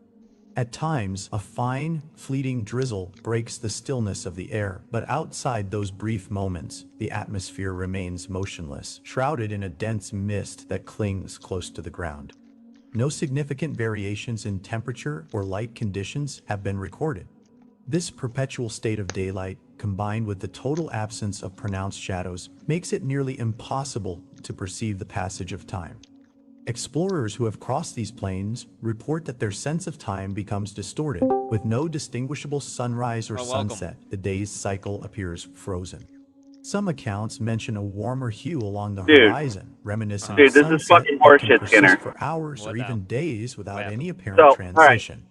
Nightfall the trade has was never been successful. observed. I stopped at the gas station. I'm like, you know what? I'm going to get myself a slushie. I'm more off than tomorrow. 20 expeditions carried out over As several I'm years. fucking walking The out, data collected allow the area to be classified as a slushie relatively falls all over benign the ground, environment, devoid and I of go any fucking major get threats. forced into one of No those hostile anti-car entities pillars. or severe meteorological phenomena have been observed. So I go back inside and I'm like, primary hey, this risk is what happened. He's identified like, as no, sorry, we disorientation can't as give you a the free uniformity slushie. I'm like, of the terrain nigga, I've and got the limited 40,000 visibility fucking can easily cause an speedway explorer points. to lose sight of the Bring me up unknown for one so I point can get one entry for and free. exit. This entrance is located inside a barn I'm that, like, at dude, first glance, shows I no just got done unusual working a features. shitty fucking shift. Within it, You can an either give invisible me my surface fucking slushie described for as free, an intangible wall or marks the point of I connection to Wilson conveniently hit County, the only other serving car as in the both fucking the parking lot access as I and leave. return portal.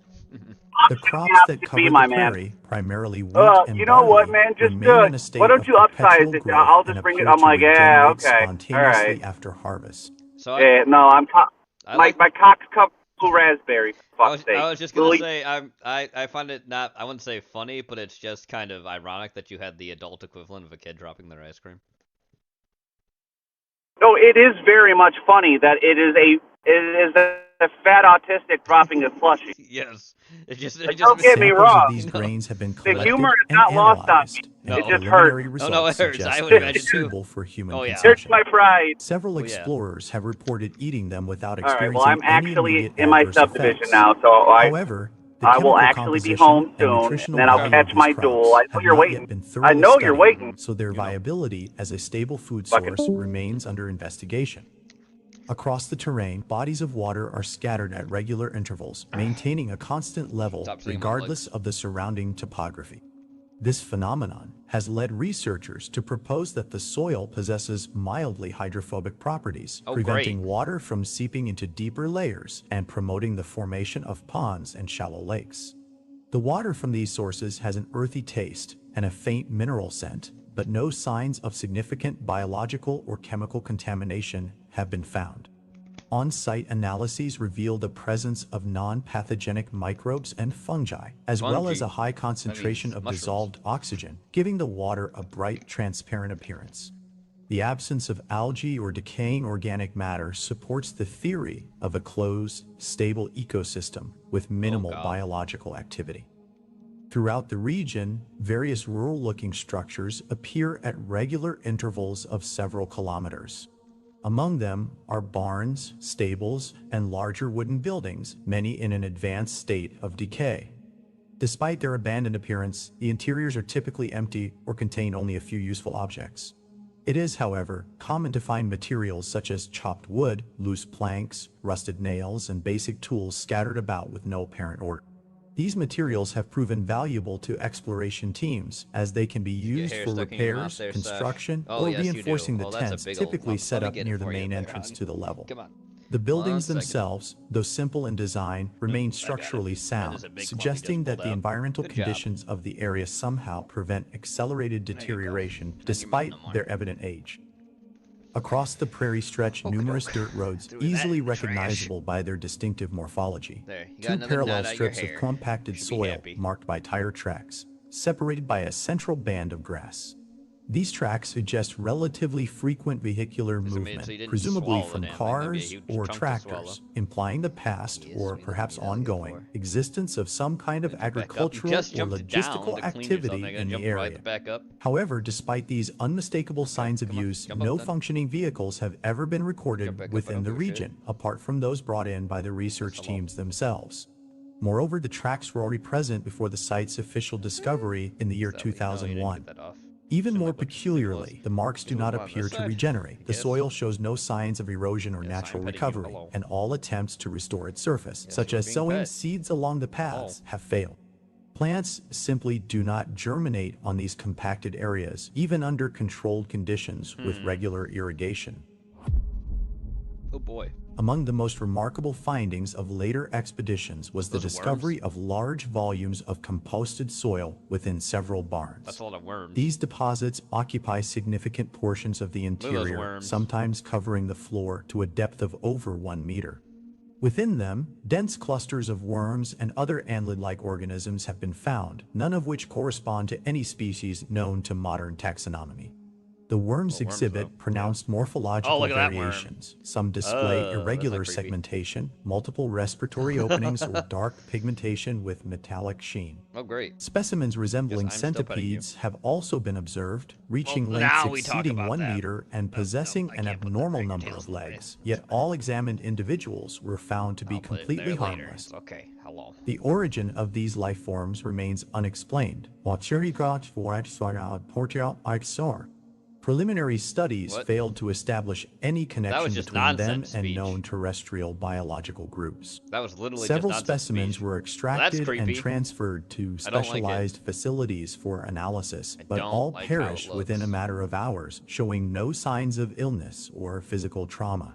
Researchers have suggested that these creatures may depend on specific environmental conditions unique to the level, conditions that cannot be replicated outside of it. Level 10 of the backrooms in Wyoming. Leaked report. Strange metamorphical phenomenon is... Okay. I knocked out for a bit. Oh, did you? Welcome back. Oh my, how the times have changed. Let's get a memeology video here. Then we're gonna watch something. We should be here by then. He'll eat right in time for an Internet Chronicles video, which we've not seen. It's from Boglum Chronicles, but now he does Internet Chronicles of other people too, besides Copes. Because, you know, Copes is unfortunately dead. What's the other thing we know about this population? And it's a specific phase of life. Remember, age is more than a chronological This is 2014. fact. What else do we know about this population, 18 through 24? There we go. They are stupid. They are stupid. That is why we put them in dormitories. And they have a resident assistant. They make really bad decisions. That's what you said in 2024. Now how it's going. What do you think about people that age bracket now, Kamala? It says the United States should lower its voting age to 16 because of climate anxiety. Fuck you, dumb bitch. I think we should reduce voting age to 16. No. Let's not do that. I'll tell you why. Hell, let's raise it to 25. So, Gen Z. Their age about 13 through 27. Oh, Jesus. They've only known the climate crisis. They missed they make bad substantial like parts of voting their them education exactly, because of the Jenny. pandemic. If they're in high school or college, especially in college, it is very likely that whatever they've chosen as their major for study may not result in an affordable wage. Oh God, you're so dumb. They've coined the term climate anxiety. Put your fucking heels down, my guy. What the fuck not is only that? being able to buy a oh, home, hi, but Porgy. fear it'll be wiped out by extreme weather, but fear of having children. It is expected that Gen Z will have 10 to 12 jobs in their lifetime. Okay. They are a larger number than boomers. Okay. They're a specific generation of people who are going to impact our nation and the world. And I think we must invest in them, but I think that You they haven't, are rightly so impatient you're fucked. with a lot of what is the tradition of leadership right now.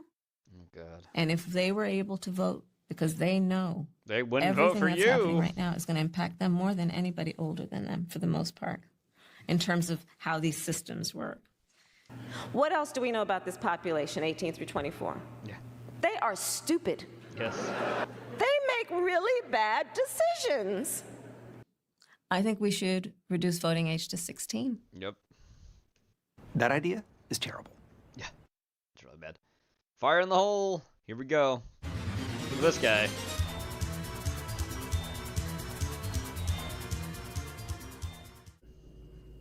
I got beef nachos. You got beef That's what I nachos. am talking He's about. drinking Everclear. I got look at this, y'all, man. This right here is 190. 190. 190 proof, motherfucker. Damn, Motherfucker.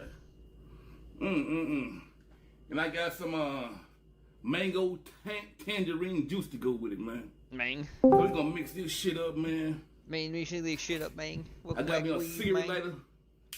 Shit, I got my lighter. This shit on fire. He's I'm gonna literally- put it. This is called Fire in the Hole because this man is literally gonna pour the Everclear over his fucking food and light it on fire. So before I get with it, You know what I found sitting for me on my computer desk, Gene? What was that? A small box with a bunch of skulls all over it. Amen Yes. and amen. Ooh, man. Yes, I must wait a couple more days. That is your third package. Before I get to this Thank you, kind sir. Yes. Though How we doing, everybody? Though I think the skulls kind of give away what it is. I mean, yeah, it says on the label what Yes. I have a general idea. I'll put it like that. Yeah. That's why I said you I could. got tall glass. A tall glass. You want me to open it now, Gene? Sure. Go ahead and open it for the stream. Just All till I right. break one. Let So me we all know let me what open kind it. of This ain't no coffee glass, I this is got a you. vase. This ain't no vase. This is a tall glass. Let's see what we got here. I mean, There was a specific and reason even- why I even asked if if it you had a was a Keurig too. If you because cut of this that motherfucker specific in half, reason. it'll be a glass. The If you small cut it in half, glass. it'll be a glass. It's a small glaze. It's far from a small glass. I think it's fucking huge. You know what I'm saying? You know what I'm saying? Nigga, in what world is that small? Yeah, small glass. That's a child glass to me. All right, nigga. Damn. All right. What are you? 800 calories away from death? Mango tangerine he's pouring in here. And then he's gonna put All right. fucking Everclear. I don't think it's gonna light up. All right, we got the top off. What do we got here? Apple cider donut. Ooh. Thank you, Gene. Oh, the package is really fucking cool. I like Are it. you exchanging Hanukkah gifts? No, I got Weeb his gifts for his birthday. So.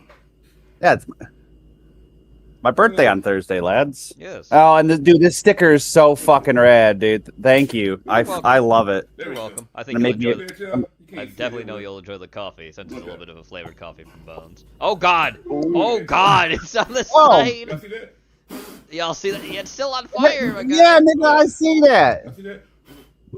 Y'all see that? It's still on fire. You Bro, have to put it out. It won't go out on its own. Fire in the hole. Y'all see that fire? Yes, it's still on fire. No, nigga, I ain't see no fire. Stop pouring the fire. Oh shit, man. Oh shit, man. You can't keep Dude, blowing it. You have to extinguish the flame. I love my Taco Bell niggas. I hit them up. I'm like, hey man, I'm getting a free pizza tonight, and I'm probably not gonna finish it. Oh, thanks, Bobble. He's still fucking blowing on the thing. You have to snuff the flame out, dog. No, you're gonna light that paper on fire. Oh, never mind. You actually starved the flame of oxygen. That's how you put it out. Did you know that's what you have to do with any alcohol fire? You can't put it out. You can't put it out with water, nor can you blow it out. You have to snuff the flame. No, you have to. Yeah, you got to snoof it. Yes. Hang on, good. Let's see something. But yes, we will have 3 more gifts coming for him. Actually, it's 2. He has the last one coming on Wednesday. I got him a 4-gift system. This is the first time I gave him any gifts. Yeah, this is the first time, and then for Gene's birthday, I'm gonna return the favor. Oh my God! Stop pouring the. Oh shit! Oh shit! Keep pouring the liquid fire. Oh. It's not gonna go out if you keep. Look at that shit. You know. Black should not be entrusted with fire, Gene. You know, the biggest thing here. The reason this kind of works as like a gimmick thing when you see any drinks or flambés and stuff, dog. The flame is, they don't use much. A little of that goes a long way. It's basically, they light it on fire, so you go, ooh, look at the cool effect, and then they snuff it. Yes, like and you literally taste very little difference. Yes. I'll say it. Yes, you don't. It's not the point of it most of the time anyways. A lot of that stuff it's 100% for show. It's the big point of a lot of that. Even with a drink, if you're doing that too, it's like that's not really the alcohol. You won't taste burnt alcohol. You just taste, oh, the alcohol was slightly like singed at a point, like a small bit of it burned off. Oh well. He just don't. It's out now. It's out now. Oh, that shit is out. So we're gonna turn the light back on. Oh shit. Oh shit. In my tall glass, not a vase. A tall glass. Okay, so he didn't say it's a small glass. He said tall glass. Oh, yeah. All right, sure, nigga. Whatever you say. Ooh, that's it gone. Are you going to put more... If you go to Las Vegas, man, you get shit like this all the time. Big old tall-ass glasses, big-ass glasses. When you go to Las Vegas... I'm glad that him and his baby mama are having a good time talking while he eats food. Las Vegas and got one of these, you wouldn't say no vase. You see no vase? You would say, ooh, look at that big-ass glass. That's what you would say. Shit. It kind of does look like a vase. Ah, shit. But since I'm not in Vegas... Nigga, that is a vase. A vase. It's a vase. At least I'll say this compared to like Cobra, that food looks edible. Get some good shit, boy. You probably want to eat it with not your hands, but you know. Here we are. And by the way, I have no idea who the fuck this black guy is. All this title is Fire in the Hole. It's Big Black. Let's see in the description if it says anything here. Just because I'm curious. Sorry, where are we at on the playlist? It doesn't even show, like, it doesn't show me on here. We are down to... Oh, never mind. I see it. Fire in the Hole. Okay. Yeah. Let's see. Just want to see. It doesn't say anything. It just says copyright disclaimer in the United States because it's creative changes to everything. Okay. It doesn't tell me who this man is, so I have no fucking idea. Oh, shit, man. Oh, shit, man. I am making good shit, man. Hey, mango and tangerine. Y'all see that shit? But don't worry.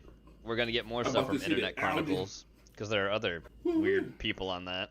But this is a drink, boy. No, this is a drink, boy. Too much Everclear in here. No shit. Oh, this here is a man cup. No, I may have put too much Everclear. No, you think when it was on fire constantly, there's too much Everclear in there? I drink this shit. Do you think that maybe there's too much Everclear in there? Them some good ass nachos, man. Don't get me wrong. That glass is like in Japan was basically what they fucking gave me at the steak place after I went there every day because they got tired of refilling my cup. They were just like, here's a ridiculous cup.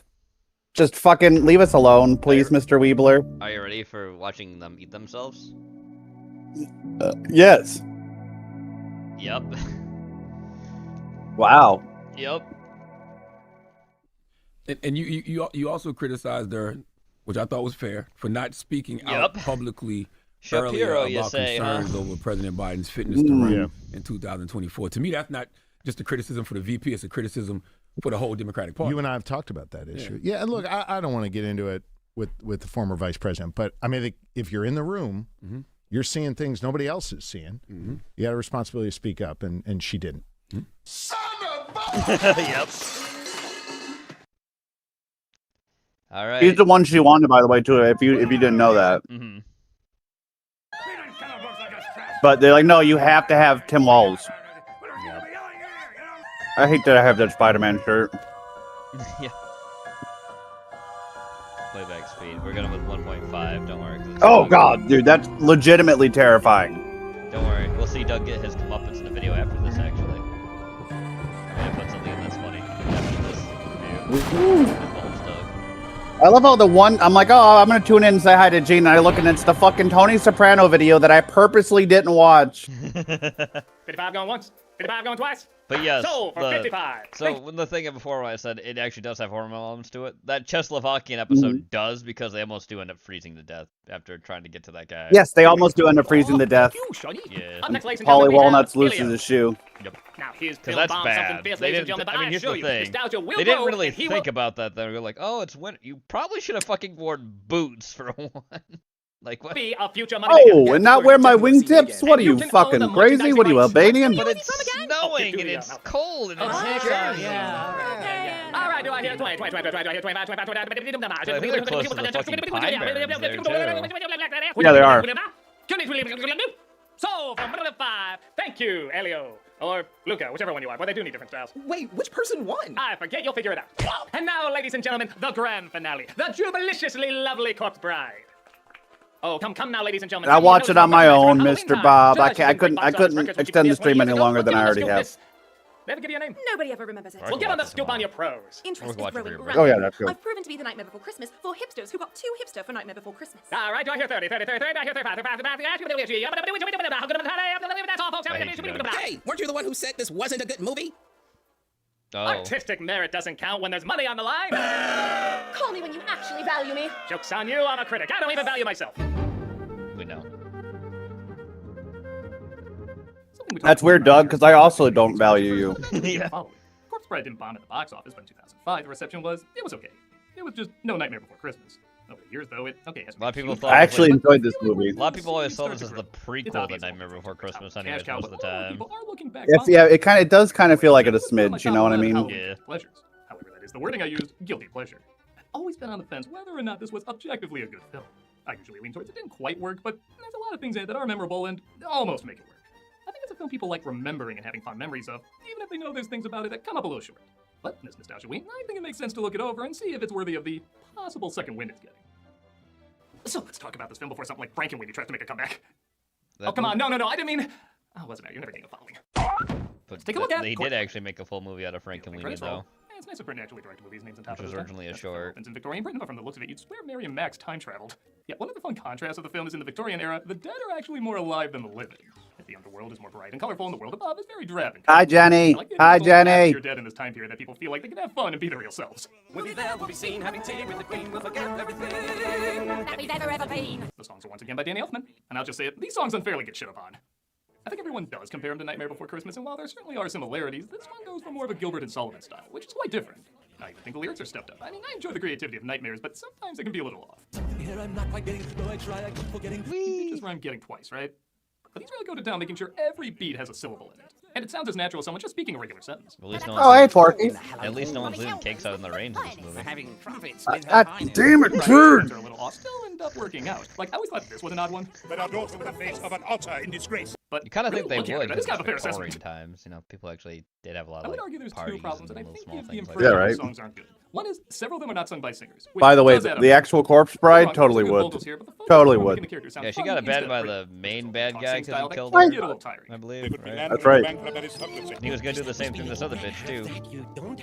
A wedding cake is no mistake. Also, Peter Lorre impression. One That's what the worm's supposed to cast be. of them, there's a problem. Second, there's only 4 songs, which isn't that many and usually means each one should be a showstopper. Only 2 of them are big numbers where the other 2 are much smaller, which, if there were more songs, that'd be fine. But in Nightmare, if you only had 4 songs and say 2 of them were Sally's, it just feels off. But you gotta give credit too that most of the songs are important to the film. If you take them out, you're literally missing what's happening in the story. Like the first song sings about how Victor, played by Johnny Depp, is arranged to marry Victoria. No, Johnny Depp in the Tim Burton movie, never heard of that one before. Despite them both having no money. Every single tiny microscopic thing must go. The animation in this is Do you so remember good. what I one of originally thought it was Johnny CG when I Depp's first first roles was, Weeb? They apparently included a new kind of technology that would allow the facial What's it in giving much more fluidity to their movement. What's it called? Like in The Incredibles, the characters look good in both 2D and 3D, at a time when that just wasn't the case. Usually one looked good in one style. Lost Boys or? Nope. Good as models, You're thinking of Nightmare on Elm Street where he gets killed by Freddy. They keep this butler in profile the whole time to emphasize his snobby posture. Oh yeah, Yeah, he does. He gets sucked into the bed and then his fucking... He sure does. The blood just spurts up on the ceiling. Those are our main couple, Victor and Victoria, are pretty boring. And yes, you could argue they're the straight men to bounce the weird stuff off of, but I don't know, Alice, Mary Albright, and Walter Hobbs, I remember really enjoying seeing their reactions to a bunch of weird shit happening. Victor's reaction is always the same. Confused. Tomorrow we are to be... Married. Yes, married. Married. Is literally designed heavily one expression, confusion. If I may ask, Miss Everglot, where is your chaperone? Honestly, with the exception of the Corpse Bride herself, most of the models have only one facial reaction the whole time, which isn't bad for the side characters, as their extreme reactions give off a lot of personality, but with the main leads, you need a bit more variety. I mean, candlelighting humor isn't really going to get big laughs on its own. Can you not count? Do you not wish to be married, Master and Oh, it's Christopher Lee. Really extra. Just have a take where he goes, marriage. Marriage. Messing up his wedding vows and literally sets the place on fire. Oops. I'm not sure if it's intentional, but I love how only every other step is trying to put the fire out. Like, yeah, I might want her dead. Apparently, I'm a day early for the ceremony. Is he from your side of the family? Richard E. Grant plays another pretty boring character named Barkus, who's clearly the villain who wants to marry Victoria to get her wealth as well. Well, he's quite the catch, isn't he? I guess you could snicker a bit at just how much of an archetype he is, but again, I feel like they need some lessons from characters who did this a lot better. She must think I'm such a fool. Victor's a shame he can't get his vows right, so he practices in the woods. With this hand, I will cut your... To a dead tree, but it's not a dead tree. Just thinking that sentence could a get you corpse arrested. of a bride. His vows, he puts the ring on what he thinks is a tree branch, but it turns out it's the Corpse Bride, played by Helena Bonham Carter, who of course accepts his proposal. Who at the time I still believe was Tim Burton's wife. Again, that's not something we've ever seen before, ever. I'll say too, this movie right? does have some legit Tim creepy Burton never moments. puts his wives in movies. No way. No, never. Hello to the world of the dead through a pretty creative transition. Depp has this recurring dream saying, no, not another pirate sequel! And a singer named Bone Another Jangles, played by pirate Danny Elfman, weirdly typecast as Tim Burton stop-motion skeletons, sings about the history of the bride. That's half true. I mean, the actual voice of Jack is, just forgot the name. Chris Sarandon. There, I remember. Chris Sarandon voices Jack. He doesn't sing for Jack, Danny Elfman does. The Dambert Elfman? I know. Another thing you've never seen in it. I've never heard of No. Tim Burton movie, ever. This must be his first time in a Tim Burton movie. By her fiance, so she waited for another suitor to sweep her off her decomposing feet, and Victor accidentally became that suitor. Meanwhile, in the land of the living, Barkus tries to move in on Victoria after the news is announced that Victor is gone. I do mean literally announced. Victor Van Dort, sing this night on the bridge in the arms of a mystery woman. Another willow. Enough! That guy gets more laughs out of me than he should. Victoria's parents, of course, love the idea of her trading up for Barkus, as they make the assumption he's also loaded with cash. He doesn't even know any women. Or so you thought. It pains me to be the bearer of such bad news. Maybe someone with a naturally funny-sounding voice and make this bland dialogue work, like Patrick Warburton. Or so you thought. It pains me to be the bearer of such bad news. That was a terrible. That was a really bad Patrick Warburton. To believe he's not interested in her. Hey, Peter. Doug's got a mackerel penis, Peter. Baby penis, Peter. Duck. That was awful too. I was just trying to think of doing Brock Sampson because it's a little bit more serious of his voice, I guess. I mean, Joe is probably the easier one to do. Hey, Peter. Back and says that they want to return, they just have to say hopscotch. Yeah. Hopscotch. Hey, Peter. Porky's got a tiny Peter, Peter. Magical, I guess? This is where the problems really start to sink in. It's not that what I'm watching is bad, it's just a little dull. He's also really funny in before, I feel like Seinfeld. more as songs David would have Putty. added more life to these scenes. Like, I mean, he's funny in everything he does, but he's especially funny in that show because he's just a big dumb meathead. Who's not like mean or anything or malicious. He's just stupid. We just get this pointless little dance that you can He's cut just him as dumb. nothing. And Victor rather suddenly decides Victoria is perfect for him. Guess being engaged to the dead will do that to you. This morning, I was terrified of marriage. But then, on meeting you, I felt I should be with you always. I've decided your cold, colorless Victorian body is the one I want. They're not in there that He long. also He just does says those play few lines to a pretty Victoria, and then they're funny whisked version back of, to the like, underworld. live action Even Disney couples would be like, dude, at least sing a Mencken ballad first. You're married to me. She's the other woman. This just can't work. Why not? As the film goes on, the bride does become the most interesting character. Both her design and writing allow her to have a lot more range, so she can be happy, sad, smart, loopy, angry, remorseful, and it all feels believable. For someone with little flesh, she's ironically the most fleshed out character in the movie. No, she doesn't compare, but she still breathes air. Who cares? She still breathes doesn't air. really explain story as much as show the emotions that she's going through. Granted, Yes. Probably is the weakest song in the film, but I think that's because this was meant to be 2 musical numbers. Also, look, it's zero without being zero. Is that she's alive. If I touch a burning candle, I can feel the pain. It's like that old Nintendo cereal. It'd probably work better if you just kept the two apart. After we get a segment where Victoria tries to escape to get help from the pastor. They hand it right back to her parents. He's speaking in tongues of unholy alliances. That was so pointless. I gotta find it hilarious. Also, while Victor's parents are looking for him, their driver passes away. Wow. Are you trying to kill us? So long, once important characters, you will not be seen in this movie again. Maybe they're in the same place Peter from the room went. I don't know. Victor and the bride have a nice scene where they connect playing piano. Yeah, I guess all chemistry in this movie is replaced with this. When the departed driver tells Victor that Victoria is marrying Barkus. But how could she? Women. You can't live with them. You can't live with them. Okay, the jokes in this movie really aren't that bad, but did they just forget sometimes to put in a punchline? The bride discovers Victor and her aren't officially married because the vows are until death do they part, and she's already dead. It requires the greatest sacrifice. We have to kill him. What? We have to kill Like that him. old school Little Mermaid him? Kill him. You don't have to. I'll do it. But Victor loves her now. Yeah, I don't know what's wrong with you. I'm following his emotional journey just fine. And he says he's okay kicking the bucket for her. That's fine. It is just hitting me. Even the big song numbers, which this one certainly is, and it sounds great, aren't shot like big song numbers. In Nightmare, even the smaller songs have a sense of movement and size, like the emotion of the characters are reflected in the scale of the layout. But with the exception of Remains of the Day, the shots are pretty static. Thankfully, the designs of the world and characters look great, but for such large-sounding numbers, there really needed to be more movement here. We're moving this wedding party upstairs. Victor says they should have their wedding on the surface where Victoria is finishing up hers. Oh boy, because that won't be awkward. Quiet down now, everyone. That's a pretty good joke. He finds out that Victoria's family isn't wealthy, which is something of a moot point as it's announced. Yeah, you know. I used to live in your dead mother. Yeah, just, you know, an average day at the skin house. Yeah. Hey, that's when I wake up in the morning. The Touching dead walk reunion, the as many of earth. the dead reconnect with their family members. Grandpa? Aw. Weirdest Puffs commercial ever. That was a bad joke. I VII shouldn't have Rebirth left, but I every day on did. Twitch. We also got other content during the week, so come check it No out. one wants to watch you stream, Doug. God. Gathers at the church for the wedding, and I do snicker at a holy matrimony that has poison Did on you it. did you choose 6 p.m. to 10 is because that's when your guys get off their second job? Yeah. My wage slaves get off during that time. The stop motion in is just stellar. I mean, look at the subtlety of her expressions. It really looks like there's a million things going on in her mind. This is the Ramesses mood swings of model puppets. The bride loves Victor enough to let him go, as the couple who literally marry different people on their wedding day decide they're perfect for each other. But one member of those weddings isn't leaving so easily. You forget. She's still my wife. I'll not leave here empty-handed. Yeah, Patrick Warburton would make this work. You forget. She's still my wife. I'm not leaving here empty-handed. However, That's a big still, twist. that's Well, still a bad impression, obvious twist Doug. reveals itself. You should feel bad. You! But I left you. But it was worth it for that reaction. We get one of Britain's favorite stop-motion tropes, a pointless climax. Yeah, I'm sorry, you could cut this guy from this entire story and miss very little. But even when he loses, it doesn't look like the dead can attack the living. He, of course, drinks to his victory. Oh, but it's poison. He was gonna kill her. It's for me. Our incredibly dysfunctional couple can finally be together. The bride turns into butterflies, I guess because she's done with her unfinished business, but... Doug, I get it. You don't understand the nuance or whimsy. So let me break it to you as the arbiter of whimsy around these here parts. Kill yourself. But all these people have unfinished business too? I don't know, just pretty... Whimsically. Oh, yes, that's it. I mean, I guess there's nothing left to expect. I mean... Oh, it'll...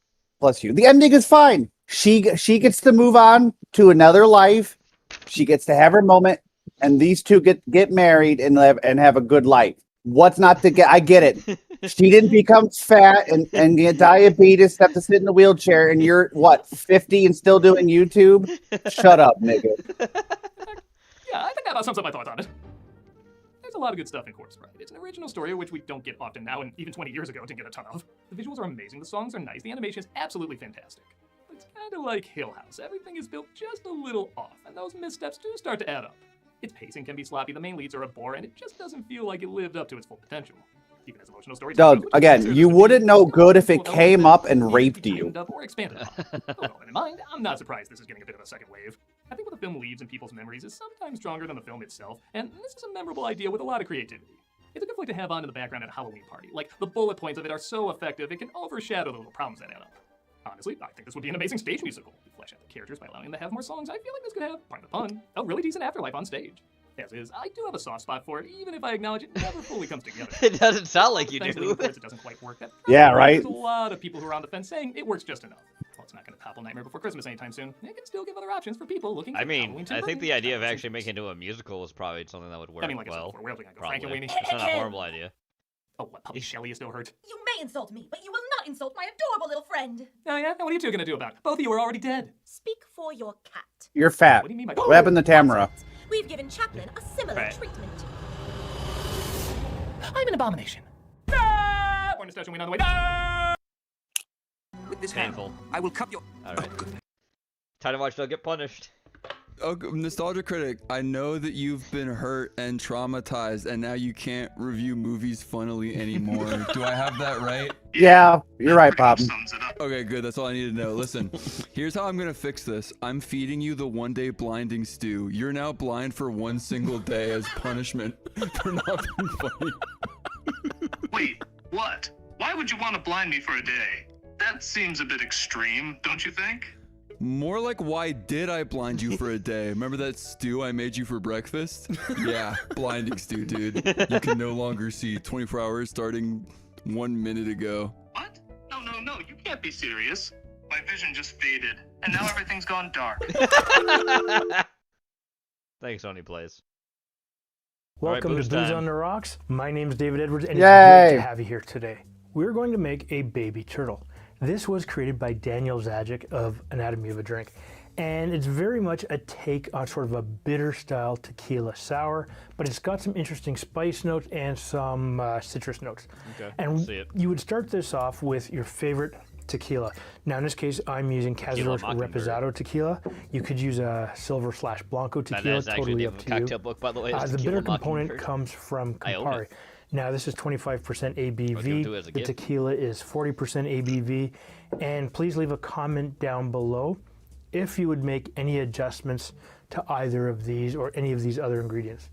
Now you also need a 1-to-1 cinnamon syrup. Now that's 1 part sugar, 1 part water, a couple of cinnamon sticks, throw it in the pot, let everything combine until it goes clear, and let it simmer for a couple of minutes, then turn the heat off and let it sit. That'll get you a fantastic flavor that you can sort of adjust for strength to your own personal preferences. Yes. You need a little bit of grapefruit juice and of course a little bit of lime juice. Always use fresh where possible. Yes, of course. Controversially, you're going to use a little bit of egg white. Now, if you don't want egg white and you want a That's for more people who just vegan can't / handle vegetarian eggs. option, you could go with Can't handle eggs, I think there's garbanzo something bean wrong with juice, you. aka chickpea juice. Right. Or something like a magic foaming bitter. Totally up to you. Those are the options that you can get for this. You also need a little bit of salt. Now, bit of salt. you could use a saline solution if you wanted. So again, like I said, leave a comment down below and let me know why you would choose certain things. So let's get this started. Now, that's a shaken cocktail. And we're going to start with our lime juice. You need a total of 3/4 of an ounce or 22.5 mils. And if you had a knife that would cut decently, you'd be good to go, unlike me. No. Well, never mind. So you just want to set this up. That's a very fancy fucking citrus press you got there, Dave. Your second ingredient will be your grapefruit juice. Now you're going to use a little bit less. You're going to use a total of, half an ounce. Oops, that was loud as shit. Which is 15 mils. Okay, And you could use either a white or a pink grapefruit, you know, depending upon what you have access to.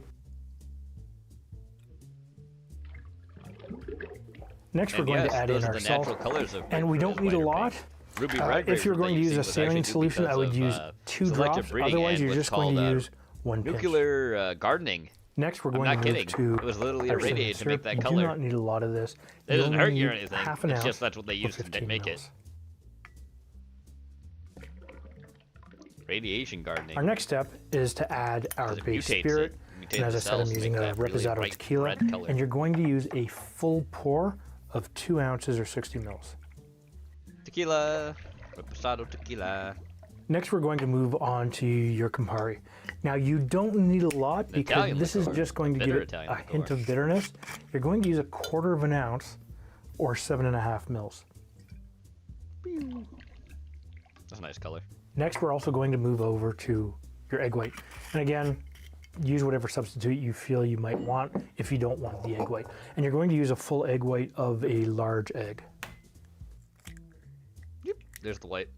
There you And go. of course, make sure that you save your egg yolk for something later on. So what you're going to do is now grab this. You're going to shake this with ice, not grab it with ice, because that would be a neat trick. And we're not going to go with a dry shake and wet shake. We're just going to shake everything together. And we're going to do that for a good 10 seconds. So what I'm going to do now is pop that back off, because right now this is just off-gassing slightly. I just want to make sure it doesn't have too much of a pressure buildup, which can happen when you're shaking something with egg whites. Yes, it can. So make sure you get a good seal and shake it hard. Come on.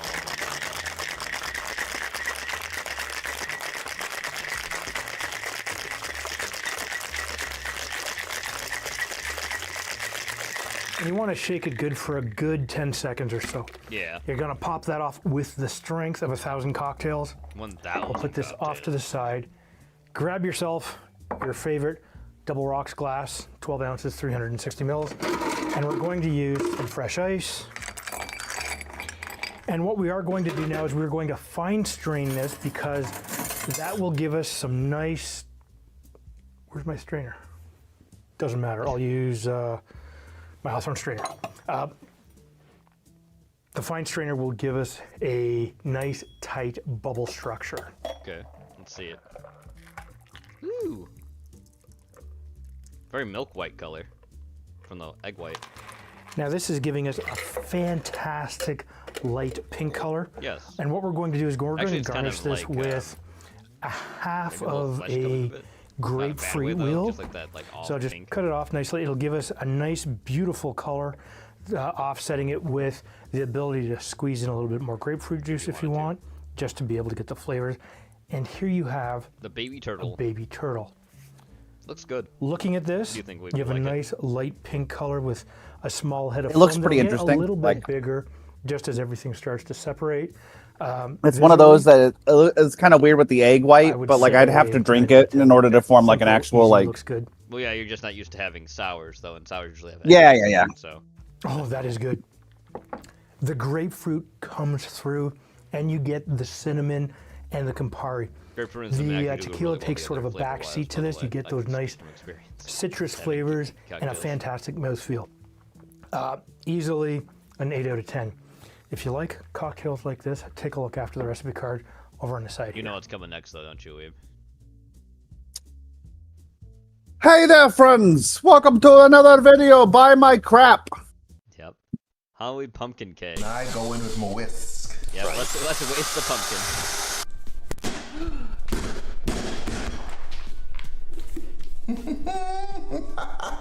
Now I need a place for the spigot right here.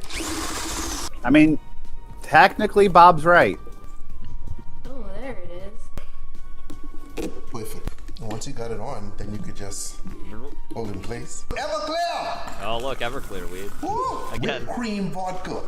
Oh, he has fucking dry ice in And this there. thing actually orange. Look at the color on that. Triple sec. This orange juice right here. Okay. Some tang. We can't even see. It's gonna. Oh, it's spilling out, yeah. Let's come to the top now by listening to the bubbles. Now let's cap this bad boy off. Oh yeah. Oh boy, perfect flow, perfect flow. And there you have it! The Halloween pumpkin! Kick. Enjoy Halloween, okay? Don't take candies from strangers. Only Whole me. premise.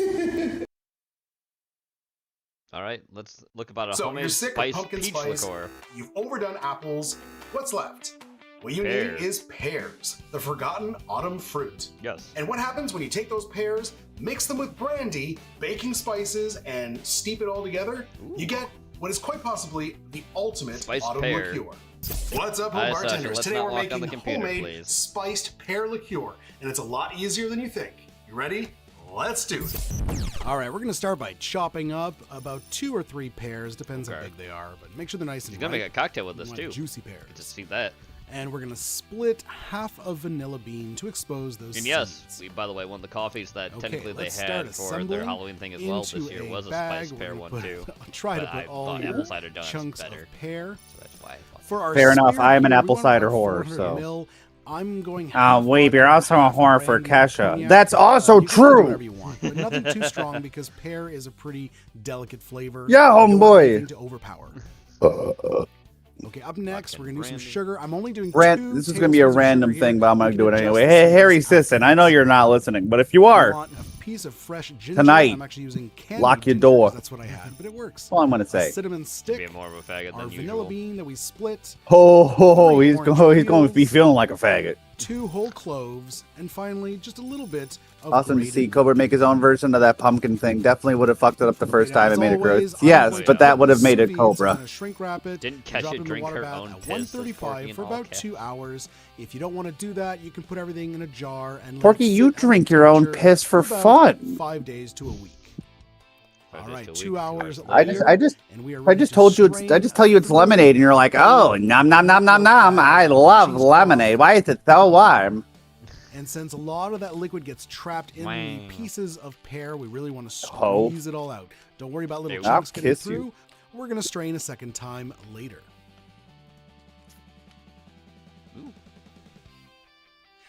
Gotta taste it. Nice pear flavor. It is strong because we didn't dilute with any water. So we could add a little bit of sugar syrup to this. I mean, it's a liqueur, so you can eat that way. Some of the pear chunks made it through the bag, but I see that. that's okay. We're gonna strain it a second time. I think I might give it a touch of simple syrup. Yeah. Maybe like Balance half an out a bit. ounce. Yeah. It's just literally booze and fruit, so. Yeah, nice pear I mean, the flavor. spices are in there The too. brandy, the vodka still comes Mhm. through. Going half vodka, half brandy is the way to go. Mm-hmm. If it was just brandy, that pear would probably get completely wiped out. By the It's vodka, delicious. yeah. Let's strain it a second time and bottle it. So this second strain was through a coffee filter, and it took. In fairness, Kesha considerably didn't longer. enjoy it. It did We don't happen have to though. do that. Porky, Cheesecloth again you is also totally drink your fine, piss, but and that's you what we enjoy did. it. And we got it strained through, and of course we slapped on that sexy label, and there it is, our finished spiced pear liqueur. Fancy. That nice, like, All right, so it's offset been yellow. strained into the bottle. It's had time to mellow a little bit. Let's give it the official tasting. Oh yeah. So pear is a more subtle flavor, but we're definitely getting lots of it here. And those spices, they're not overpowering the pear.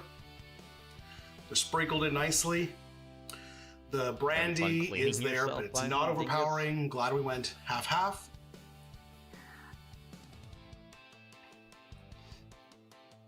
It is strong because we didn't water this down. Obviously, we got some juice extracted from the pears. pear, yeah. But we didn't add any water to this, so it's got a kind of a syrupy texture. I mean, makes sense. But it does still have a fairly high ABV. Yeah, because it's just vodka and fucking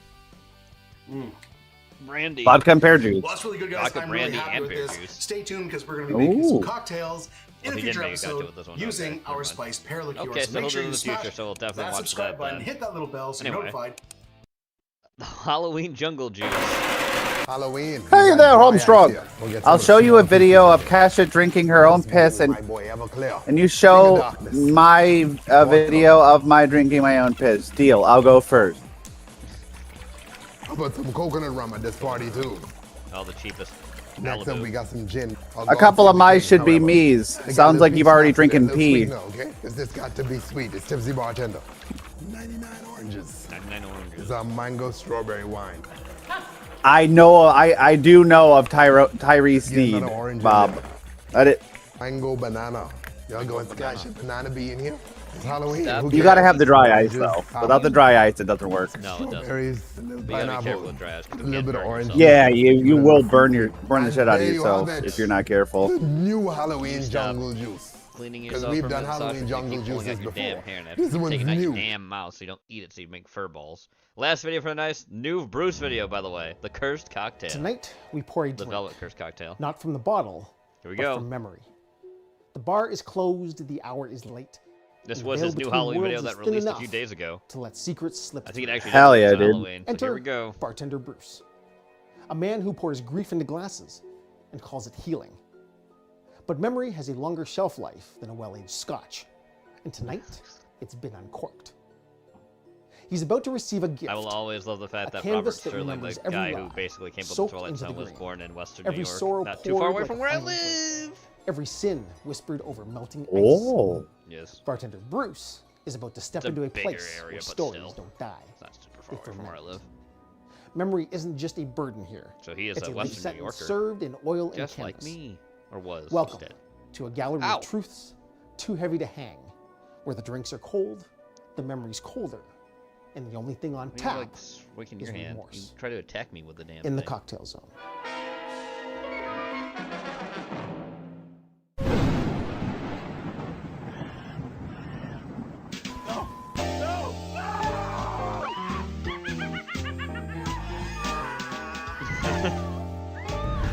My name is Bruce, and I've been working bar in hell for an eternity.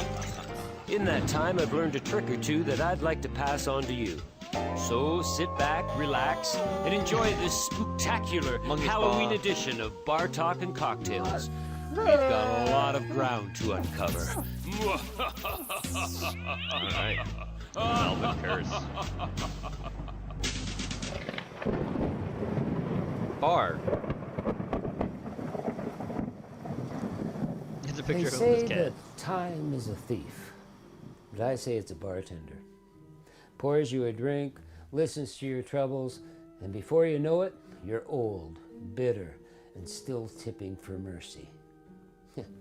I've been working bars since the 1970s. Yes. Different bars, same damn ghosts. That's pretty same cool, damn though. Bar stools. You think I'd be ready to walk, but I can't. Not yet. That's me. Or it used to be me. Finally, a new horse! It only costed me $20. Mr. Schnutz. Mr. Schnutz. Narita Bryan! A barroom drifter. With the heart of a poet and the judgment of a moth near a I'm flame. very happy that I got He a didn't new just one. paint with oils. That He that used is very, stories. very nice for Pigment, fucking passion, once. Burnt letters, broken promises, and top shelf whiskey. Top shelf whiskey. He never paid for. Said it gave the canvas truth. Truth. I didn't argue. You don't argue with a man who looks at the world like it owes him something. Look at that and guy. Keeps painting until it pays up. Well, The world definitely owes that one nigga night something. after too many drinks, Be it an without apology, a enough, hug, or a sense. mixture of both. Yeah, he painted my picture and asked me for one last thing before he finished. A memory, he said. No way, a second new horse. I laughed, told him. No goddamn way. It looks almost like Brad Dourif. Just realized It that. does kind of look like If Brad only Dourif, that thing could yeah. carry the weight I've hauled around. Not the years, not the lines in my face, just the memories. The ones that don't fade, no matter how many drinks you pour over them. He nodded, slow and solemn, like a man saying pat. Dipped his brush into the final color, a bruised violet, and whispered, "Let it hold what he cannot." I didn't understand. Not then. I thought it was just Basil being Basil, chasing ghosts with pigment and poetry. Yeah. But now, I know exactly what he meant. And it's a nightmare. It's a nightmare. Every story spilled across this bar, every heartbreak, every lie, every sin. I don't just remember them, I relive them. One glance, and I'm pulled back into the moment I picture. swore I'd forget. The painting doesn't hang, it lingers, it watches. A little creepy. I won't suffer for it another damn second. That painting has brought nothing but misery, and it ends now. It ends now. Oh, he's gonna burn it. Oh, he's up. You're He's out gonna of burn here, the trash. man. You're out of here. Yeah, in you go. No, he's shooting it. Real gun. Face. Real gun footage. Oh, Yep, real gun. Actual gun. Light on fire. Bruce, you're in Canada. You know how much petrol costs? Maybe it's Everclear. Honestly, probably cheaper. Yeah. And it'll last longer. Yeah, and it'll burn faster. That real fire effect. Totally real fire. I love it. So cheesy. Yes. The and picture's that's what makes back. it- The picture's just back. What? Jesus Christ. Did you destroy it? It's not paint anymore. It's a curse. Each brushstroke bleeds memory, and not just mine. They belong to everyone who's ever taken a seat at my bar. The regulars, the wanderers, the ones just passing through. Patrons long gone, like the man who gasped his final breath over a half-chewed steak. I was there, arms locked around him in a desperate Heimlich, begging the universe to give him back, screaming silently for one more heartbeat. But he slipped away, cradled in my arms. Rip. And all the while, just a few feet away, someone was tapping their spoon with growing irritation, grumbling about a missing creme brulee, boy. oblivious to the man dead in my arms. I mean, creme brulee is In pretty that good, though. moment, You probably don't want to miss out on humanity that. split. I'm just saying. Between the sacred and the selfish. Between life slipping away and a dessert delayed.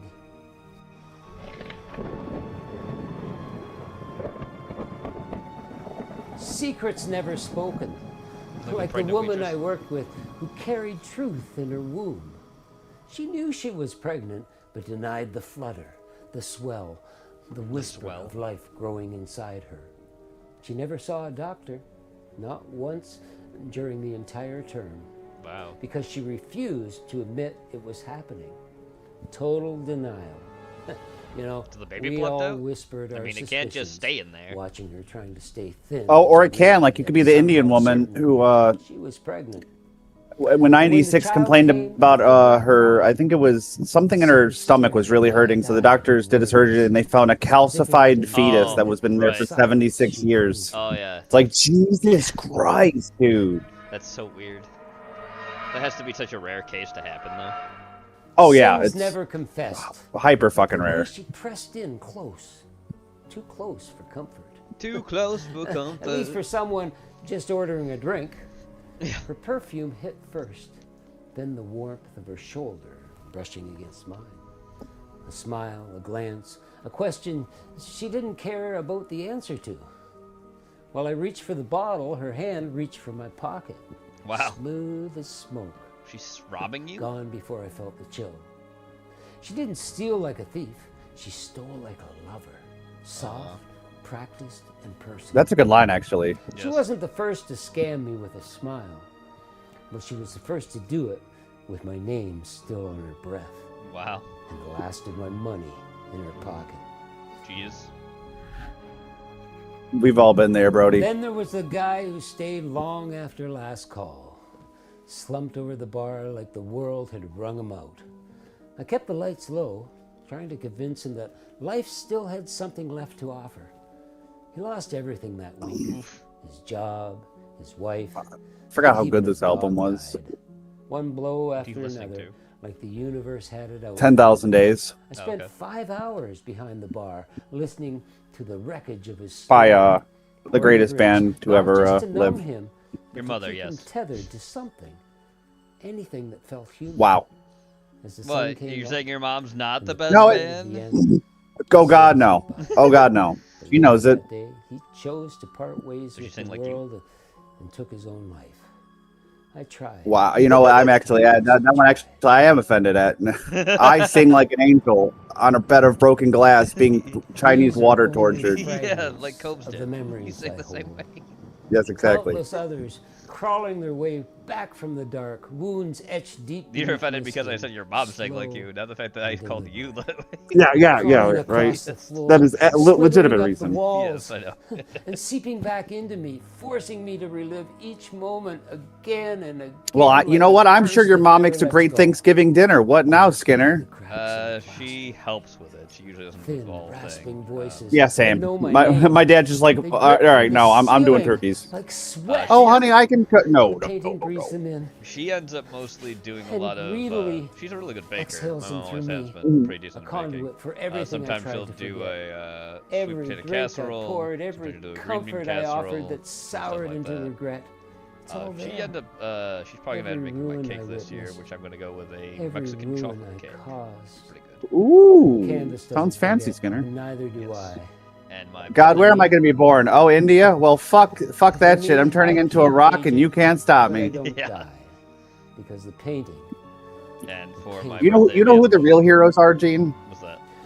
Every one of our mothers. Because you want to know why? They put up with us. No, they weren't. They didn't have us in fucking India, baby. They could have found. They could have done that eat, pray, love Storm's trip got or teeth whatever, and they tonight. chose not to. You're A soaked. woman. Sit. I'll pour you something warm. That's a man, baby. I'll have a velvet. Oh God, that's a woman. That's a name I haven't heard in decades. It was my grandfather's favorite. He painted you, didn't he? He Yep. did. Bezel. And left me with more than brush strokes. He cursed me. He didn't curse you. You made a pact. I asked to remember, not to be remembered by it. You wanted to hold every soul that passed through this place. The painting, it holds you now. So why are you here anyway? Well, now that you mention it. Oh, to be a I bitch, found a letter. clearly. Tucked away in Basil's sketchbook. It spoke of a man trapped in memory, a bar that never sleeps, and a painting that feeds. You came to destroy it? You know you can't. No, I came to finish it. Then take it. End this. Now. Forever. I won't burn it. You can't burn it. I know. I've tried. Then I'll paint over it. You know what's Layer another after layer great until album? The sins are sealed and the man inside can finally rest. What would that be? That would be wonderful. I just forgot now. Okay. So what is a Mexican chocolate cake, G? So what Mexican chocolate cake from other chocolate cake is slightly different because it has cinnamon in it. Oh. Yes. Okay, let's make Cinnamon? Velvet Curse. I've just picked 10 Sage leaves. sage leaves from my garden. It's getting cold. And I'm I can just see how gonna the leaves look withered. Break them up and put them in the glass here. Yeah. Love the smell of sage. And to It's actually this, common we are sage, going yes, to there. add. Also known as culinary some sage, but orange there are other bitters. edible sages too. Yeah. Angostura Oh. orange, 5 Yes. dashes. Oh yeah, baby. We're gonna get in there and muddle. Muddle Get it those orange bitters and that sage all muddled together. Releasing the aromatics. Yeah, bring out all the flavors. If this is a curse, I'll take it any day. This is what a curse should smell like. Okay, we're gonna add some lemon, I thought it would smell like Porky's ass cheeks. Vile. and I'm looking for Full of 3/4 spiders. of I an guess it ounce depends on the curse. of fresh pressed That's true. lemon juice. Fresh pressed lemon juice. I'm in our mixer. We're going to add a little Cointreau here, just to accent. Do you know what Cointreau is? Just to accent those orange bitters. No, but I know what And Cinco we're looking Seis for is. Like a 1/4 ounce. Funny. So Cointreau. Thank you. So Cointreau itself is actually a orange Black liqueur. vodka. Oh, black I mean, I've heard the name before. Because I know what you it don't actually is. It's always like triple see it sec. on the shelves drier than all triple year sec. long, but But not as every dry. now and Drier then than triple sec, huh? Yes. Wow. there. Triple sec can be And pretty it's dry. black. Yeah, it can definitely be pretty dry. And we're going for 2 ounces. Black vodka. And it's interesting because it's Pounds. a little Black sweeter vodka, than vodka regular nu- vodka. Vodka noir. And That's it actually right, has noir means some citrus black. tones to it too. It's black because Oh. of So does negro. So does negro. acid. That's correct. In Fulvic Spanish. and humic acid. They Si, use senor. when And they make Schwarza in right? Deutsch. It does. Schwartz. In our shaker. And just to Schwartz. Oh, balance please go things on, out, Mr. Skinner. Oh, I was gonna say. I'm You know what I gonna, just saw today in my use a fucking little feed? simple syrup. What's that? Little, I saw quarter Mr. ounce. Angry Video Game How Nerd much? himself put out a video that says You know, why it's I a- love film noir. Okay. Let's slide this off. Oh, to the side. okay, Gene We're gonna Rolfe. get a little, And then mixing he glass also out put here. out this whole thing when he was saying it. You know, there's this thing we've called gotta get it Noir above- Vember. He's like, yes, that's actually a thing. Like, with that, the fuck? we want The fuck? Are you stealing our shit? Exactly. See, I'll kill you. just the egg white. just the egg white, just the tip. That doesn't crack Again? that well. Why? Because it's the Man, this is a curse. fucking eggy day, dude. Jesus. Okay. Oh yes, Weeb, you're one of my egg boys. To this mix, we've got some cherry liqueur. Thank you, Sir cherry Gentus. brandy.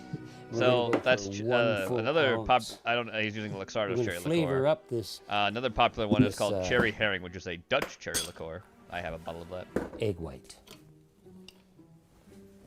We're Brown, gonna brown. drop that So cherry. yeah, technically, what this liqueur the into Velvet our Curse cocktail technically mix. is, it's technically a And we're gonna sour. Blend it. Usually, with with all our- sours, usually contain an egg white. Our milk Cocktail frother. wise, just frothing it up.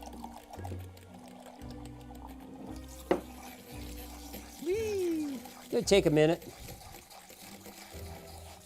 Oh, look at the color. Nice pinky red. That's a perfect cool color. for Halloween. Oh yeah, that's definitely a Halloween color. Okay, Oh, for sure, dude. that's pretty good. Now, what we're gonna do is we're gonna get our freezer. And rest his head on a pillow made of concrete. Love it. Oh, yeah. Love it. Love it. We're gonna add ice to our shaker here. Okay, put that in the shaker. That's a lot of ice you're putting in, Bruce. And we're gonna shake. Till Sure the cows is. Come home. No. We're gonna shake till break of we dawn. break this curse. Shake it hard. Shake it like you mean it.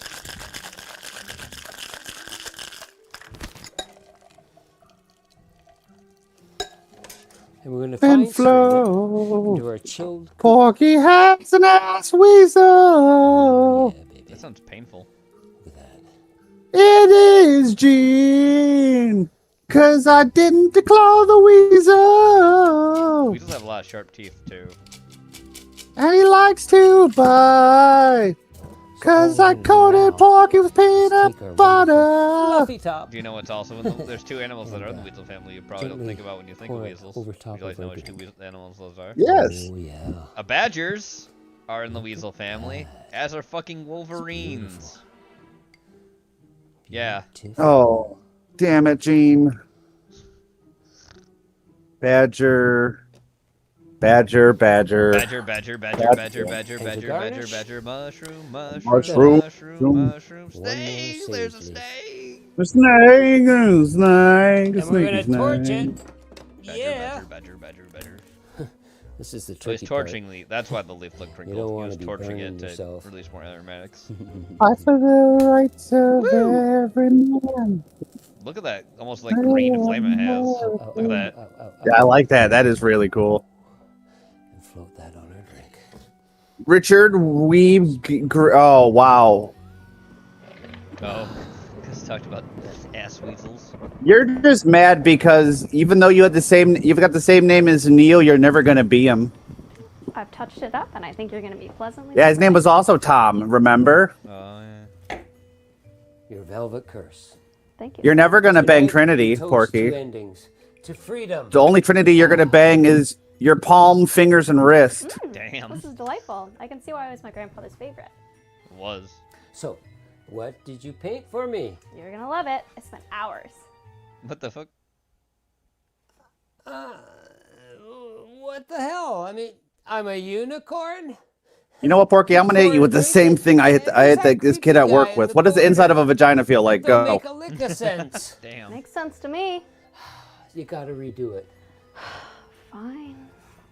I'll be back. Turned into a unicorn. We're like, what the fuck? Art is subjective, but fine. I'll try again.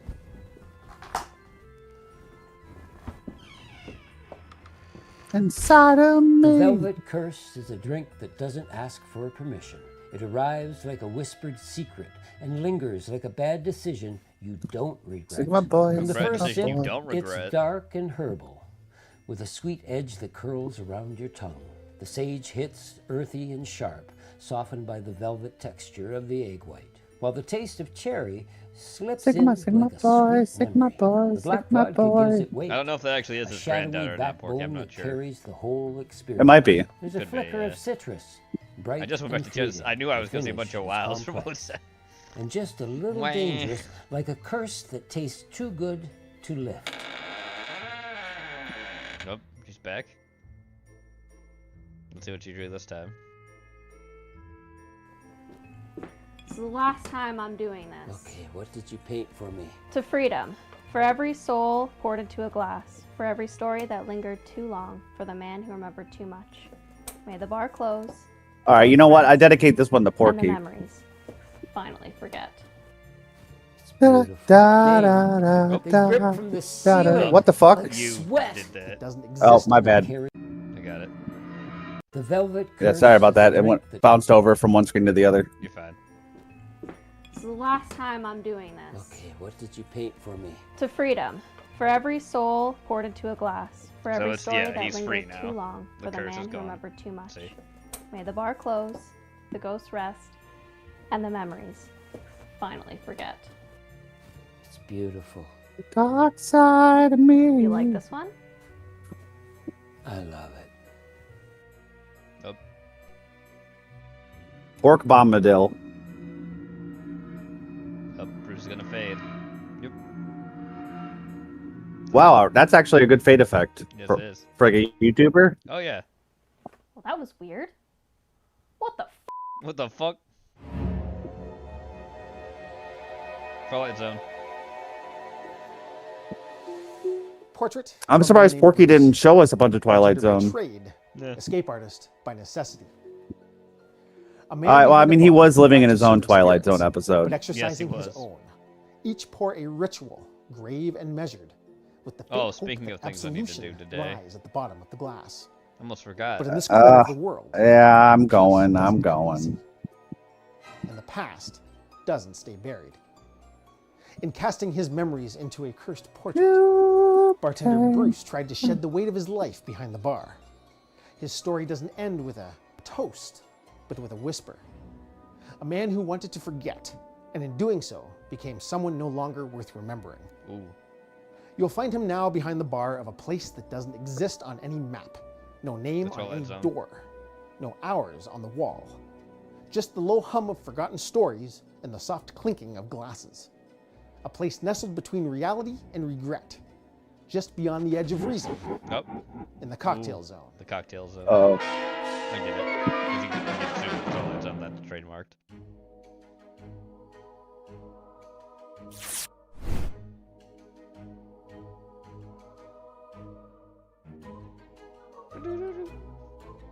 That was a good Halloween episode he put out. Liked it. That was a really enjoyable Halloween episode. Yes.